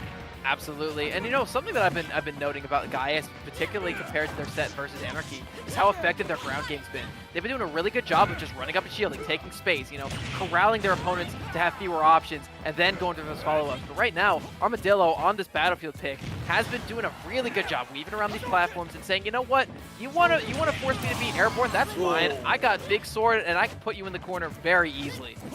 Oh, I put you into the bottom blast zone easily. That whole time while we've been talking, Armadillo just put together almost a completely clean stock. Barely got touched in return, and definitely cleaned it up on Gaius missing the sweet spot on that recovery. Very tough to do as a Ken player, but regardless, that downer definitely came through in spades for Armadillo, who is starting to kind of run away with this one. Holding up a lot of damage after that rough first stock. Yeah, I love the focus through, though. Oh, man, but the micro spacing. The amount of drift that Mythra gets on the end of her uppy is really palpable, and you can feel that one in that situation where guys had such a clean confirm, but they didn't go for it. Speaking of clean confirms they missed, they didn't go for the Shoryuken after that because I think they didn't realize it wasn't going to hit, so good on them for not whiffing something. Yeah, they needed to B reverse the Shoryu, and that can always be really dangerous because right. You might just get like a Hadouken in the wrong direction or something, and then you're not having any fun. In fact, you made things a lot worse for yourself. So playing it safe, I don't mind that right there, but also playing down. Sometimes you have to take the risk, believe that you're going to be able to hit those crazy inputs. And big Shoryu right there. Again, raw Shoryu worked once. I don't know about twice. Yeah, I don't know about twice, particularly on a character as mobile as the Aegis. You know, again that was Pyra, but you know, still not easy to hit. And again, these two characters have a lot of hurtbox shifting as well. So that's another thing you gotta keep in mind. Wait, no way. Ray of Punishment nearly took that stock. I was about to say no way as well, because that just is not a move you ever see a kill screen with. The guy is still barely hanging on. It's only going to take one more aerial, though, and yeah, the Nair. We've seen Armadillo make really nice use of that Nair. It's not a move that a lot of Aegis mains use really well, and the only one that I can think of that makes great use of it is MK Leo, but Armadillo also making great use of that Nair and harnessing that power to get that Game 2 victory.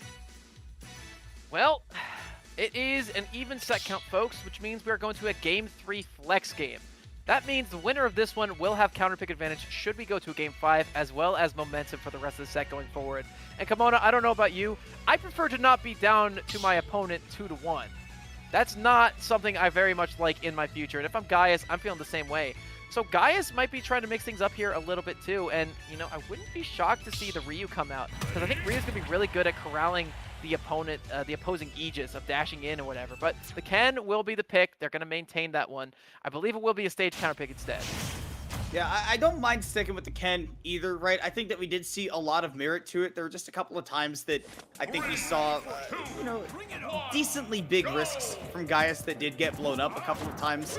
You know, never coming to mind, but that's generally what happens when Aegis starts blowing you up, is that they are very, very safe, and they probably caught you swinging in a situation where you actually weren't allowed to. But right now, Gaius says, look, I'm just going to start this off on my terms, and it is my turn. 55% immediately, now also getting taken off stage. Yeah, but we've seen this before, Kimona. Last game, we saw Gaius get up to a very similar start like this one, and, you know, they weren't able to secure the first stock first. I'll give them that. But then again, Armadillo just really got settled in the matchup, got really comfortable, and was just able to get a lot of extra damage here. I like that so much. There's no jump on Gaius, and they can't make that one back. Really solid execution from both players on those first stocks. We're going to stock number 2. Hasn't even been 40 seconds before both stocks were taken, Kimona. Yeah, I mean, explosive on both ends. From Ken, a little bit more, you know, traditionally than you might expect, but Armadillo taking a risk to go off stage to get that big edge guard. Did catch Gaius without the jump, and then immediately really blew him up, and now just right back into control of this game. It all started off with like a missed tech on that first stock, and then from there, Armadillo's taken it to the tune of 98%, but Gaius just pressing buttons all over the place trying to bring this one back. Yeah, sorry about that one, folks. Both players read the script, and they're performing flawlessly right now. Blared, you're not supposed to tell them. Well, you're the one who reads scripts too, Kimona. Right now, you're supposed to say, "Ooh, that almost shield broke." Oh, that almost shield broke. Wait. So, both players right now in situation. Oh my gosh, dude, the micro spacing on these down tilts. Again, the hurtbox shifting from Pyramithra paired with the SDI from Armadillo. Oh, it's so strong, and that whiff shore you can lead to that stock being lost from Gaius. That Town Token Confirm didn't work either. It was right on the edge of the platform, so Armadillo was able to SDI down and away and just get out of that combo before it could connect into a Shoryu where you're close. Oh, that almost shield broke. What's wrong with me? But regardless, Armadillo still playing with a very nice lead. Blazing him will let him get back on stage safely. And once again, trying to use it to take center stage, and I love it. Almost got a combo off of it, and actually Gaius turning it around with that focus too. Right? Oh, looking for another raw DP, but too far away, and that's going to be a down tilt up air for the stock, and Gaius is going to be falling down. Armadillo with a 2-1 lead in the set, and counter pick advantage should we go to a game 5. So they've done their work so far. And boy, have they been doing work. Man, that game 3 was just dominant from Armadillo. We did see Gaius have a really explosive first stock, and then in that second stock had a really nice combo. But aside from that, Armadillo was just in control of the game the entire time. It felt like Gaius was just trying to back away and get the Aegis to slow down and say, look, I don't want to deal with you right now. Just give me a second to set up my own things. And then Armadillo said, no, I don't want you to play the game at all. Shut up. Well, the deck is stacked at the moment. Armadillo with a 2-1 lead over Gaius. Gaius now looking for any option. That small battlefield pick, I think it had a lot of potential to work, particularly because it's a low ceiling. You can get a lot of stuff off of your Shoryukens here, but I think we might be seeing, I would hope to see the Ryu come out here. Again, you know, okay, here it is. The thing is, Hadouken is just such a good option to stop your opponents from approaching. And frankly, I think that's kind of what you need at the moment to make Armadillo think twice about how they get in. And like I said, like Armadillo just kind of ran the whole game on their pace in that game number 3, and that is why they're working with this 2-1 lead. Although Gaius changing things up to go to town and city, which honestly I feel like I usually think of for you is getting the KOs off the top, particularly into the Shoryu, right? Having that tall ceiling seems like it's a little bit scary to go with. Maybe they like the platform layout or just the size that this stage gives them. They have a lot of space to retreat and go for more Hadoukens. And frankly, right now, it's paying dividends. Already has their opponent at 80%. And again, just going to run around, trying to cover space. Again, you know, not going to be whipping too much here. I like the extension, though, from Armadillo. Has their opponent already at a very high percent. No jump. Going to catch him with the blazing end. Oh, looks for the smash flare, but it's not going to get it. And the down smash is going to come out. Surprised we didn't see an up smash there. Yeah, I was about to say, you either up smash or you just wait to see where that Gaius is going to end up, right? And then you forward smash in that direction. You certainly got enough time, but instead, it's actually going to be Gaius getting off to that first stock. He said tall town and city ceilings. I did not get the memo. I did not hear anybody tell me that. Then again, suspect the from Armadillo on that one, surely. I mean, again, a high ceiling on this stage. You know, maybe guys misinput a medium variant, which I believe XPI mixes up to the side, but I don't know. And Armadillo, either way, is going to be down to a stock, and yep, these Shakunetsus are coming in very strong right now, 15% already. And it doesn't look like Gaius has any signs of slowing down at the moment. Nice setup into that as well. Already has 77% on Armadillo on their second. And a lot of that stock has gone Gaius' ways. We'll go down to that up smash. A lot of that stock went Gaius' way because Armadillo stuck with the Pyra and still tried to hold forward and like cross up and everything. But you've noted this before, right? Pyra's movement significantly worse than Mythra's and definitely got blown up for it there. And even on the Mythra, Gaius locking down Armadillo, getting that side beat. Tatsu gonna give him a full stock lead and potentially looking like we're going to a game 5. I just love how Shoto players can so fluidly jump between each character, you know? Because, again, Gaius has played Ken for 3 games straight, and now they're playing a very different character with a different style, with different moves, and they're doing it so very nicely. And Ryu has a lot of similarities, but you still need to be able to switch between them, especially the style of game plan that you use in neutral. And Gaius has been doing it excellently, but here's Armadillo getting down air into up smash. It's not enough to take the stock again on those big town and city ceilings. They've been really coming in to help Gaius lately. Oh my gosh, but man, all these smash attacks coming in from Armadillo are terrifying. However, they're going to switch back to the mid for maybe for some extra movement speed. They're going to try to foresight through one of the Shakunetsus and get an F smash, but Gaius is out of the picture. Catches the air dodge with an up smash here. Gonna be trying to catch a landing there, but there's a blazing end, and yep, sacrificing yourself to not have any options. Nair, back air is gonna come out. Was not true, but Armadillo was caught unable to act out of anything because of the blazing end.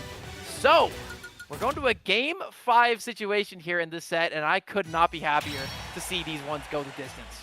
Yeah, I'm definitely happy, especially later in the bracket, right, where you know that you're getting the best players left in the bracket. I love getting to see them showcase every single bit of adaptation. And at the end of that game 4 in particular, we saw that from Gaius, who knew that he had been landing with those focuses a lot, particularly onto the platforms, and that had started to become a little bit stale, a little bit punishable for Armadillo.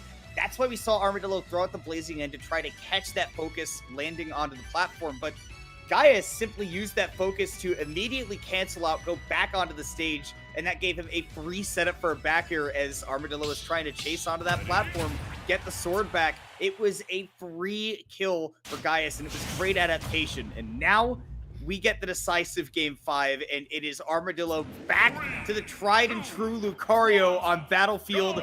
This could go either way. Absolutely could. Again, we have seen the Ken Lucario matchup very heavily in Gaius' favor on the Ken. Haven't seen the Ryu quite so much, though, and I believe the Shakunetsus in this matchup are going to be much, much different. Because, again, Lucario is a character who likes to stay airborne a lot with these aerials, with these really good combos. And on top of everything, they have Aura Sphere, which is going to go right through all these Hadoukens. Charged or uncharged, either way, they're going to go through them, just because Hadouken from Ryu has such low projectile health. Oof. Man, Armadillo not able to reach low enough to hit as that neutral getup, or rather the getup attack comes out from Gaius, finding their way out of the corner, trying to put on some damage. Lucario with the crazy hurtbox shifting, and Armadillo with amazing SDI away. Going to be able to stay alive, and with 106% rage, this Ryu stock may not be long for this world, but you can say the same about Armadillo's. Nonetheless, it will be the Aura Sphere into the up smash. It will be Armadillo getting off to the lead here in this game 5. Those Aura Sphere setups are absolute poetry coming in from Armadillo, and the punctuation is going to be that up smash there. An exclamation mark on an already very solid character. Now trying to stick to these top platforms to stay out of that effective Ryu range. Does not have enough DI all the way into the corner to live that Tatsu, so this game goes right back to even. And Armadillo once again going to have to try to find some ways to contest with Ryu as these fireballs come out. It is a toughie to deal with. Absolutely, but then again, Armadillo going to do so with aplomb, and the raw Tatsu to actually break that combo. Really good stuff there from Gaius. Going to use the focus as well to shift around and get through it. Very even game so far from both of these players. They've been doing a good job of mitigating the amount of damage their opponents can do, but still getting blown up on occasion and still keeping it so close. But again, as these stocks go longer, it will be more and more in Armadillo's favor. These guys are not, thinking too hard about this game. At this point, they are thinking about this matchup instinctively, and they're playing it really, really well. Armadillo trying to maintain that mid-range where maybe there can be a big whiff from Gaius that can be punished, but Gaius is not giving that up because he knows how badly Lucario can punish him at these percents for those kinds of mistakes. Nice back air! Huge back air off stage. That's putting Armadillo once again on tournament stock. How often do you expect a Shota to go off stage, Kimona? Because I'm going to be honest with you, I don't think Armadillo believes this very often. But speaking of going off stage, a nice downer, focuses through, up B, goes right through everything. Excellent recovery from Gaius, and they're in a situation now where their opponent is on tournament stock. Pulling out all the stops, tons of rage. Back air's not going to be enough to do it for Armadillo either. Again, phenomenal recoveries from Gaius. There is no holds barred right now from this Shoto master. Oh my gosh, looking for a sinking back air. Not going to get it though. Gaius, really good defensive option, but the falling up air at 50% is going to take that one. Gaius now on his tournament stock. Winner of this next stock, Kimona, will advance into loser side grand finals for an opportunity to bout against Anarchy. They will be matchup checks for both players though. So getting through this one is going to be a hassle. And we're going to have to see who takes it right now. Armadillo has already gotten through one of these crazy clutch situations himself in this bracket. Gaius might just have the juice to do it right back to him. 83% into the Tatsu. It's not enough. Armadillo barely hanging on at 114%. A raw hit from him can do it too. But another Tatsu comes through. It's not enough. The big box is keeping him alive here at the ledge. And again, that's going to be a regrab unless he goes right through him, which he does. There's a raw back air though, and that's going to do it. Gaius takes the set. Armadillo had the lead going into game 4, and Gaius just hunkered down, counterpicked on the Ryu, and was able to extend that momentum so far, causing the switch off of the Aegis into Lucario. But man, that one was a nail-biter all the way down to the last match. And you know what? Gaius read the script because the Gaius comeback was real there. Yeah, I mean, it looked like Armadillo might have actually been able to bring things back.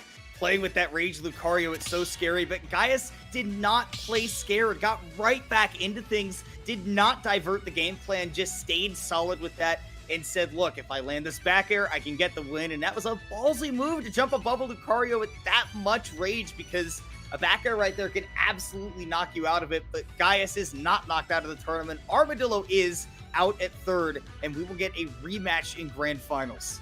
Yeah, but hey, at the That's Nuts analyst desk, I gotta say one big thing about Gaius on the Ryu.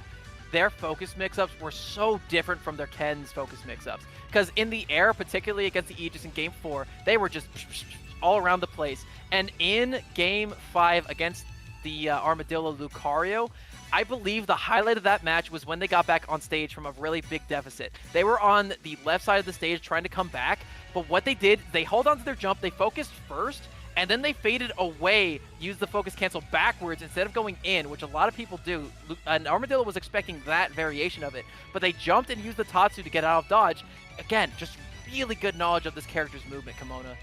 Yeah, definitely a great demonstration right there, and we will get to see some more of Gaius taking on Anarchy in grand finals, but that will be coming up in just a minute. Don't go anywhere, because the conclusion of the regional finals for Northeast NA, deciding who is going to make it to the Panda Cup finale, is coming up right after this. We're going to hear a word from our sponsors, so don't go anywhere.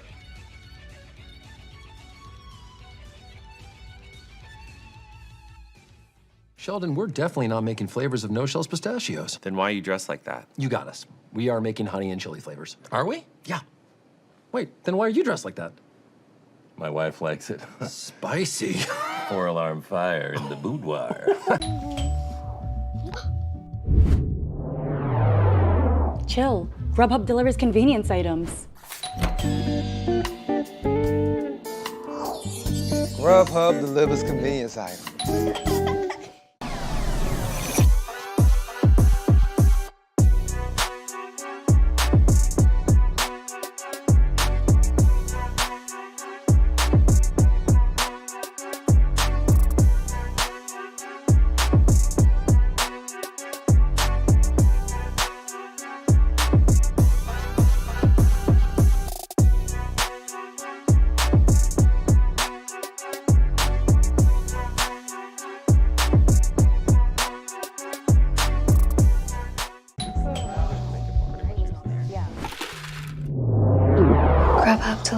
convenience items. Grubhub delivers convenience items?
That, ladies and gentlemen, is what these two players are fighting for. An opportunity to have an all-expenses-paid trip to the Panda Cup finale happening at the end of the year.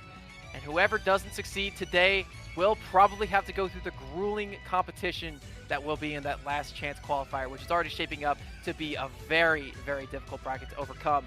I'm Laird, that's Kimona, and I'm going to be honest with you, the stakes could not be higher for this particular matchup. Yeah, again, I mean, you're talking about a all-expenses-paid trip to the Panda Cup finale and going out to compete against the best players in the world. But there's only one slot that's up for the taking, and there are only 2 players left that are able to reach out and grab it, and they are the 2 that we have in grand finals. You can see that it's Anarchy on winner's side, just 1 set away from reaching out and grasping it. Gaius, coming in from loser's side, had to fight through a nail-biter Game 5 set against Armadillo and had quite a bit of success to get here in the first place, but Anarchy proved to be a very difficult matchup for him in the winner's final set, as Anarchy toppled the Shoto player 3-1, with Gaius now getting a second chance. Yes, and you know, seeding be darned, but I don't think anyone expected the 6th seed and the 8th seed to be in this position right now. They've both had to make a number of very, very big upsets to get here.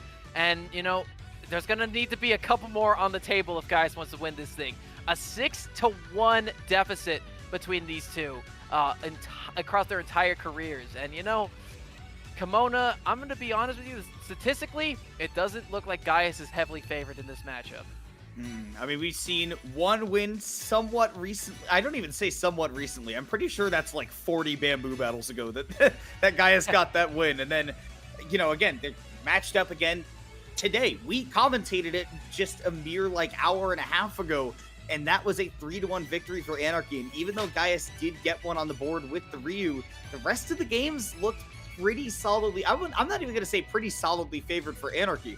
Anarchy was just playing extremely clean, did not make a lot of big mistakes, and Gaius just did not get the opportunity to hit back and get into the games. We're going to have to see Gaius be a whole lot more aggressive and a whole lot more hungry in this grand finals if he wants to take not just 1 set, but the 2 to win the tournament. Well, I'm sure Gaius is starving for his opportunity to turn this set count around.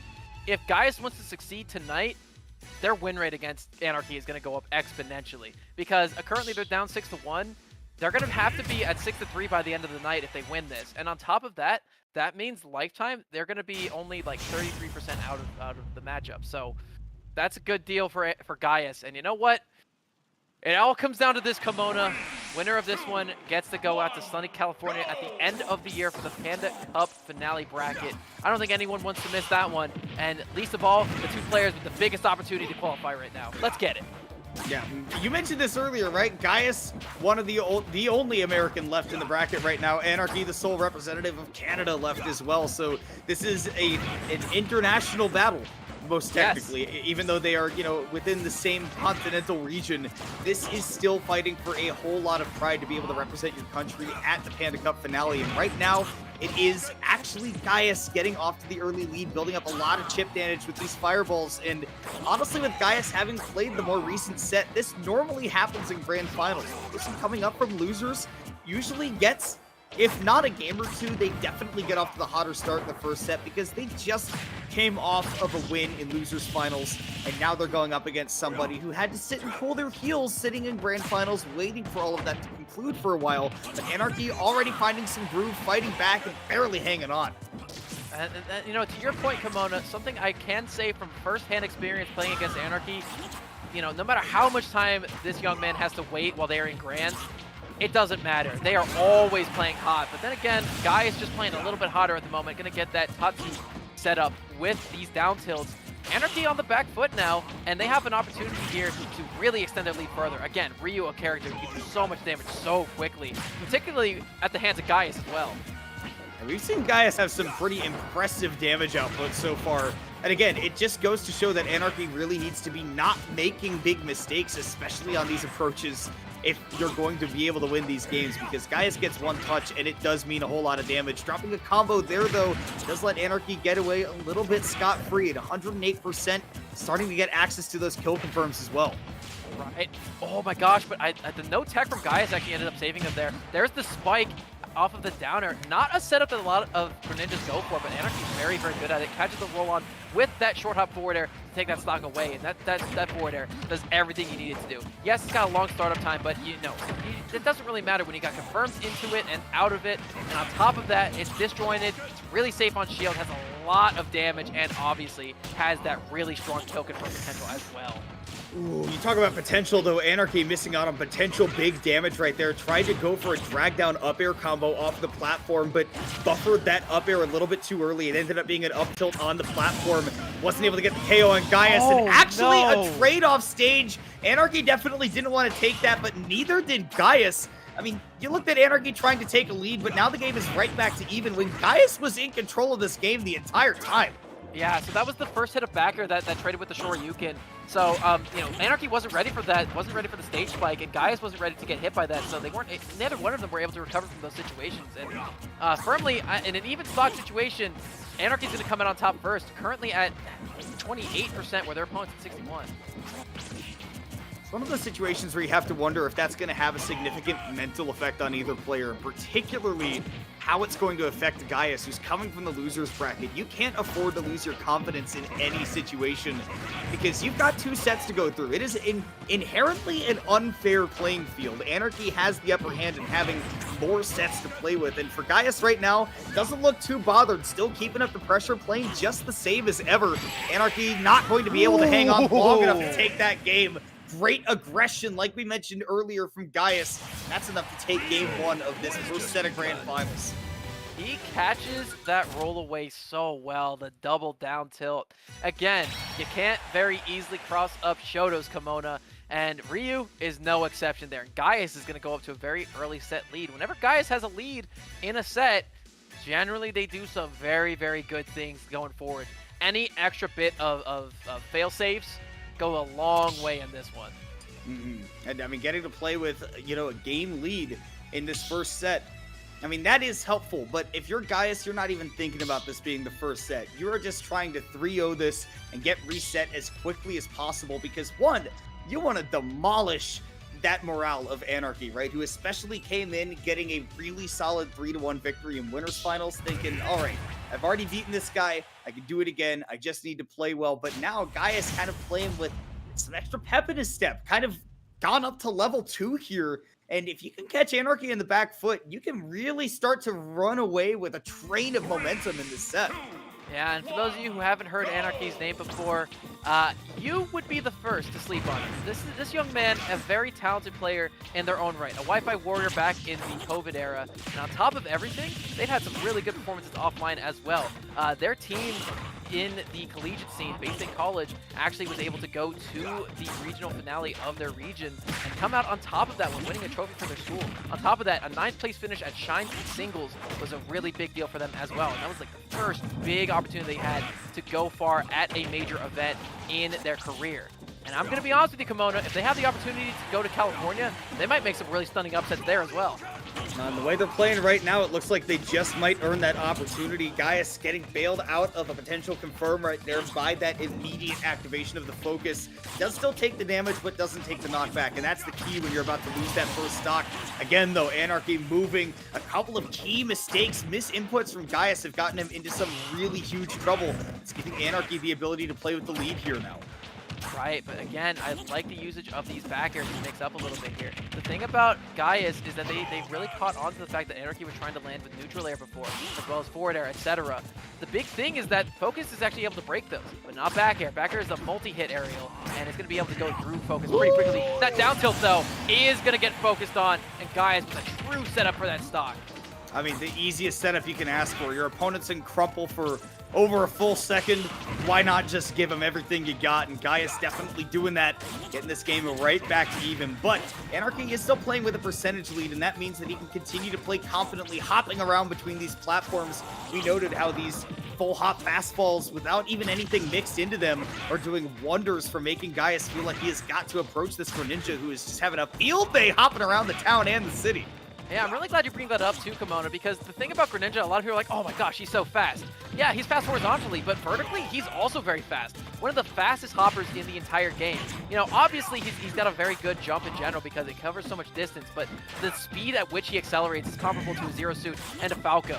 You know, two characters who have very high jumps in their own rights, but again, ascending that quickly allows you to get out of dodge much quicker than you would otherwise. Being a fastballer too, right? With Falco, sometimes you just have to take some time to drift all the way down. By the way, there's that town and city ceiling coming into effect for Anarchy this time. The last time these two played on this stage, this is more what we saw, right? That Anarchy just, it didn't really matter the percentage. He would die off the top, and then Gaius would be the one actually taking advantage of it. But great confirm off of the Hydro Pump right there, Gaius, and all that ending lag. This game is staying even. That was such a sick setup there from Anarchy. Again, you know, that Tatsu, whenever you jump out of it, you get a little bit of extra height, but man, that Hydro Pump really puts you in a scary situation as well. Caught him in the blind spot above that platform too, but right now, running into a lot of these Shokunetsus and these regular Hadoukens as well, and currently in a very rough situation. But again, if there's any character who can turn your opponent's momentum against them, it is Greninja, and Anarchy doing just that right now.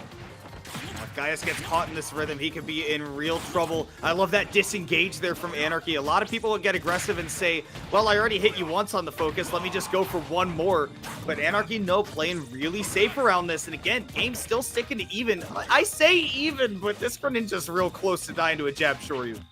Yes, but on top of that, you know, Gaius is really privy to being hit by a setup of their own. Anarchy can just hit a Nair into side or into forward air off the platform and take that stock either way. And at this percent, it'll definitely come out a lot sooner than later. Anarchy, by the way, needs to be really careful about all of these jumps he's been doing because Gaius could also go for an up air into Shoryu, and given the extra distance off the ground, that could absolutely be the end with this much rage.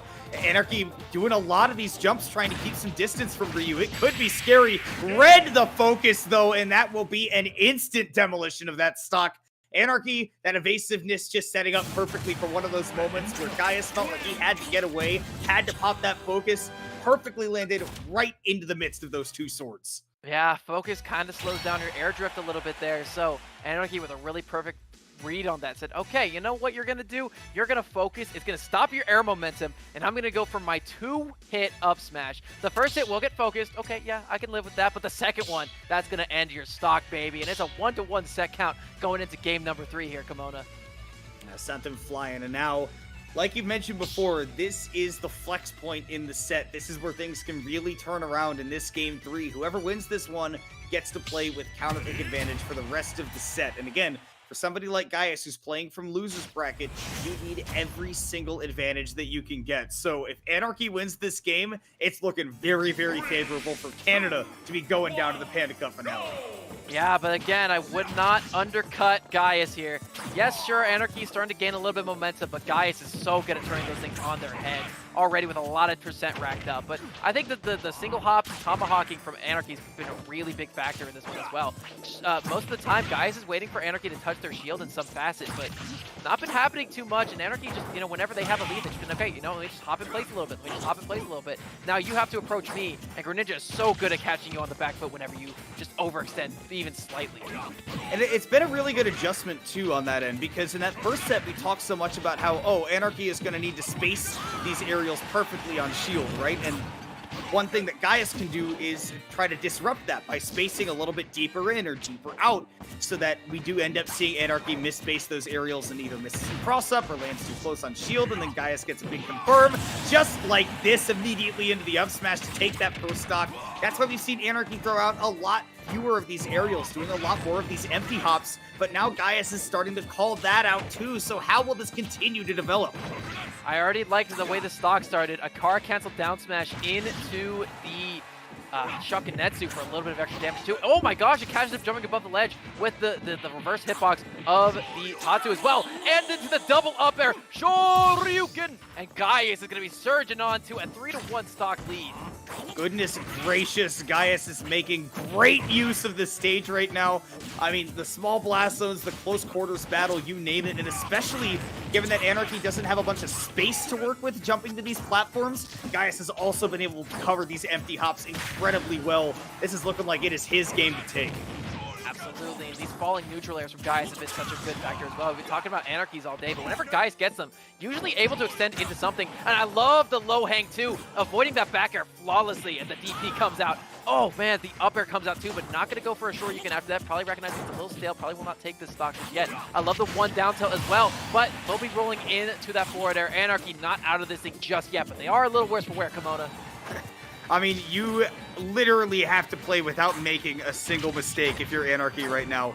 You not only have to just avoid getting hit by a jab, which is, infamously a pretty easy thing to hit. The back air also going to start coming into play as well from Gaius. Yeah, too many things that can go wrong for you as a Greninja player here. You need a clean stock, and then you need to rob this Ryu if you want to win this game 3. Yeah, and that's the thing about Greninja. Doesn't trade very favorably against a lot of characters, and the Shotos trade very favorably against most characters. And that's going to be Gaius taking that game number 3. Securing counter pick advantage should we go to a game 5, but Gaius right now probably wants to end this one in 4. I mean, again, the shorter work that you can make of Anarchy in this set, the faster that you can get it done with, the absolutely better for Gaius, because you have got to consider the stamina that you're playing with here. Again, Anarchy is playing with another set to lose, but on the other hand, it's not like Gaius has been making an extremely long losers run, and I think that if you do win this set, Anarchy may end up being just as gassed as you are, and in that case, I feel like Ryu has an advantage because we've talked so much about how Greninja needs to play flawlessly, cannot make big mistakes, and needs to be precise with that positioning. And the more you start running out of that stamina, the more you're going to start making those kinds of mistakes. And it doesn't matter how tired you are as a Ryu player, especially somebody like Gaius, you're going to hit those confirms. Right, and Anarchy, he's a player who's got a lot of tournament endurance. I can speak on that for darn sure. A very long and storied Wi-Fi career on top of that. A lot of Wi-Fi characters that this young man's had to go through, particularly in Grands as well as Grand Resets. I will say, getting gassed is something that can happen to anybody, but I think least of all, Anarchy.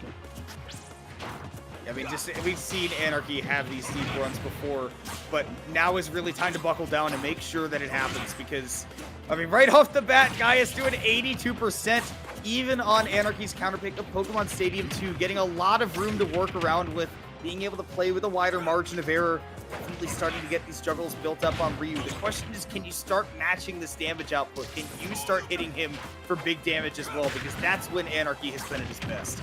Yeah, but we're seeing a lot of these patented Gaius recovery mix-ups, going super low to avoid the Hydro Pump. Currently a very even game in this situation. However, stage control is now in favor of Anarchy. PS2 coming in, but it will not claim another victim. Gaius perfectly reticent to avoid that, but a weak hit on the Nair confirms perfectly into that up smash, and that will be Anarchy taking the stock lead here in this game 4. And with no rage, it's not going to be quite so easy for Gaius to take this stock either. Looking for the back air in the corner, potentially catching bad DI from Anarchy, but does not connect. And again, playing with a lead like this as a Greninja, you can be as hit and run and as safe with your approaches as you want. Only getting one hit on that back air though, Gaius breaking right through with that focus. Speaking of breaking things, breaking out that down tilt string with a grab, actually. Greninja's is a slow grab, but it does have a decent amount of rage, even on a raw grab, not even a dash grab or a pivot grab. So frankly, using that was a really big stroke of genius there from Anarchy. However, the raw Tatsu is going to hit right above that Pokeball, and Anarchy is fainting there. But hey, a quick trip to Nurse Joy is going to have him coming in for the second stock. Next Greninja coming up right up. He talked about a stroke of genius. I love that from Gaius, covering, again, a lot of these empty hops, and there's a lot of timing that he's able to catch on to, and that's exactly what he did there against Anarchy with that raw Tatsu. Just got right in there, getting right back into the battle, too, with so much damage built up on him, though. A simple landing Nair will take the stock for Anarchy.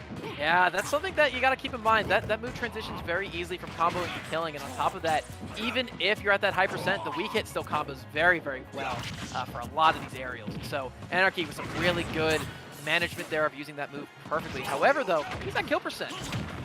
92% for sure could be, especially off of a level 3 focus, but that was only a level 2 focus that Gaius connected, so there will be no confirm, and Anarchy can take that to the bank, ready to DI that back air as well and racking on some more damage. Looking like it might be his game right now.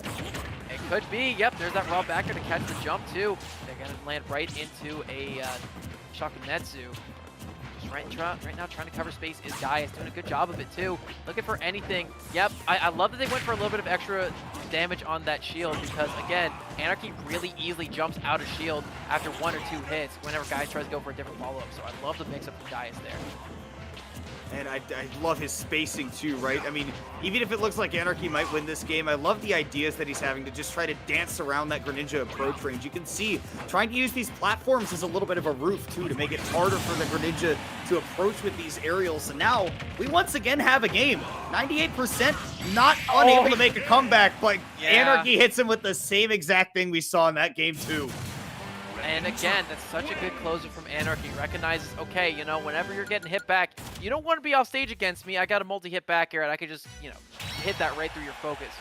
So you're going to want to focus and try to drift in or try to drift back to ledge, but I'm not going to let that happen. I'm going to get the up smash out just before you're able to do that. And again, you hit the one hit of focus. The second one is just a perfect confirm because, you know, there's a little bit of action time that it takes for Ryu to act out of that. So we're going to be going to game 5 here, folks. Winner of this one could have huge implications for what comes next. Anarchy wins this next round, that's over. We're going home, and Anarchy will be going to California next month. But if Gaius wins this, oh man, we got a whole nother set to happen. And Anarchy will lose their little bubble that they have here coming in from winner's side. Question is whether or not that bubble will burst. This is a key moment in this tournament. Obviously, any game 5 is, and obviously when it's in grand finals, the next game could be the very last one that we watch. That is only, though, if Anarchy can come away with the win. And boy, do we have a scary game to go with. It is Final Destination for Game 5. This is where Gaius wants to go to fight against Anarchy, who was absolutely aces on this stage in that first set in winners. But now, with a little bit of dwindling stamina, perhaps it could be Gaius' stage to win on. On top of that, a completely different character to deal with as well. Considering in the first set, we only got to see the Ken. Now we're seeing the Ryu come out. And I think Ryu might patrol the ground a little bit better than Ken does on the stage. Those Shakunetsus and those regular Hadoukens in general are just so good because you don't have platforms to escape on. You gotta just jump. And whenever you jump, Ryu can catch your landing just like that. I love the down tilt strings into the Tatsu. A lot of damage here. Anarchy is at kill percent. And Gaius only with 50% to their name. Could be holding on to this stock for quite a while. I think the most important part for Anarchy is to not get too, I don't know, excited and not get too aggressive in trying to build up this damage. And you can see he is thinking that right now, playing this extremely safe. Lots of these landing aerials nowhere near close enough to be punished, but that time, Gaius able to rack on some damage. Not enough to take the stock, though, because he's hardly got any rage. That back air, though, will hit high enough to take that stock, punishing Anarchy for getting, again, a little bit too aggressive, trying to land on stage and take center, and Gaius working with a big lead quickly. Gaius has a mastery of the basics, but again, their X factor is not only their recoveries, but it's also their back airs. Their back air usage is very rarely without intention. So a lot of people just throw these things out. Oh, it's a strong move. Let me go for it. No, not Gaius. Gaius will throw it out because he knows it's going to hit. He's done it multiple times against Armadillo. He's done it multiple times against Anarchy. And it's one of the reasons he has such a devastating stock lead at the moment. At 127%, I mean, with Rage, this actually becomes kind of hard for Greninja to connect a killing blow, and falling victim to a lot of these Shakinetsus as well. It's been a lot of chip damage. Anarchy finally does get that first stock, but sitting at 72%, again, got to try to play it slow or else Gaius will just continue to steamroll him. Already so much damage there with that down tilt string into the Tatsu, but it will not take the stock just yet. And Anarchy's proven time and time again that their DI is very, very good in particular in this matchup. I love the focus though, but it will not hit anything. That Greninja rolls just a little bit too long, and the spacing was so good. Hang on there. He's going to jump out of shield, trying to cover center right now. Gaius looking for anything here. Both players just kind of throwing options at the wall and trying to see what sticks. And especially not trying to get too antsy, or else again, Gaius can just swing right back and take that stock. He is playing this phenomenally right now. He is definitely the perfect mix of patient and trying to actively bait Anarchy into approaching with something very unsafe that he can get a big punish on. And he has certainly done the latter really, really well. Anarchy has fallen victim to a lot of it. Hasn't been able to rack up a lot of damage in return. Does get Ryu off stage though. Now here though, with the ledge trap, could potentially get himself right back into the game.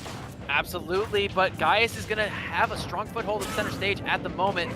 Right now, they're just going to weave around, try to get some extra damage on these Tatsus or on these Hadoukens. However, Anarchy going to drop down low. No! And a little bit too low, because Gaius is going to come out on top of that one. Game 5 will go to him. And ladies and gentlemen, we are on a bracket reset. That is such a shame that your mic cut out in the middle of that, because you hit the perfect R roll, and then you just the bracket reset. Dude, I did that one for my man who held down the first set of commentary. That's my man Ramses, who said Americans can't roll their R's, and I did it for him, and he was like,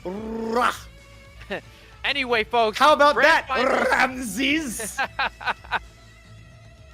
Dude, I could be a great villain with just that R roll in particular. But hey, reset. Did it cut out that time?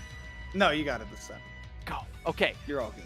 That's a big one. So I went back and I re-looked at the footage. Anarchy thought he was going to get hit by something from Gaius coming up. He thought he needed to tech a Shoryuken, and he accidentally buffered air dodge. And that's why he fell too low. He back aired, and he realized too late that he didn't get hit, so the air dodge came out, and he falls to his demise. So, bracket reset. And I actually have a bit of a statistic here for you, Kimona. In every single one of these Panda Cup online regional finale qualifiers, very few people have reset the bracket. The only person who's been able to do it prior to this was Send. Send was able to win from loser's side after the reset. And Gaius right now in a very similar situation. So every time there's been a reset, the one time it's happened, it has been the person from losers to win. It's one of those sets where you also kind of got the sense that just going into it, and especially after that game 1, it felt like one of those sets where you're just waiting for it to reset. Like, you're like, of course, this is going to go the distance. It feels like Gaius is playing really well, is really zoned in, and even though Anarchy is playing well, you know, Gaius got the game 1, gets to play with the counter pick advantage, and now we go into a set 2. I personally might need to use a little bit of Grubhub to get my dinner tonight, because I thought that I was going to get some time to, you know, go drive on out, pick up some fast food. I think I might have to order it this time. I might as well. Actually, my dining hall closed not too long ago, so I won't be able to get any food. But hey, guys, if you use code 5PANDA, you get $5 off of your order of $10 or more. And that's not a deal exclusive. By the way. What's up? They didn't pay us for this one, by the way. Oh, I know. I just want to help the people just out. an extra one. You know, like, we're not getting paid for this, but they can save money. So, hey, that's a net gain across the board here. I mean, you use the code. If you were already going to order some food in, you're basically getting paid. You're basically getting paid. It's free money. Hey, you're saving money on your order. As my man Benjamin Franklin once said, a penny saved is a penny earned. Benjamin Franklin also said a whole lot of other things, but we don't Yeah, need a lot to of get stuff into that I don't necessarily agree with, but that's the one I do. That guy also had a funky pair of glasses. He was a... He did. you know what? The Founding Fathers said a lot of things, but now is not the time or place to dig into what the Founding Fathers did or didn't do. We need to figure out. I really don't have a transition for this one. Look, all I'm saying... listen. He discovered electricity, and it's Anarchy's time to catch lightning in a bottle here, folks. Woo! They have an Okay. opportunity to go to the Panda Cup finale, as does Gaius, though, the residing American left in bracket. Again, Battle of the Northeast will conclude after this set. Anarchy and Gaius taking their time to recover from the last set. But then again, winner of this one, they want to go to California. Laird, Gaius wouldn't be here if it wasn't for Benjamin Franklin. That's all I This is gotta true. say. Without that guy, we wouldn't have a country, would we? No. We wouldn't have an America, but there would be a Canada, so it would be anarchy. I'm just saying. Gaius you has can't a tell lot of we his are victory here to Ben Franklin. we are desperate. We are desperate for ways to kill time, guys. Please start the set, please. Okay, no, I actually respect it, though, because, Anarchy clearly a little bit shaken after that one. Again, they had a perfect opportunity to win that match, but again, just a little bit of a interaction that went at their detriment. And, guys capitalized on it, was able to take the win there. So Anarchy probably trying to catch their breath, just trying to breathe, trying to remind themselves, I got this. I've been playing well. I forced it to a game 5. I beat them in winner's side. I can come back out on top of this one. Gaius, on the other hand, is just saying neutral. I mean, Shakunetsu.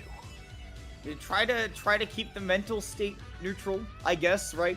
Keep it the same way that it was in that last set, because if you do, you're able to do everything you were able to do in that first set of grand finals. You'll be able to do it in the second set of grand finals, if it ever starts, but you will be able to if it does ever start. I don't know if there are some kind of difficulties in getting things started, or... I know what it is. I got the info. Something... Oh, Anarchy is apparently asking for a lag test. Look, you want to play under the best possible conditions. If you can get your opponent on this one, a bit of a formality that might go over the heads of for a lot of players, but that might be Anarchy's perfect opportunity to win the set off of a DQ. And you know what? Might as well go for it. Well, and you know what? Again, if you're Anarchy, you've got the ability to use that lag test, even if you don't think, right, that it'll be a... and that can happen in any game, right? There are always technical difficulties that can happen in a game, and, you can use the tech timeouts to your advantage no matter what, game you're playing. But in particular for Anarchy, right, you call that into question for a second, and you say, you know what, as a player, right, as a gamer, in the traditional sense of the word, not as a video gamer, but just as somebody who is all about the game that they are playing, you say, look, if this gives me an extra 2 or 3 minutes to brush up on my notes in the matchup, then why not, right? This will give me an opportunity to just look back at the other set that I played, see what I was doing right, see what I was taking advantage of, and continue to do those things, because I do think that to a degree, we did see Anarchy playing that set a whole lot differently than we saw the initial one in Winners Finals against Gaius. You get an extra couple minutes to kind of brush up on what you did there, that can actually decide the rest of the set. Definitely. And, there's a lot of, that matchup comes down to a lot of micro interactions, like a lot of, this Nair crossed up, but this one didn't, and this one spaced a little bit further away, but this one weak hit, and this one strong hit, and also, this time I'm going to go for a multi-hit back here, and also this time, I went for 2 down tilts, not 3, no more, no less. So again, oh my god, just this amount of self-expression in a character matchup is so cool to me. I don't know if I can speak for any of you guys at home, but man, this is the stuff I live for. I mean, it's definitely going to be the first set of this, or the first game of the second set of grand finals is going to be the 10th game that these two have played tonight. I mean, there is a lot of room to change up the game plans, and like you said, be self-expressive. Twitch chat, maybe you've got an opportunity to be a little bit self-expressive here while we're waiting on the players to catch up to everything. I'm gonna pull out the classic hazmat line. What's up, Twitch chat? What's going on, Twitch chat? Oh, he says some of you here. Shouts to my man. He's not dead, but he's not here right now. Not gone, and also not forgotten. Hazmat is still very much alive. Yeah. Anyway, so we're gonna look at. I'm gonna look at the Twitch chat. Meowch really asks how our day is today. Do you want to lead with that one, Kimona?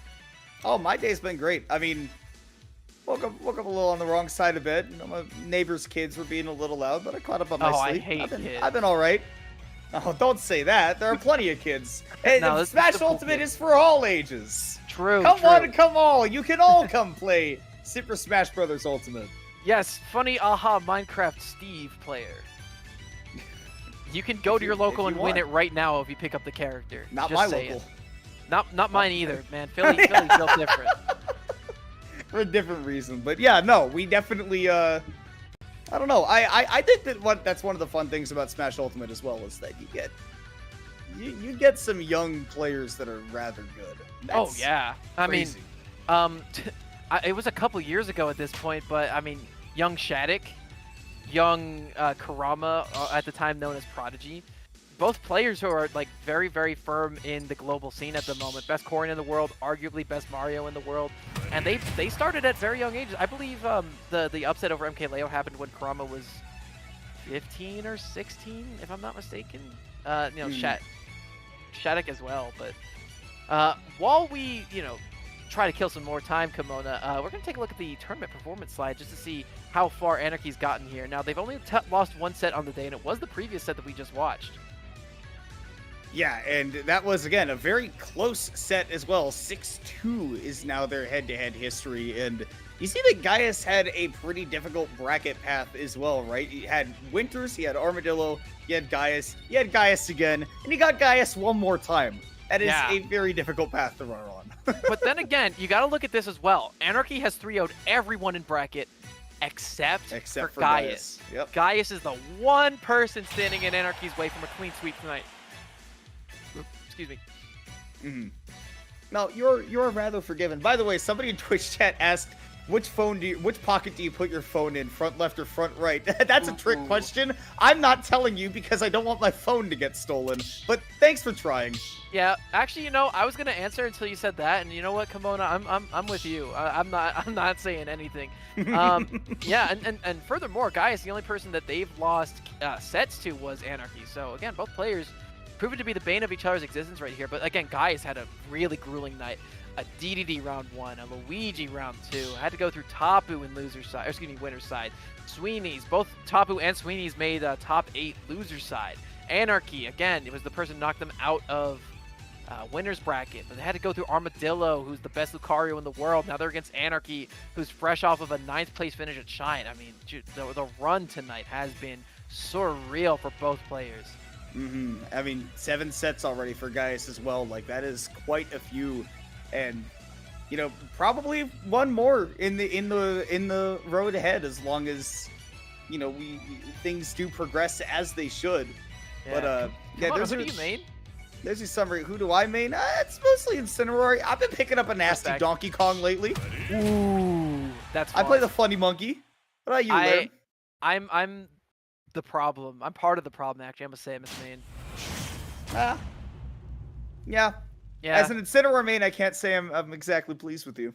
I have a Greninja secondary, though, and I've been playing the character a lot. The character's that doesn't make me any happier as an Incineroar player. I know. Greninja's like a really sick character to watch, but man, the character is hard to play against sometimes.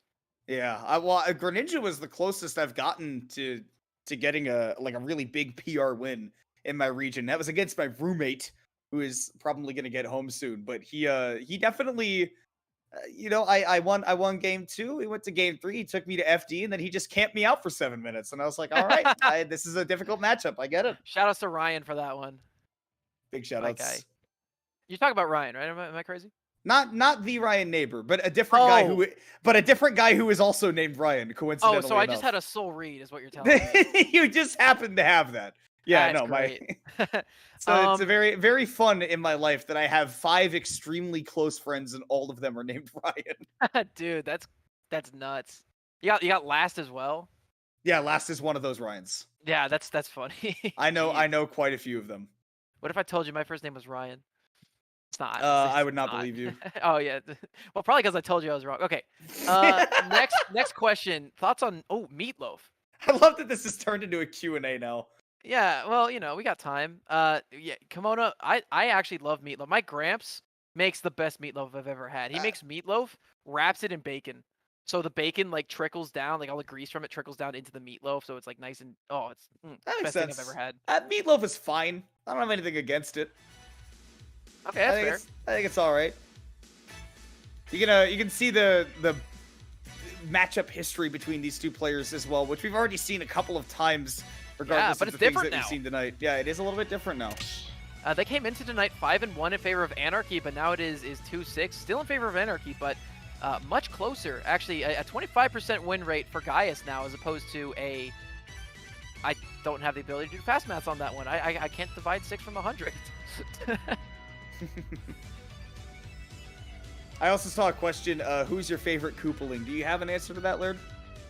I do actually. It's I like Ludwig a lot. Okay. I like the dark blue in contrast with the dark green. I think it's just like really nice color palette, and like the hair is like cool to look at. But second favorite is Morton for the sole reason of I'm friends with Yoda Cage. Liker. I'm friends with Yoda Cage. You're a Morton liker. Where's the love for Iggy, huh? Does nobody have love for Iggy Friday anymore? The Iggy fandom is dying. Come on, it's Iggy time. But not now. We finally have a second set ahead of us. Anarchy and Gaius are shutting down the Q&A, and they are starting up one final set to determine who is going to the Panda Cup finale. This is the last one of the night. The winner is going to California in December, and the loser gets nothing. You lose, good day, sir. Game 1 will go to Pokemon Stadium 2 as we finally get this started. Shouts to Gene Wilder, my man, but you know, he has the fastest hands in the West. Gaius right now trying to have Anarchy catch some of his as well as these fireballs too.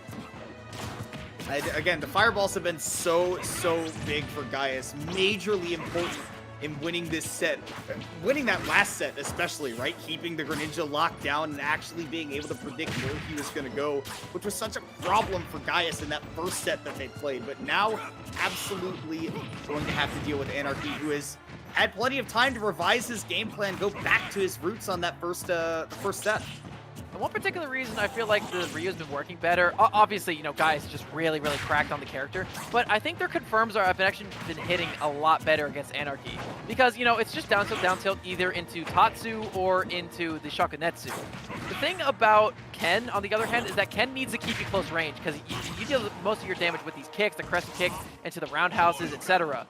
But I think the hurtbox shifting from Anarchy on the Greninja really makes that difficult for Ken to do. And I noticed a little bit of that in the first set. So I think just Gaius on the Ryu is a lot better. And I love that. Falling there, into down tilt into the Shoryuken for that stock. And on the small ceiling of Pokemon Stadium 2, that's going to help in a big way. Definitely happy to use every bit of advantage he can get here. And finding a lot of use, again, out of just trying to bait Anarchy into some of these bigger whiffs. Does fall victim to that forwarder, but with no rage, Anarchy's not taking the stock just yet.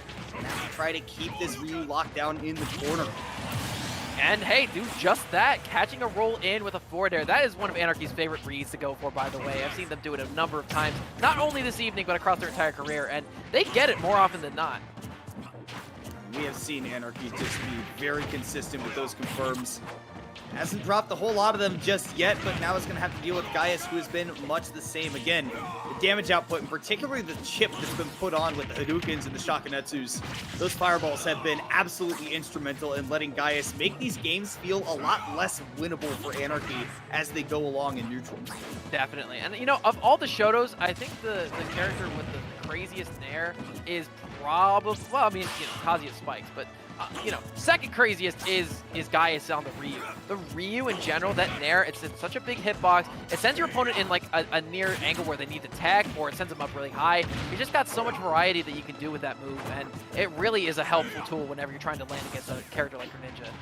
Now, you talked about the creativity from Gaius as well in a couple of these moments, but Anarchy has been even better in that aspect, been painting an absolute masterpiece with these confirms off of the aerials. And I mean, now it's turning into a Picasso. Look at the damage, and playing patiently right here too, because has never found 2 back airs in a row off stage. This time just resetting the situation, and boy, whatever studying Anarchy did on that break, it is paying off big time. And those down air strings are the epitome of that. Look at that. That's not a move a lot of people think are viable, but Anarchy proven quite the opposite. Gaius recognizes, okay, off and down throw at this percent, I know exactly what you're looking for. Will not give the focus that Anarchy wants. Gaius, again, still not out of this yet. We've seen a lot of situations similar to this one, Kimona, where they came out on top of it in a big way, just because of the extra rage that they had. However, by playing against Anarchy, Anarchy has kill confirms up the wazoo, and they can just pick any one of them. But there's that blindside back air coming in. Gaius not out of this thing just yet. Oh, he just might be, though, with that narrative forward there. No, again. No rage yes. means he won't be able to get it, but great aggression off stage from Anarchy, keeping the pressure on, and we've talked about how important it is to take that game one. Huge for Anarchy to do it here in the last set of the tournament. Absolutely, and Anarchy, you know, they didn't win game one last set. That allowed Gaius to get off to a very, very commanding lead overall, and they just carried that momentum through the rest of the way. On that extra time after the lag check, Anarchy was able to hunker down a little bit, you know, have a little bit of extra time to listen to our Q&A, of course. But while they did that, it helped them relax a little bit. They got centered, and it seems like they're moving with a lot more intention than they had previously. Last set, they were kind of running around all over the place, like, I must hit you, I must put you in disadvantage, I must put you in the spin cycle. But in this situation right now, Anarchy is just like, let me see what you're going to try to do, and let me try to counter that. And they've done so in a very, very masterful way so far. Now we're going to see, you know, Gaius probably going to take a little bit of time to consider what the next stage should be. Again, we've seen PS2 be very effective, striking to that in the first set. Definitely something that benefits Anarchy, but if he's able to maintain that counterpick advantage, or better yet, even win on one of Gaius's counterpicks, that is going to probably spell the way the rest of the set is going to go. We're just going to have to see what Gaius decides on here for this game number 2, although I would imagine he's going to stick with the Ryu the whole way through. Absolutely. I can't see a reason to switch back to the Ken. The Ken just really didn't work quite as well as the Ryu has across the board. The Ken in general, it did well against Lucario, yes, but against every single other player, the Ryu was the deciding factor in those matchups, and the Ryu actually came back in the end of the Armadillo set to get a win there too. So far has allowed Gaius to snap a long losing streak against Anarchy, as well as get a bracket reset here. So, frankly, I think sticking with it is the way to go here. And we're on small battlefield. I think it's a very good Gaius stage because, again, a lot less room for Anarchy to run around on. These ceilings are small, these horizontal blast zones are small, and the stage is also small. It's small battlefield after all. I mean, we've seen it come into play in the couple of sets that they've played already, but Anarchy just doesn't get access to the same kind of safe movement mix-ups that you normally get on a stage like PS2 or even sometimes on Final Destination, right? I mean, getting caught on those platforms can be really dangerous against Ryu in certain situations, but right now, I mean, game's staying dead even between these two. Nobody's really gotten anything big started, and I think that's something that you'll see on small battlefield as well, is that you don't have the space to set up for huge combos, especially for Anarchy. Of course, you know, the stage does run out eventually, so you can't take someone from one side to the other and then try to go further, you know. Stages like Town City and Pokemon Stadium 2 are really good for that in particular, Komodo. I'm really glad you pointed that out.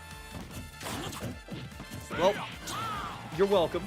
And regardless, outside I didn't say of that, thank you, I just said I'm happy you did it. well, you're welcome anyways. I'm going to take that as a feeling of gratitude, and then I'm going to expound on that by thanking you for that. But Gaius definitely thanking his lucky stars that he has been able to play on this stage and play effectively so as well, getting that backer to close out that first stock. And again, we just don't see Anarchy being able to get the same distance that he would normally be able to get on other stages. Just can't stay away from Gaius long enough to really play his own game plan, and that has been getting him in a lot of trouble. Of course, and I do like that they're going for these short hop Shakunetsus on the platforms.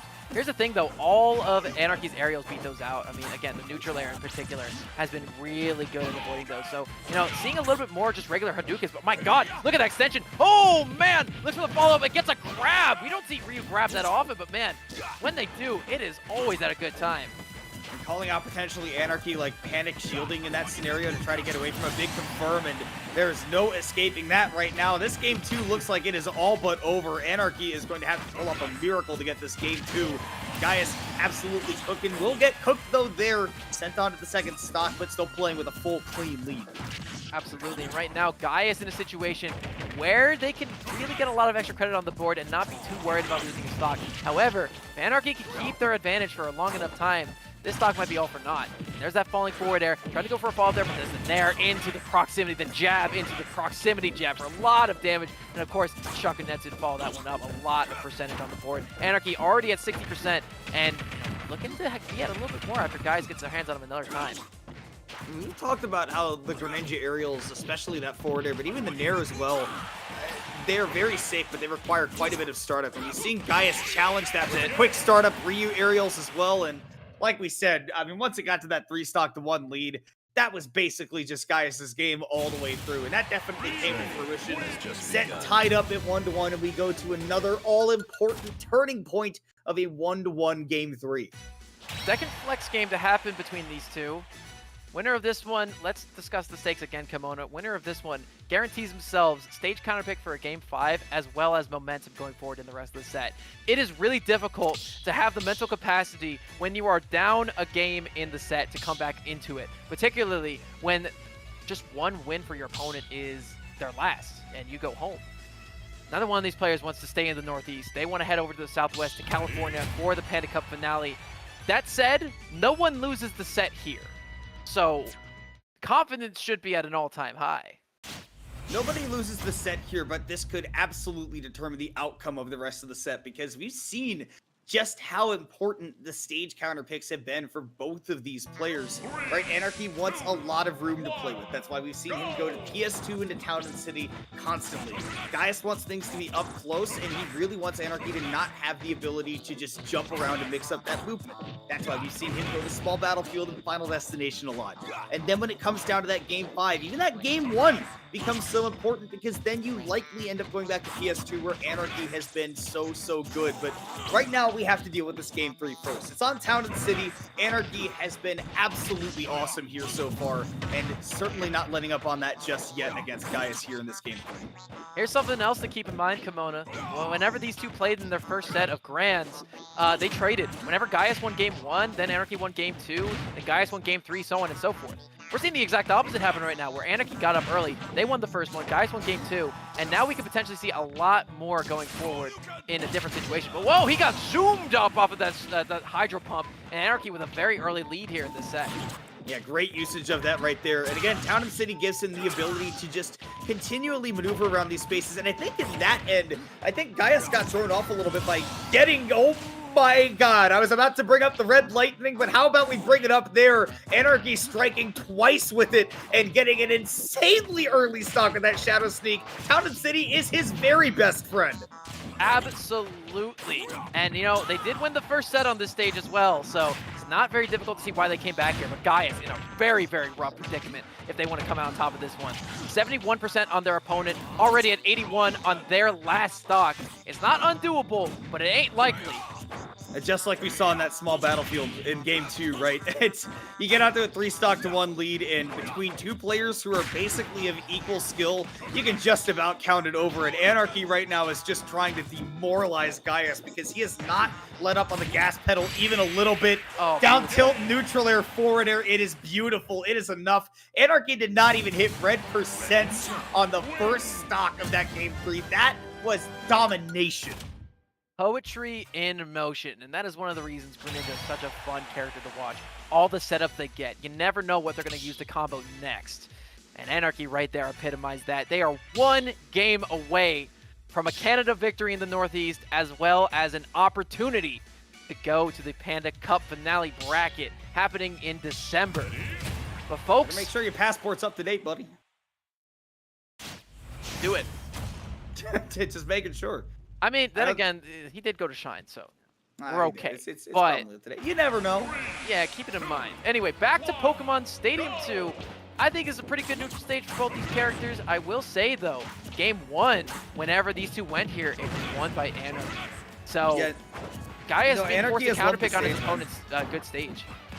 Yeah, Anarchy has loved the stage, man. Sorry to cut you off there, but I mean, yeah, he's had a lot of success here. Gaius has had a game win here as well, but I'm guessing that Anarchy must have banned Final Destination this time, saying, look, you can take me back to Pokemon Stadium 2, that's fine. Because, I mean, he's playing with enough heat that he could definitely take this game forward. But we have to see. Right now, Gaius is playing with a percentage lead. Anarchy is struggling to find a way to just sort of excise Gaius from sitting underneath these platforms, because it has been impossible to get those landing aerials to get things started. Right, and I will say that Gaius went up to a very tremendous early lead, but Anarchy's done a really good job of stabilizing and getting just a little bit of percent on the board before they lose that stock, and there will be the Tatsu setup. Gaius back in this thing. Oh, but there's the drag down out of the focus. We saw Anarchy do that once, but they weren't able to get the big follow-up, and they were finally able to do it the second time. The light Tatsu for some extra damage. The focus will not be canceled. It will be going the opposite direction. That might give an opportunity for Anarchy to get in, but no, the focus will survive the hit of the up smash, and already the damage is starting to pile up. This man is a whirling buzzsaw whenever you get close to him. Yeah, and Anarchy has just not been able to avoid those blades. 74% built up on him already. And it's starting to look like another one of those games where it just might be over before it is over. One of those times where you feel like you can just call it. And Gaius has definitely been building up a lot of damage. Particularly, you've seen Anarchy flub a couple of times on something really important, which is punishing Ryu for throwing out those fireballs, particularly the Shakunetsus. Anarchy has definitely been getting hit back and, you know, falling into those fireballs for misspacing the approaches and the punishes. Right there with that regrab onto the ledge, getting the trump and the back air, does even up the stocks. Absolutely, that ledge trump's such a good setup there. Greninja's back air, while it's a multi-hit, is also fast, and it is actually deceptively very, very powerful. You can drag down into it and out of it, and on top of that, I mean, it just really lays a wallop on a lot of opponents who don't have good offstage options. And right now, Gaius, oh my gosh, the PS2 platform comes into play. Yep, that's a very common thing that happens to Greninja. Sometimes the up smash just will not connect the second hit. So that's Gaius not taking a lot of damage here, and Anarchy one tap away from possibly losing theirs. But you can see definitely playing with a lot of extra space, though that down air, not sure if it was intentional, maybe meant to be a neutral air. Regardless, did not catch Gaius on the shield like it would have been able to work in.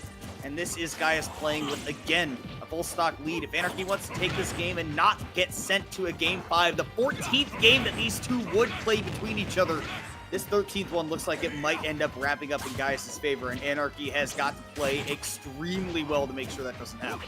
They call it unlucky number 13 for good reason. If Gaius loses this one, they're very unlucky and they're losing the tournament. But if Anarchy loses this one, they're unlucky and they got to go play a Game 5, a Game 10 set of Grand Finals, a Game 14 set, as you stated before, Kimona, of the entire matchup between these two this evening. Right now, it's still just looking like it's Gaius' game to win. Anarchy just can't get these landing aerials. The phenomenal up air cancel with the turnaround Shoryu. It's not going to be able to take the stock yet, nor will the Tatsu. So Anarchy's still barely hanging on, but the question at this point basically just becomes how long until Gaius finishes this game? I mean, you need one setup. Anarchy needs a bunch, but you just need the one. So I think it will be much easier for Gaius to come out on top of this. I wouldn't be surprised if he wins it with a back air, though. We know he's really good at hitting those in situations like this. Mostly see it when Anarchy is at the ledge, though. Haven't seen Anarchy get pushed there a whole lot in this game, and especially at high percents.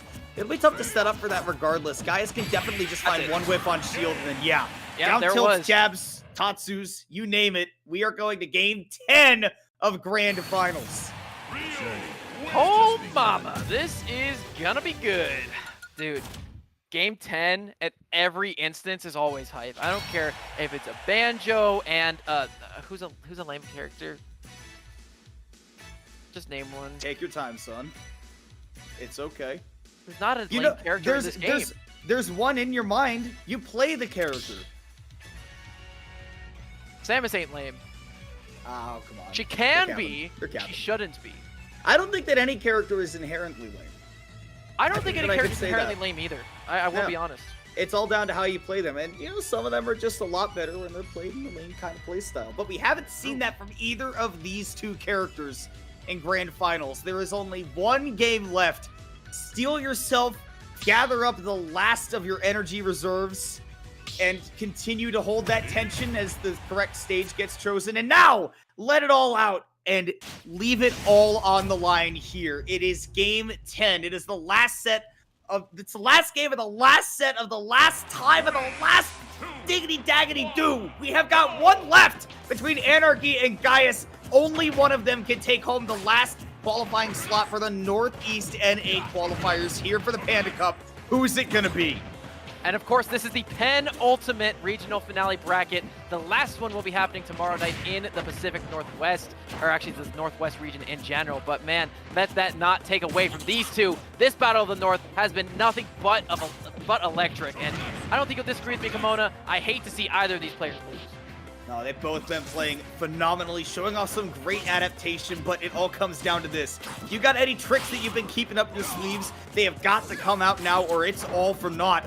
right now it is just about dead even. Gaius has gotten the early percentage lead and once again is not giving Anarchy any big openings because he has been playing around these platforms gorgeously.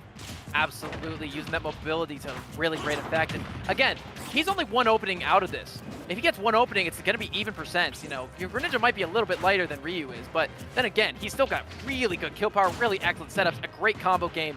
But on top of everything, though, Gaius just has really ironclad mental.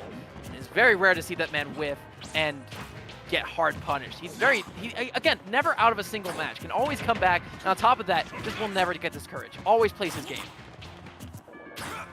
I'll have to see if he's able to stop Anarchy from getting anything started, though, as he has done this whole game. I mean, you can see how seriously these two are taking it, because we're a minute and a half into this first game. Not a single stock yet has been taken, and normally by this time, these guys have both taken a stock. They are making sure that they do not make a single big mistake, and for Anarchy, it is doubly so, because he is sitting right in prime KO percentages. One of those down tilts leads into a Tatsu, and you can kiss that first stock goodbye. I can't imagine the shakiness in both players' hands. I can't imagine the raggedness of their breath. I can't imagine the coldness of the sweat dripping down their arms, because this is what intense looks like. It is white knuckle gameplay all the way to the end here. Right now, Anarchy whipping that back air unsafely, but still just creating his distance. 2 minutes now into this game. Still not a stock has been taken. Again, this is all about how long you can stay alive. It's not about bowling over your opponent. I can almost already feel that this is going to go down to last stock, last hit. Of course, and this is such a palpable situation for it to be in here, too. Both players looking for one little setup, and it is going to be Gaius who strikes first. He will take the first stock of the set, and first blood for him, or of the match, rather. First blood for him will be something he needs to extend a long way, because Anarchy is really struggling to find an opener at the moment. And again, this is why Gaius has been so good, even on PS2, where Anarchy gets all this room to run around. Gaius just hasn't been getting hit. The evasiveness, playing underneath the platforms, Anarchy hasn't gotten any big starters, and especially because the grounded game is completely locked down. We haven't talked about this because we said it the first time they played, but those fireballs from Ryu are stopping Greninja from doing what he does best, and that is those down tilts and those dash attacks to set up for kill confirms, and Anarchy is just hyper-focused on trying to land something out of an aerial. Just cannot find it yet. Gaius a little bit too low on the recovery, though, and we are even 2 stocks apiece, and this game's already halfway over on time. This one might actually go to a timeout, and that would be not anticlimactic, but man, this match going the whole distance is really going to start to wear on these players in a little bit. And on top of that, the tension for whoever's down at like that 2-minute mark, that 1.5-minute mark, is going to feel real scary. And right now, Anarchy with a lead, and again, they're just playing into their game plan. Like, okay, you know what? Let me just not approach. Let me just get the percent lead, and let me hang off. Let me milk as much clock as I possibly can. That is some good old-fashioned New England football coming out in the moment here. But that's the thing. Anarchy's from Canada, so I don't really know how they know much about that style of gameplay. I mean, you say that, but man, I think that I was talking about each of these players might, you know, if they have anything left in the back pocket, this is the time to pull it out. And for Anarchy, that might be exactly what it is. Play to the timer because you are mobile enough that Ryu should never be able to catch you as long as you're continuing to be evasive. And maybe that's been his game plan from the start. Maybe Gaius, for those first few minutes, was like, this is great. Anarchy can't hit me. He's going to have to come at me eventually, and I can kill him way earlier, so I don't care about what he's doing. But now, as the timer starts to tick down, Gaius might start to feel the pressure and realize, wait a second, maybe this is what Anarchy was planning on the entire time. Exactly, and forcing a Shoto, Ryu or Ken in particular, to approach is not something that's very much in their comfort zone. Breaking their route from hanging out on the ground is like the epitome of how to deal with them. And Anarchy's doing that super well, gets him up in the air with a neutral air, and it will be a forward air to follow that one up. Gaius on tournament stock here. And this is absolutely huge for Anarchy, getting to play with a stock lead. He does not have to go anywhere near the Ryu, but he did, and he got punished. 2 minutes left, 1 stock apiece. Game 5 in the final set of Grand Finals. It does not get any more intense than this. It does not. 1 minute and 45 left on the clock, folks. Winner of this one is going to be feeling great afterwards. But man, the tension right now, I can feel it, and I'm all the way in the Midwest. I mean, the heat is absolutely billowing out of both of these players right now. Percents are just about even, and Anarchy still just not letting Gaius get any clean hits in. You could say the same about Gaius himself, though, and he is starting to really build up the damage on the Frog, 76%, and he can really just start to hold back, kind of let the car shift into neutral. Of course, but then again, there's that grab. Okay, and it's going to break the focus with the back air, too. Landing on shield, tries to go for an up air out of the back air. 1 minute left on the clock. I don't think this one will go to a timeout, particularly because Anarchy is at a deficit at the moment. They need to get a setup, and they need to get it soon. There's the down throw. Okay, Down throw, but it's going to fade away. It wasn't enough to take the percentage the lead. spike. Now he has it, though. Anarchy having the percentage lead here is actually huge. 48 seconds left on the clock. And if he can avoid getting hit by Gaius at all, or he could just get the stock, he doesn't quite, though, with the confirm. He is still putting pressure on him, though. Back air's enough to take it. Anarchy's going to take it with 36 seconds left on the clock. He's able to shut down. Amazing gameplay by Gaius, bringing it down to the absolute wire. You thought that he might have been down and out of it, but he never was. And Anarchy is going to take home the Northeast qualifier for the Panda Cup finale. You could not ask for a better finisher. Of course, you could not. And again, during that little bit of time where Anarchy was thinking, they had an opportunity to be like, okay, if I play back from a distance, I think I can keep that lead and I can hold it the entire way through. Put some pressure on my opponent, make them approach, make them sloppy. Because Gaius's route was hanging out on center stage and letting Anarchy just kind of jump around him, waiting for his opportunity to get the setups and waiting for him to get the combos and the damage. But right at the very end there, Anarchy said, you know what? I'm going to keep this lead. I'm going to hang away. I'm going to pepper you with these water shurikens. I'm going to pepper you with all this damage. I'm going to wait for my setup. I'm not going to force anything until I need to. And whenever you give me an inch, I will take that mile. And it was Anarchy for the victory. They have an opportunity now to go to the Panda Cup finale bracket in December. But man, I got a feel for Gaius. They played an incredible set tonight, an incredible couple sets against Anarchy, but Anarchy just was able to hold out at the last possible minute. But Gaius should not be disappointed in their defeat today because they played very, very admirably. And honestly, if there's anything you can say, right, when you go to the point where you're talking about it's not about the, it's not about the destination, it's about the journey, right? Yeah, of course. As Gaius, you're going to look back on this and say, man, if you're an optimist, right, you say it was a privilege to take part in such an intense battle for something that was so meaningful. You do not get to feel adrenaline and stakes like that almost ever in your entire life, and that was as intense as it gets. But unfortunately for Gaius, he will fall short, and the one to triumph in that moment is Anarchy. That is your qualifier for the Northeast in North America to go to the Panda Cup finale. That is your victor in the regional finals today. Plenty of other great performers, but man, did it come down to something special. Of course, and a lot of special players in this bracket. Unleashed Armadillo, 2 low-tier mains doing a really good job making it this far, as well as Tapu and Sweetneys as well. 3 Banjos in a row this deep in bracket's crazy, and then Koopa on the Bowser as well as the Bowser Jr. and the Puff. And rounding us out is King Curb 64. But man, what a region, what a finish, what a couple sets, and congratulations to Anarchy, the young frog from the north who will be descending upon California in December for an opportunity to win all the glory, as well as that $250,000 prize pool. A big win for him. Big congratulations. And for all of you here who joined us tonight, I mean, congratulations to you too, because you just got to witness a set of a lifetime. I don't think I've ever seen a Wi-Fi set that ended in that kind of fashion, but it really came down to the wire. It was a great experience the whole way through. But the experience is now over. There is going to be one more regional finale tomorrow right here on the same Twitch channel, twitch.tv/PandaCup. You don't want to miss it. On the YouTube as well.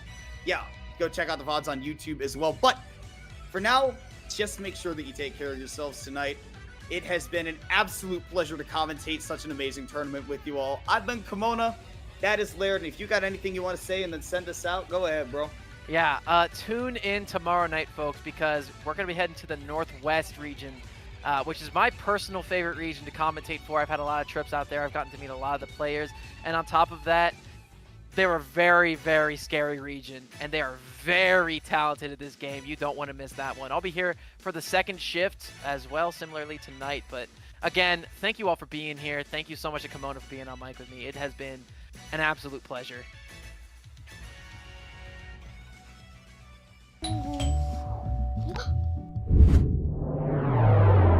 Chill. Grubhub delivers convenience items.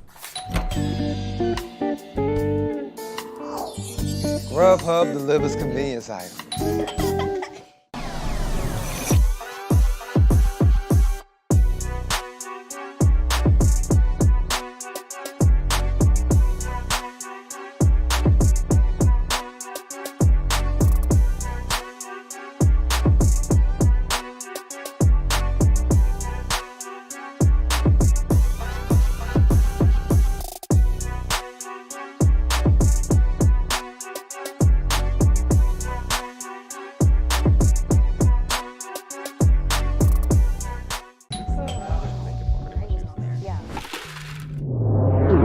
Grubhub delivers convenience items. Grubhub delivers convenience items?